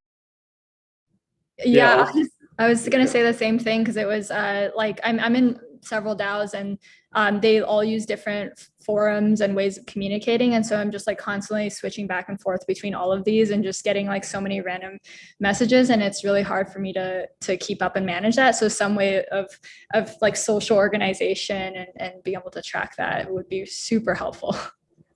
Even Discord channel structure is not figured out. Like, I'm a big advocate for like a decisions channel where like decisions are being made and then breaking other things out separately. But I feel like, you know, yeah, there could be a much better Discord template for this type of thing. Maybe this is probably a good thing to end on, but because the other question was going to get way too political. It was actually a follow-up to what you were going to end with, John. I'll phrase the question. We definitely do not have to answer it. The question was, right now I feel like we're at a point where it seems like everybody has to care equally for every DAO they're part of. And there's clear scalability sort of trade-offs there in terms of like how well does that evolve as an organization. So like what are our actual better methods, or do we think everything falls back to how I would say like existing parliament systems are set up in most places, where you just delegate instead of individuals representing their interests on their own. I feel like that's a big theme that also was discussed on our chat here. That's probably a panel on its own, so we won't get into that, but maybe I'll summarize all three of your responses to the last software question, which is I feel like DAOs are finally at a place where bundling does matter, because you want to now just care about things that you care about and not necessarily be part of every single message in the process or the day-to-day of operations. So for all of you who are watching this and hacking this weekend, that's an obvious idea to go into, and I'm sure there's going to be hundreds of users just waiting immediately if you make something easy to consume. So we'll end at that. And Kinjal, John, and Linda, thank you so much for this awesome panel. Thanks for having us. Yeah, thank you. Thank you. Thanks, Linda, for moderating. Yes, thank you, Linda. Awesome. So with that, we are ready for our final talk of today's summit. And for this talk, I'd like to welcome Juan Panay, the founder of Protocol Labs, and he's going to talk about open problems in Web3. And kind of prefacing this by saying that there's so many interesting things happening in this space. It is not as easy to build things that you would like, just because of anywhere from information overflow to just complexity, understanding the trade-offs. So Juan will talk about just why it's so hard and how we can make that a lot easier for everybody. And without further ado, please welcome Juan Benet. There we go. Thank you so much. Thanks for the introduction, and really awesome summit that is going on right now. It's really amazing conversations, and it's been just fantastic to hear all the different ideas that people are coming up with, like just the conversation about DAOs and how people are talking about participating in so many different DAOs now and so on. Just really shows how fast the entire space is moving. And I'm here to talk about that, about how to get started, how to build new things, and so on. So what I figured I would do in this talk is kind of give a sense of, hey, the opportunities in the space are massive, and talk a bit about the challenges and the difficulties that you'll find as you go and build your new things, and then talk about how to solve those difficulties and how to how to lean on the community to resolve that. So yeah, let me share my screen and then let's get going.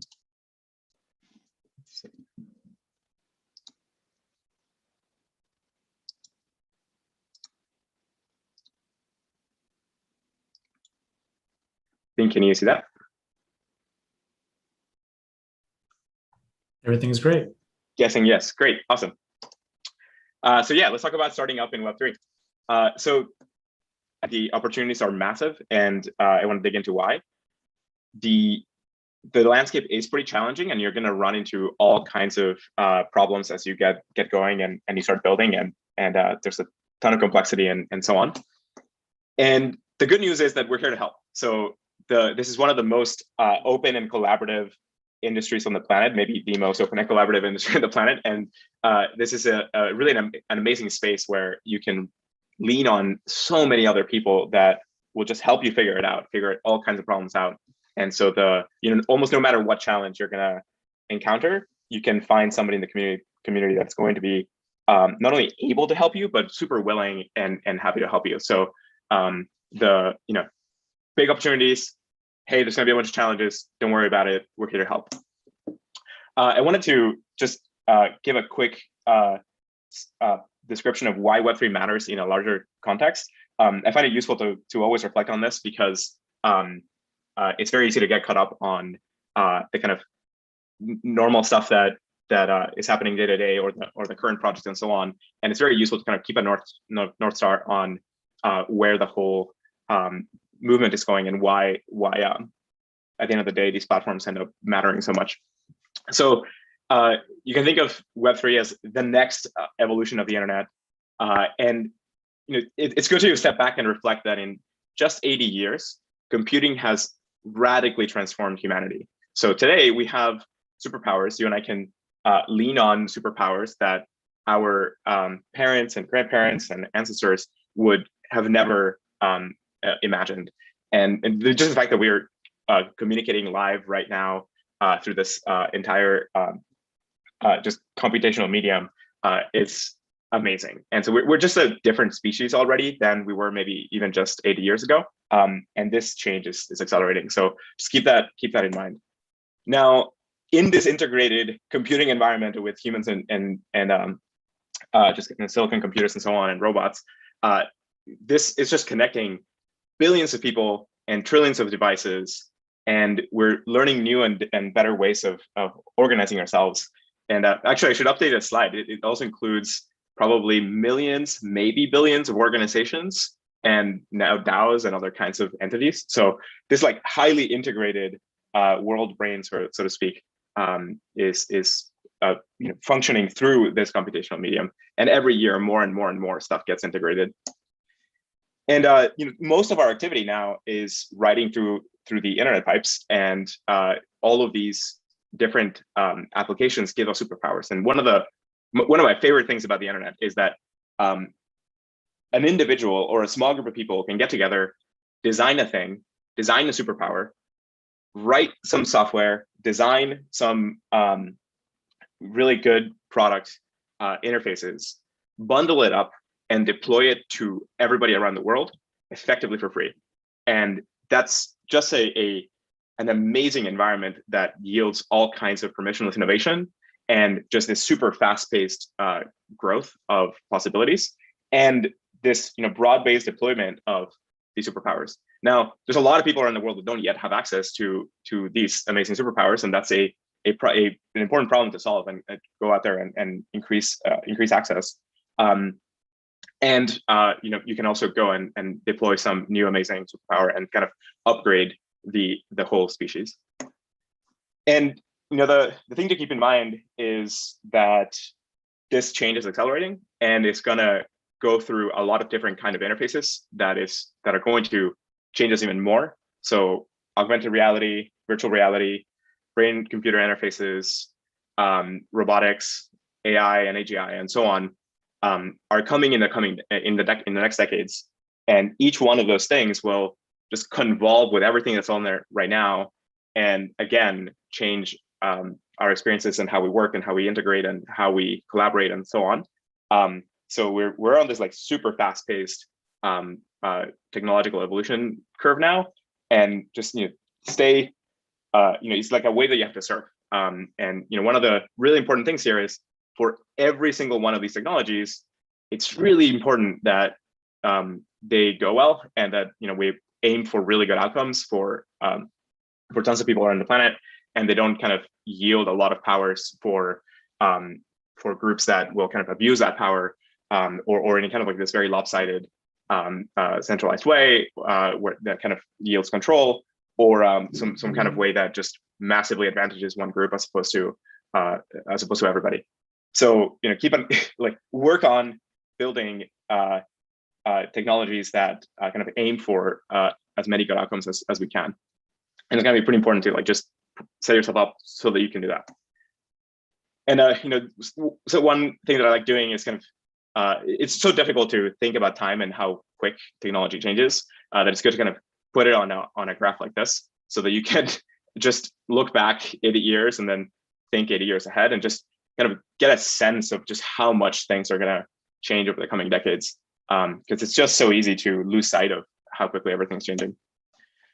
Great, so back to Web3. So how does this all affect Web3?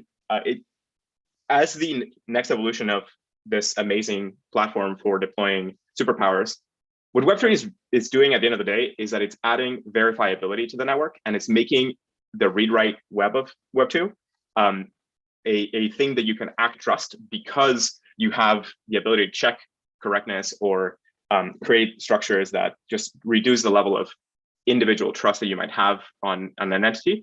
And so by building kind of an anti-fragile system, you can now trust the system, trust the system itself because of its verifiability. And so that's at the end of the day the core primitive that's being added, and it's rewiring all kinds of things to just work in a more trustless way. These are some of the principles. A couple of years ago, I tried to kind of write down some of the principles of Web3 and some set of values. This is just one stab at it. I think a lot of people might add or disagree with some of these. I recommend, in the spirit of Web3, make your own list and put it out there, and let's borrow from each other. Usually these values map to a specific set of technologies that you can think of as achieving that value. And it's cool to reflect on just how much is happening in Web3. It's still pretty small relative to Web2 and relative to the amount of users that kind of global platforms have, especially social networks and so on. But there's just tons of projects and tons of applications developing, and so Web3 is changing all kinds of things around the world already. So Protocol Labs is a group that is kind of working on this tech, and we're organized in a way that lets us work on a number of different projects, and we are very open source oriented. We try to build things in a way that kind of are community oriented and trying to just make everything super permissionless for everybody to work on. And so what I kind of wanted to share is some lessons that we've learned along the way in building our projects, and also in how we can potentially be helpful to you along the way. So just for background, we work on things like Lip2P, IPFS, Filecoin, and so on. Great. So back to the key messages. So let's dive into the opportunities being massive, right? So at the core of it is it's the software is eating law. And when software eats law, that means contracts, all kinds of arrangements, law underpins government. So all of that is getting bundled into software. All financial transactions are flowing into this. So we end up in a, sorry, one sec. We end up in a world where every single thing that you can represent in a normal legal contract or legal agreement is now up for grabs in terms of software. And that changes the transaction costs. It changes the deployment structures. That changes the runtime execution environment. Like right now, you have code now checking this. So it means that so much about how humans operate is going to be eaten by Web3. And it's sort of this matter of time thing. It's a matter of time given a large and robust developer community and builder community that is going to go out and make these things. But you can just sort of see this happening in waves. You'll see that every 2-3 years, just entirely new ranges of applications will come online that could just kind of keep on knocking sets of industries and so on. And over time, I feel like what this is sort of doing is it's creating this internet jurisdiction where an internet first, an internet native worldwide jurisdiction where you can build contracts, you can build organizations, you can govern, and so on. And there's so much that we have to do to figure this out and figure out how it works and how it interfaces with traditional governments and how it interfaces with and how to preserve rights for people and so on. Like we have no good notion of courts yet, as an example. But it's a super exciting environment. And it's also really amazing that it's trivially easy to deploy and operate whole new mechanisms, new contracting mechanisms, different financial instruments, incentive structures, governance systems, trustless businesses. All of this kind of stuff is super simple to deploy. You just have to design it, construct the contracts, and then ship them. Now, there's a whole bunch of change management that you have to worry about, but the fact that it's that easy and that it's that permissionless and that you don't have to kind of convince a large group of parties to try something new is incredibly promising. So we live in an environment where a group could decide to create something like UBI and try it out and build it and deploy it, and now it's live. Like, you don't have to go and convince all sorts of governments and so on that this is a good idea or that we should try it or that we should learn. And so it just puts us on a place where we can experiment a lot and we can learn from those experiments and we can feed that back in itself and improve all these systems and kind of get away from this kind of stifled innovation environment where you can't easily create new countries, you can't easily create new economic structures, you can't like solve the ills of the current economic structures because the innovation of that is just so locked down. But in this environment, you can go and try things out, and if they work at scale, then they'll blow up pretty quickly, right? And so you can tinker with all of these mechanisms and instruments and so on, deploy them into the network, and if they really work, then they'll scale. And that's a pretty amazing contribution. And all of this is super open and permissionless. It's international. It's all kind of remote first. And so this is really the internet coming into its own. All the kind of waves of innovation in the past and in the development of the internet were kind of pale in comparison to this level of permissionless innovation, remote first, shared innovation, and so on. So this is part of what makes it so fast and promising and massive. It's because so many people around the planet are coming up with new things and convolving them with each other. And so that's one other component. Part of why the opportunities are massive here is that everybody's building composable primitives. Everybody's building smaller and smaller things that have broader applicability and kind of are more robust components that then get pieced together into larger and larger solutions. And this is one of the big successes of all of the DeFi world is that composability. The fact that you can compose these things and people can use them in ways that you didn't predict, or that maybe you predicted, but you just didn't have time to build. So many projects out there get stuck on these like super long roadmaps that are hard to make it through because as a team you're limited in what you can do and so on. And so if you make composable things, then whoever wants to use it can go and kind of build the next thing and so on. So if you focus on composability and then you're going to build a much stronger thing that many people can build on, and that will feed into kind of this explosive innovation, because you'll make a thing that builds on other people's things, then now people can go and convolve your thing with whatever they were building or the new things that they might be building. And so this kind of constant combination and compounding of innovation is part of what's making Web3 move at a super accelerated pace. I'm very, I've studied a lot of kind of technological revolutions and so on. And I've been in the crypto space for a long time, like basically since early 2010, 11 is when I first heard about Bitcoin and so on. And just every year I get more impressed by how fast and how much more there is. Like the rabbit hole goes super deep, and there's more and more and more stuff every year. And so the pace at which we're going is pretty breathtaking. And so many things that were kind of really important 2 years ago are suddenly totally replaced by new constructions and so on. So, I really encourage you to be nimble and figure out how to build composable primitives and keep surfing the wave. This is examples of the DeFi explosion and so on. Even in Filecoin, we're thinking about these composable primitives. This none of this has happened yet, and it's kind of around the corner. It's later this year, people will go out and build all these things, and so on. And yeah, one of the other cool things to see is these ecosystems can ramp up super quickly. You deploy an incentive structure into the network, and suddenly tons of people come out of nowhere to be part of these systems and grow a massive amount of scale super fast. So what's happening in just the Filecoin mining ecosystem is breathtaking. Just exabytes of storage appearing out of in a super fast speed that no cloud has ever assembled this much storage this fast. And tons of new applications and systems and so on being built and experimented on and so on. So it's tons of explosion.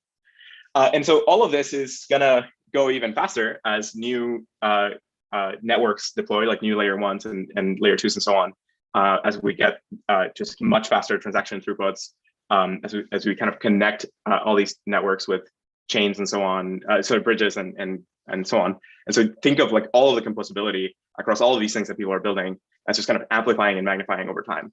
Now, of course, this is all kind of complex, and we'll get to that in a moment. So the challenges. Opportunities are massive, but this is a pretty challenging environment. So there's just a ton of complexity.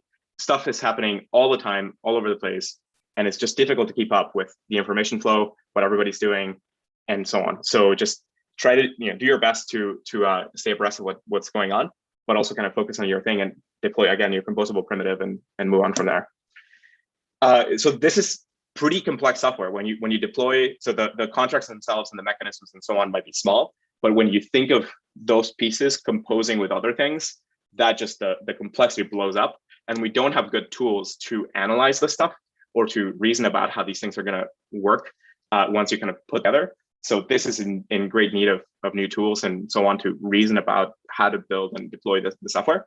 But yeah, so you'll have, for now, while we don't have those tools, you'll have to navigate this individually, and you'll have to navigate this by just applying very good software design principles and software engineering principles around managing the deployment of these things and kind of reasoning about the potential problems. Thankfully, we've learned a lot now from all the exploits of the last decade. So now teams are just a lot better at deploying much safer software than we used to. This also yields complex products. It's just difficult to use all of these components, and it just gives users this tons of opportunities and flexibility and so on, which is difficult to learn. And so part of what's going on with Web3 and why it's difficult, not that many people around the planet are really using Web3 yet, is because of this complexity of the product. You have layers and layers of power users. You don't have power users and then kind of broader base consumers. No, it's like a large gradient with many different groups that understand deeper and deeper notions of complexity.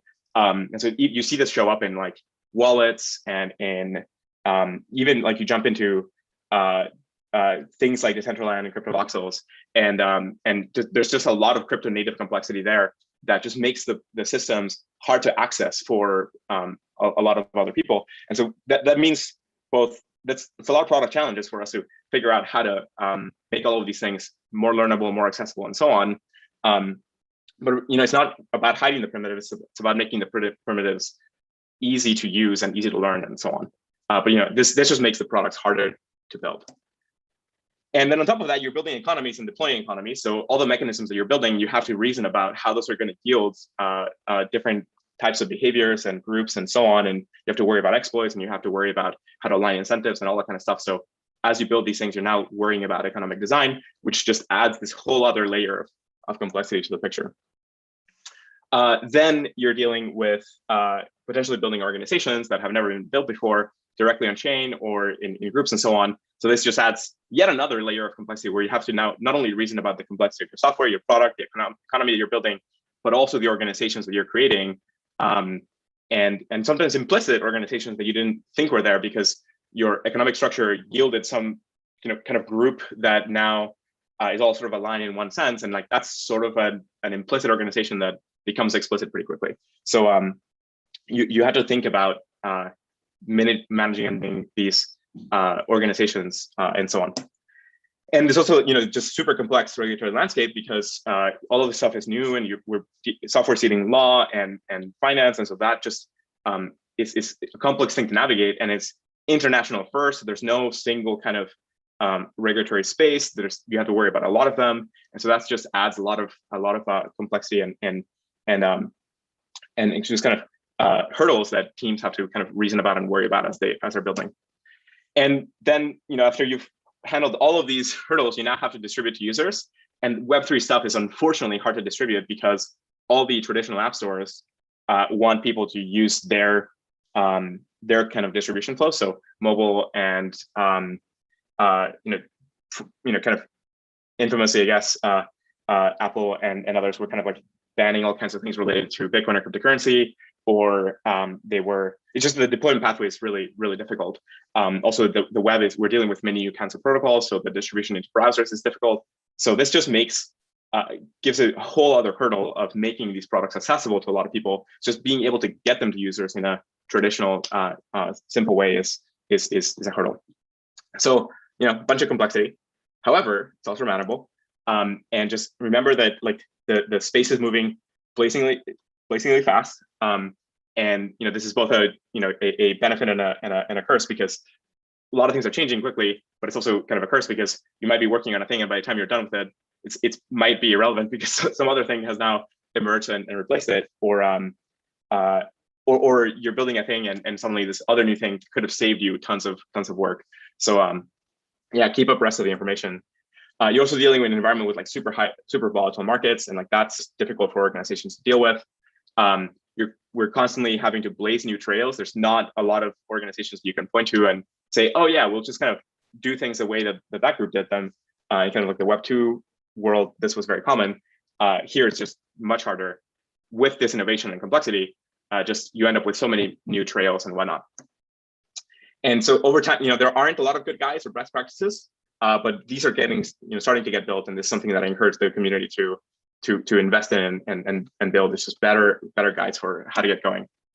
And then open source is an amazing environment, has lots of amazing good things. There's also some bad things about working in kind of super public environments and so on. It just makes innovation more difficult. And then now you can involve that with money, and like that just creates all kinds of complex incentives. And so like that's also a challenge you'll have to reason about. And there's trolls and public problems and whatnot. Now the good news is that, as the opportunities are massive. It is challenging, but don't worry, because the whole community is here to help.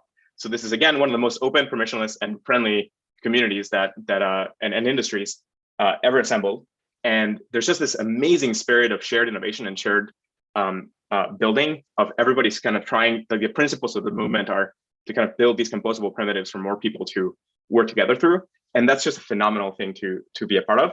And to lean on, like you as a new builder can lean on all these other groups that have built things before, and you can ask questions, you can get answers, you can get help, you can get support, you can get funding, you can get all kinds of things that can help you get going. And all you have to do is ask. You just have to find groups that understand what you're up to and can help you, and you can just ask for help. And we're here. We'll help you. Everyone's super busy. Everyone has a ton of things to do. and yet we can all still take time to help others out and kind of pay it forward for the people that helped us. And I encourage you to find communities where you can do that. So a lot of this is on Discord and on different Slacks and Matrix and on different kind of environments like that. So you just hop on those channels if you aren't already, participate, and over time kind of ask for help as you run ones. And so there's a lot of resources that are getting developed and you can lean on. And there's a bunch of organizations also that are making it an explicit goal to help others get started. And PL is one of those orgs. There's the Ethereum Foundation is another one that has just for many years been helping a lot of other groups get started. There's a bunch of other orgs around that are super helpful. ETH Global is a phenomenal organization that has just for years now been the best pathway for helping developers enter into the Ethereum community and the broader Web3 landscape, and just making it way easier to understand how to build things, creating opportunities for people to get going and hack. Can't wait for all of us to get together again in a hackathon. And speaking of that, really use hackathons to get started. This is like a great environment to learn a lot, try things out, build the thing, see if it works, meet other people, see what other people are doing, and just kind of get inspired to build together. And you'll just, I think, getting into the practice of hacking frequently and often is just like a good thing to do. And again, support very open and collaborative communities, lean on others, ask for help. And everybody who's building something today that you can point to and kind of recognize and so on, got a lot of help from other people before. And everybody's always very good about paying it forward. So you just, again, there might be rate limited with time and so on, but you can usually find somebody who will be able to have the bandwidth to give you advice and support and so on. And there's also a ton of funding for groups that are building new things. So there's everything from grants to investments to whole accelerator programs now focusing on Web3. And so as you build things, so you have this mindset of, hey, it's super cheap and easy to build things. You can try things out in a hackathon. If one of these things has legs, you can maybe get some grants to get going and start building a thing, and then over time feed that into an accelerator or something else.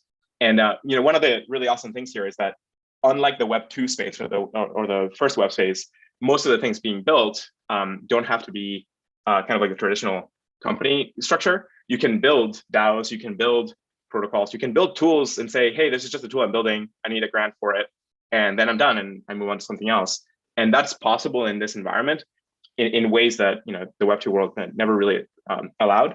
And so there's just this habit of the community funding really good things that are valuable to everybody in a way that you don't have to attach it to a company or a business or something like that. So just really think about building valuable, useful things that people want to use, and there will be people around that if it's useful to them, they'll help you build it, and they'll help support you. Sometimes we'll join you and build it with you, and sometimes they'll be able to fund it. So yeah, think of like this kind of like pathway of resources, hackathons, accelerators, and kind of grants and investors, depending on whether you're building a business or not. And really lean up, find the right fit for the thing you're building. Like many things should not be businesses, and in the Web 2 world, they kind of turn into businesses. And we have a bunch of things that weren't supposed to be businesses, became businesses, and now like all the incentives are wonky. And so really encourage you to form a business when it makes sense, or find some other funding structure when that makes sense. And there's going to be a lot of opportunities throughout the year and next year and so on. So you can use it to build things.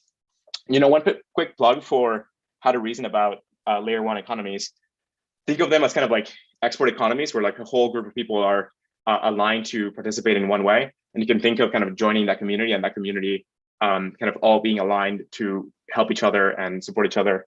And you're kind of like a city state in a sense that's transacting in some kind of way, and creating some value, creating some service that you're now exporting to the rest of the world.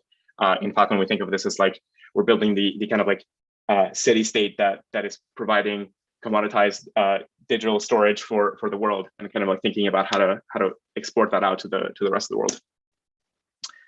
Great. So yeah, grants and accelerators. You can talk to us if you need any help with this, and you want resources. A bunch of us will be around kind of through the hackathon, and reach out. You can message us here by email, but you can find me on Filecoin Slack, and I'm also on Discord under the same username. But I'm on it less because the spam is just higher for me. But yeah, if I can be helpful, don't worry, reach out, and it may take me a while to respond, but I'll get to it eventually. And you can reach out to any folks from PL or Filecoin or IPFS and any other communities that we're building, and we'll try to help as much as you can. And we're also starting to do these things of like providing office hours for some teams. Like if your team is kind of building a thing and we can be especially helpful, then maybe we can give you some office hours for you to ask questions from us and so on. So maybe if this is of interest, after the hackathon, if you want to kind of pursue the thing you're building, let us know, and maybe we can figure some way to actively help you more. Cool. That's it. Thank you so much. Sorry if I went a bit over. Oh, this is great. You never want to cut off good conversations. Well, this was super awesome, and we do have a few questions, and I feel like on the chat there are a handful of questions directly for you. So this may turn into an interview, but that's the first question. The first question is just overall, like what's a project or maybe a couple projects that you're particularly super excited about other than what you yourself are working on? A ton of things. So I think I'm super, maybe I'll just give a couple. So super interested right now in a lot of the metaverse things, and the kind of, I see the NFT world as an offshoot of the metaverse effort. There's like this broader effort to build, kind of what is like the more physical instantiation of the internet, and kind of how do we connect as humans in more familiar ways, and how do we engage with each other and so on. Like there are a bunch of different ways to do it. So things like crypto voxels, Decentraland, and other things like that, I'm super stoked by. And I think the whole NFT explosion recently has been a super good example of how just you turn something like that's in the human world and hooked into the legal system in kind of normal legal jurisdictions in governments, and you make it digital. So you take property and you make it digital, and then suddenly explosions like that can happen, right? And so like that's the first, the first of many. It just happened to match really well to moving around 2D art, and that really exploded, and then it is now turning into 3D art and dynamic art and so on. And now a lot of groups are thinking about how to use that to fund artist communities and funding science and so on. There's a couple of projects that I'm looking at around how to use things like NFTs to help fund science endeavors by creating kind of like art that's coupled to the science. And that's just one example of like digital property, and kind of like an explosion around that. There'll be so much more. Kind of like the next path here is like a way, so kind of a bridge of kind of the normal NFTs that are happening now to the metaverse is, I think like museums are going to be a big thing here. So making museums where you can experience the art together as people. So think of like a 3D environment where you can jump in and have galleries and go experience it together. And at first it's 2D art, quickly it turns into 3D art and interactive art and games and so on. And like that, I think that's like a smooth path to building the metaverse. I'm also really excited about Gather. Gather Town is like super cool. I just wish it was way more crypto native. It's not. It's like kind of getting sucked into the Web2 world, and I really hope it kind of like really becomes Web3 native and so on. Only go to a bank in Gather Town and do your lending, and yeah, exactly. That's the real world you want to be in. That's also in the metaverse. That's awesome. Yeah. Maybe one sort of meta question, more like a comment, is just I feel like one thing that when we talk that I noticed is that I think part of the challenges are just in a way understanding, especially for an ecosystem, on kind of what things make sense to abstract.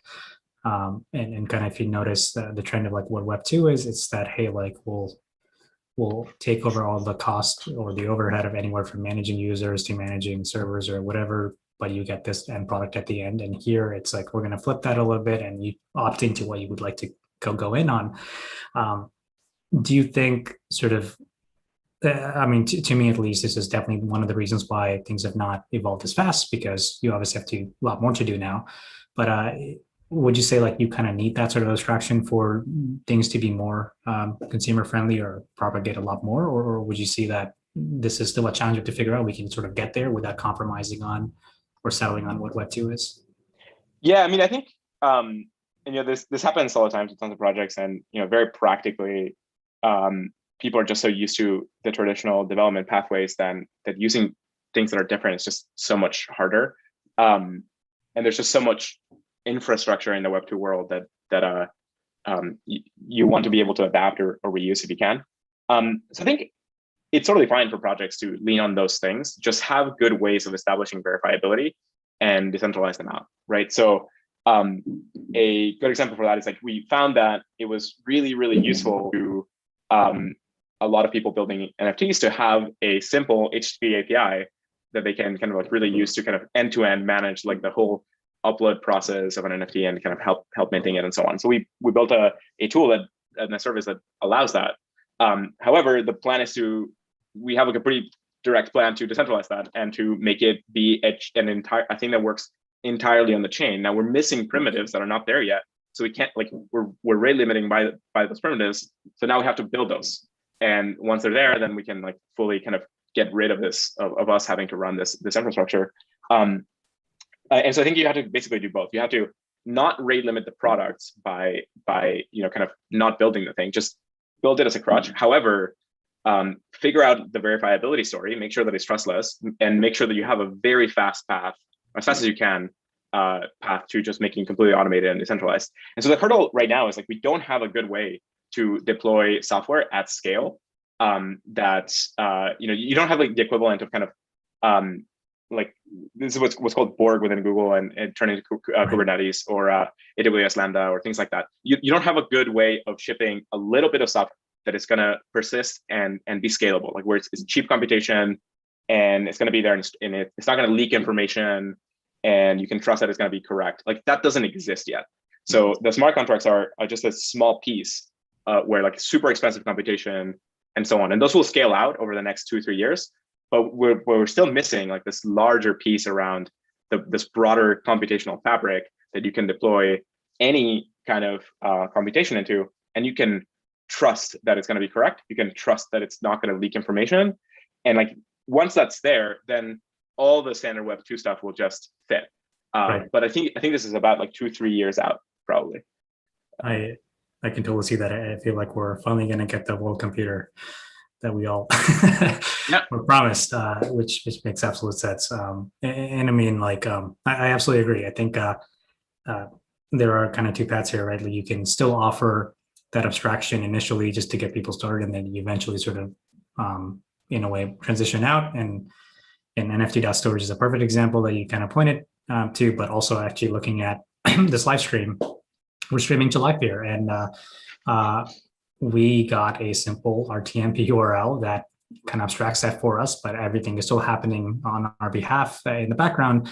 And that gets us really started immediately. And it took us 5 minutes instead of 5 hours. But then eventually we now are set up on a path to have a more direct integration that we don't have to rely on necessarily a single endpoint or point of failure, right? So to me, this is kind of how we do it. You test it out. Hackathons are a perfect way to do this. You kind of test something, see if it works, and then you kind of polish it up and continue improving it. And kind of looking at the comments, seems like we may see some Web3 Gather Town implementation. So hopefully for all of you that are listening, awesome. A cool one too. Awesome. We'll just get shortlisted. On that, there's like this really cool behavior where if a group goes in Web3, if a group goes and makes a thing, and there's any part of it that is not kind of decentralized, and they don't have like a good plan to do it, and like they're not making progress on it, or maybe they have a plan but they're not making progress on it because they have other things to do, someone will go do it, and like someone will go and replace you and will go and make that thing decentralized. And so it's great. Like don't worry about it. Like just build a thing that works, make something that people want, make a good product, figure out how you can make it verifiable and as decentralized as you can, and whether you get to it or not, someone will, and it'll be fine.